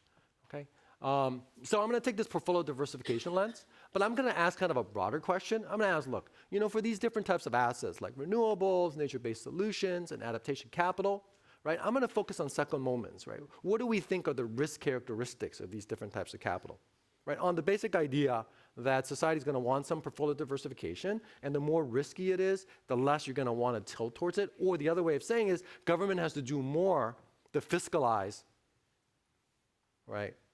To incentivize then society to kind of adopt these assets. Okay, so the higher the risk, the more the government has to kind of step in and give lots of kind of incentives, which typically means some fiscalization of these costs.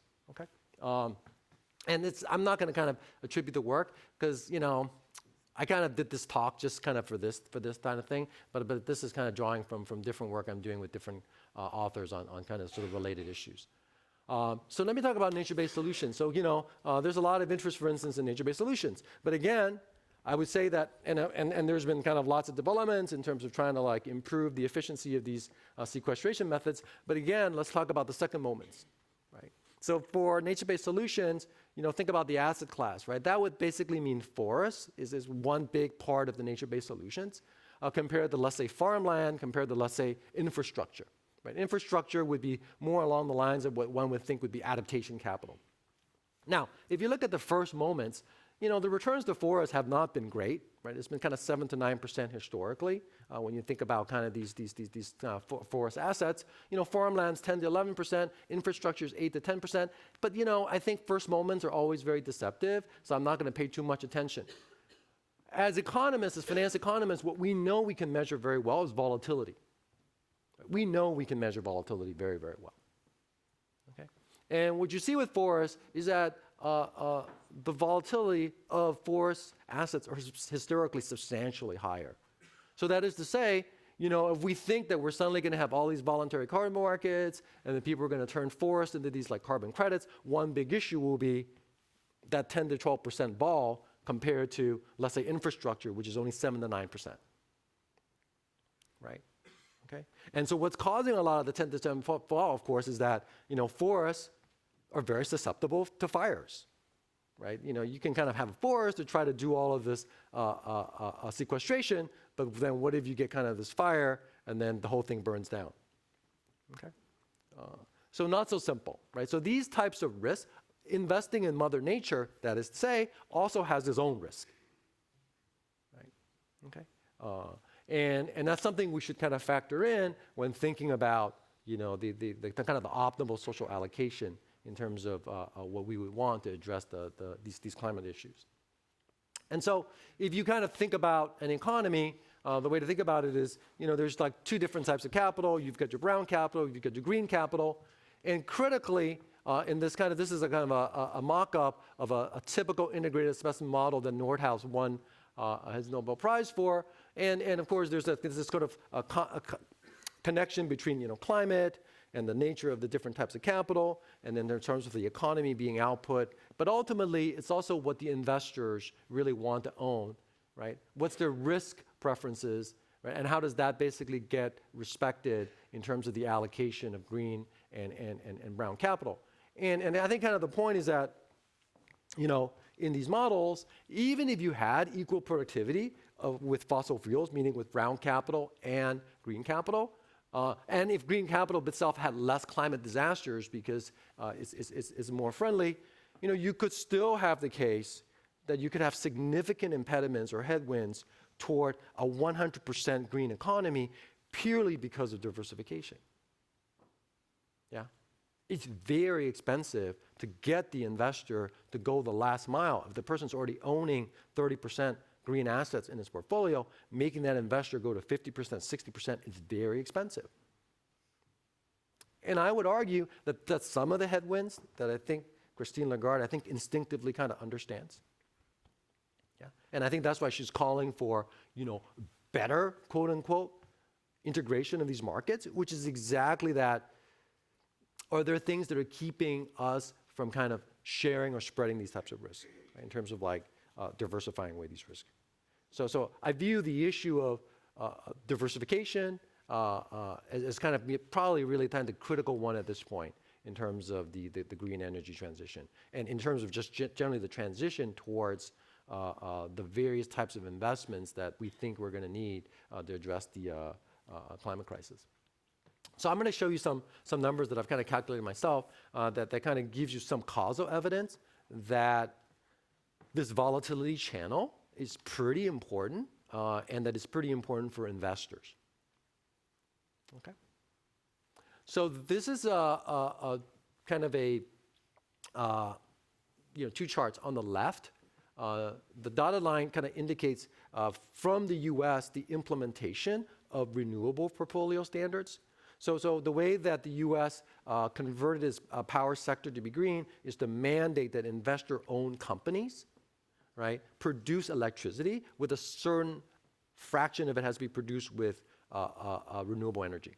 Okay, so typically a number would be like 30% or something like that. Now, what's interesting about this causal experiment is that in a number of U.S. states, they exempted the municipal producers. Okay.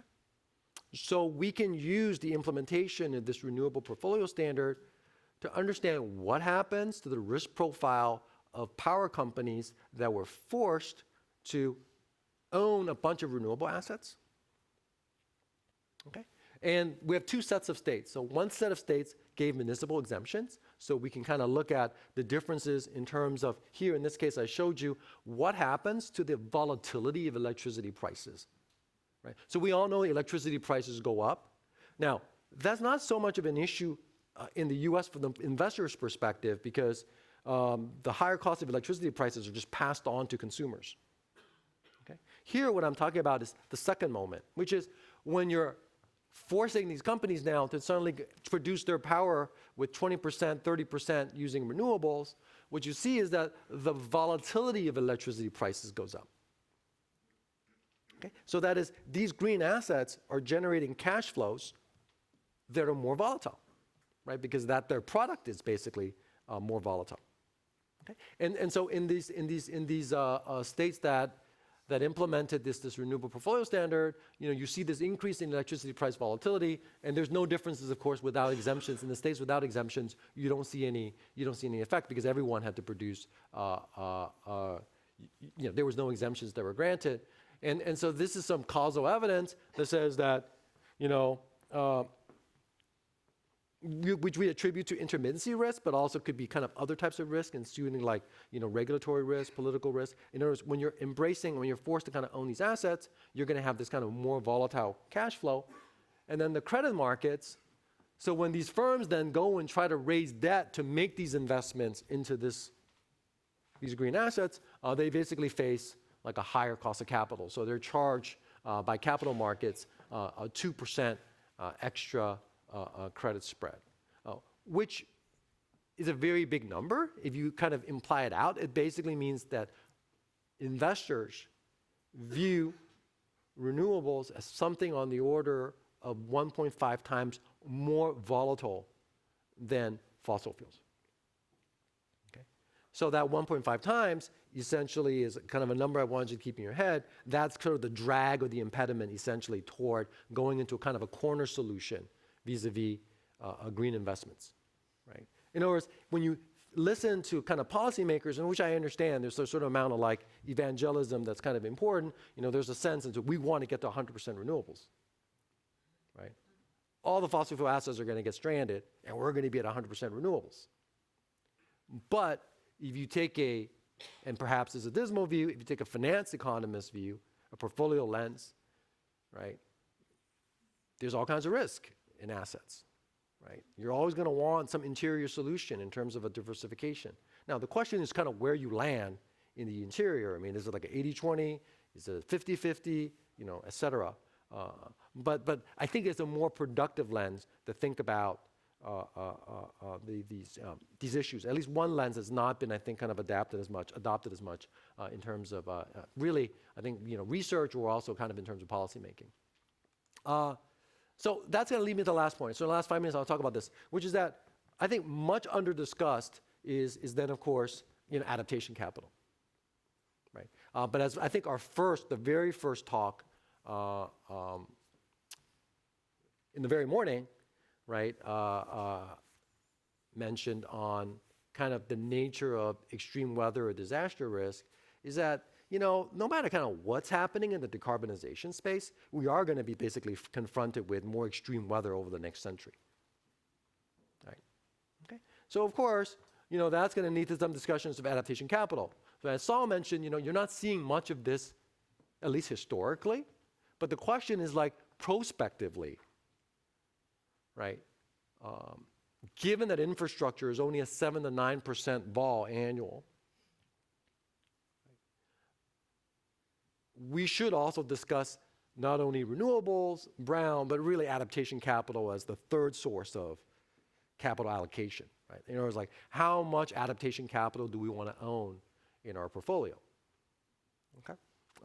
And I'll kind of show you some numbers that I think that at least kind of going forward, right? I'm going to give you kind of an argument why going forward, the returns of adaptation capital actually can be kind of quite high, especially kind of in this a kind of uncertain climate risk environment, okay? Which is, if you think about adaptation capital, really it's kind of insurance, right? Kind of the way to think about adaptation capital is that, look, I'm building my house on stilts, not because I love stilts, but basically it's kind of a hedge against, bad draws of nature, right?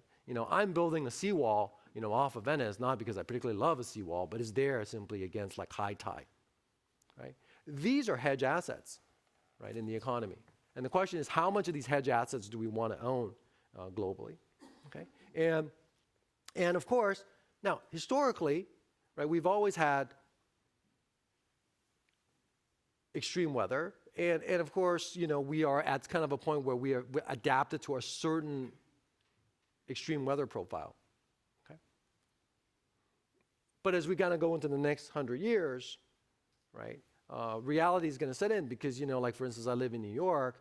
I mean, most of you guys have been to New York. That place is not really meant for like rain and global warming, Like it's like really, really bad. Summers are really, really bad. Winters are really, really lots of rain. Basically subways don't work. Everything basically stops just because of like 2 days of rain, right? And in the horror stories, even in the New York Post, you'll see people can just die. Basically the rite of passage in New York is you get to live in the basement, right? But living in the basement may not really be a feasible strategy anymore if you're going to get these flash floods.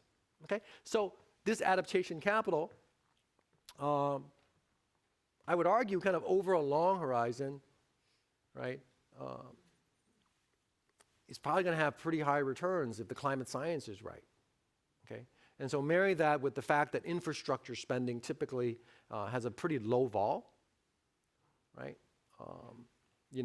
That would basically predict that kind of in some longer run, adaptation capital may be a pretty significant portion also of our overall global portfolio allocation, okay?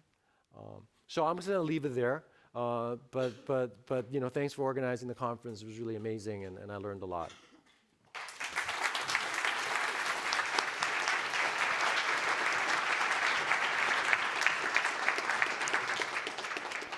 Excellent presentation. Thank you so much. What a great day it has been. Do you agree? Yes. It's now time to wrap up. Please welcome Norges Bank Investment Management's Chief Governance and Compliance Officer, Karine Smith-Iheanacho, for concluding remarks.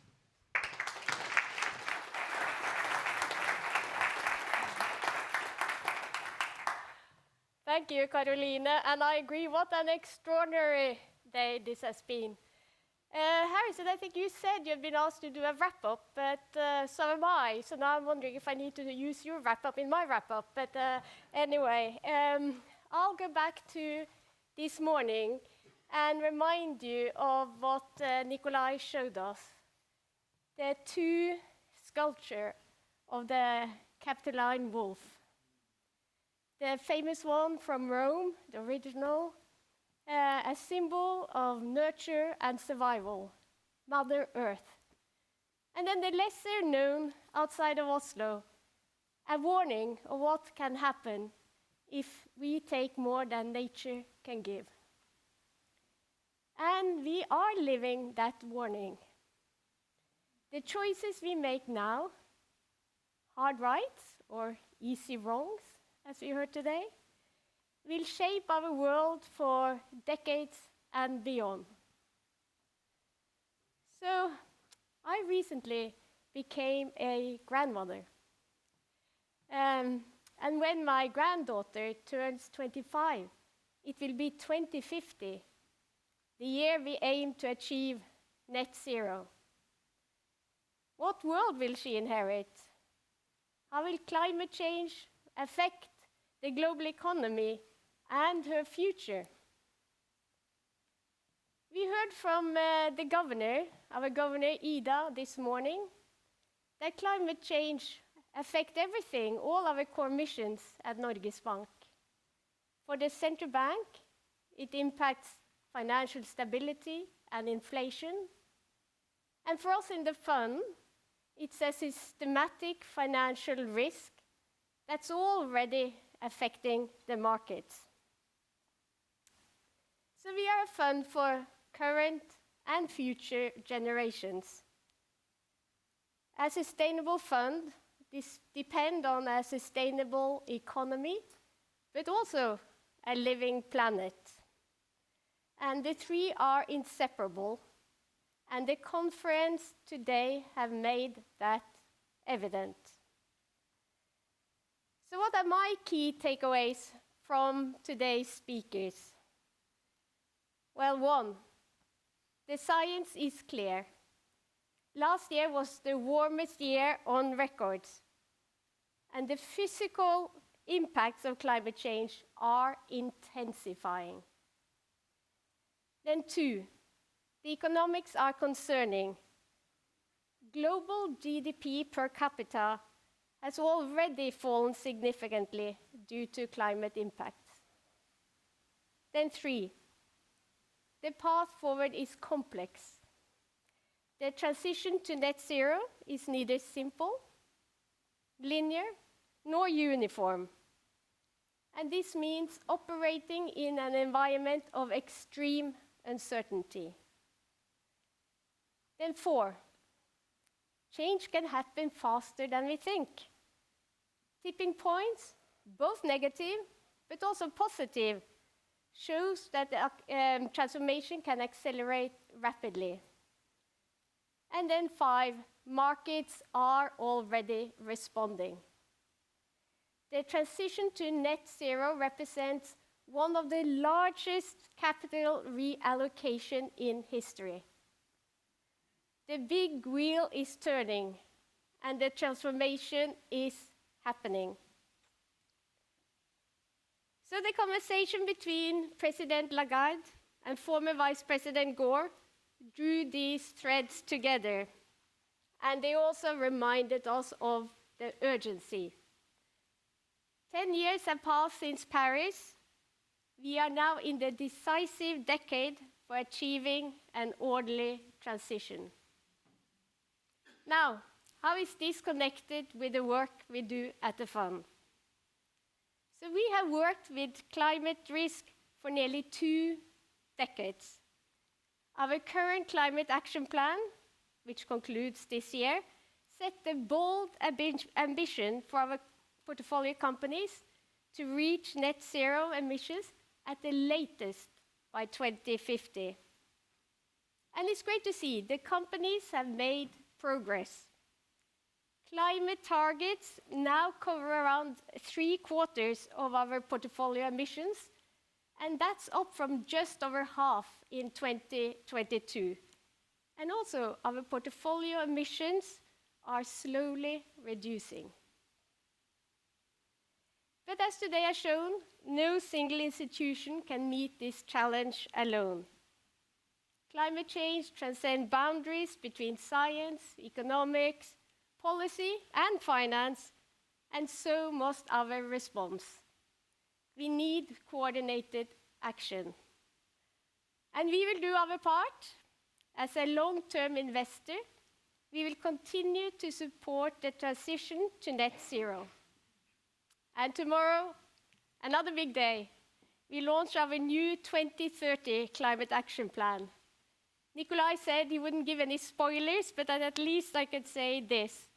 The plan reflects 20 years of learning and the research and the insight we have heard today.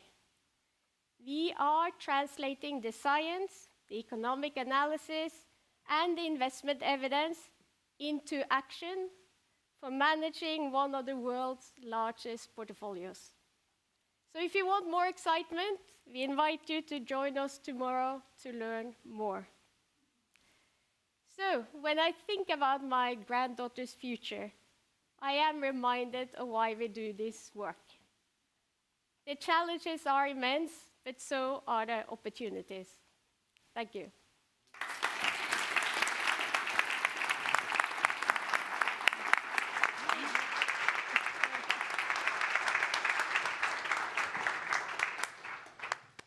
With that, thank you so much for joining us today, both here at the bank and remotely.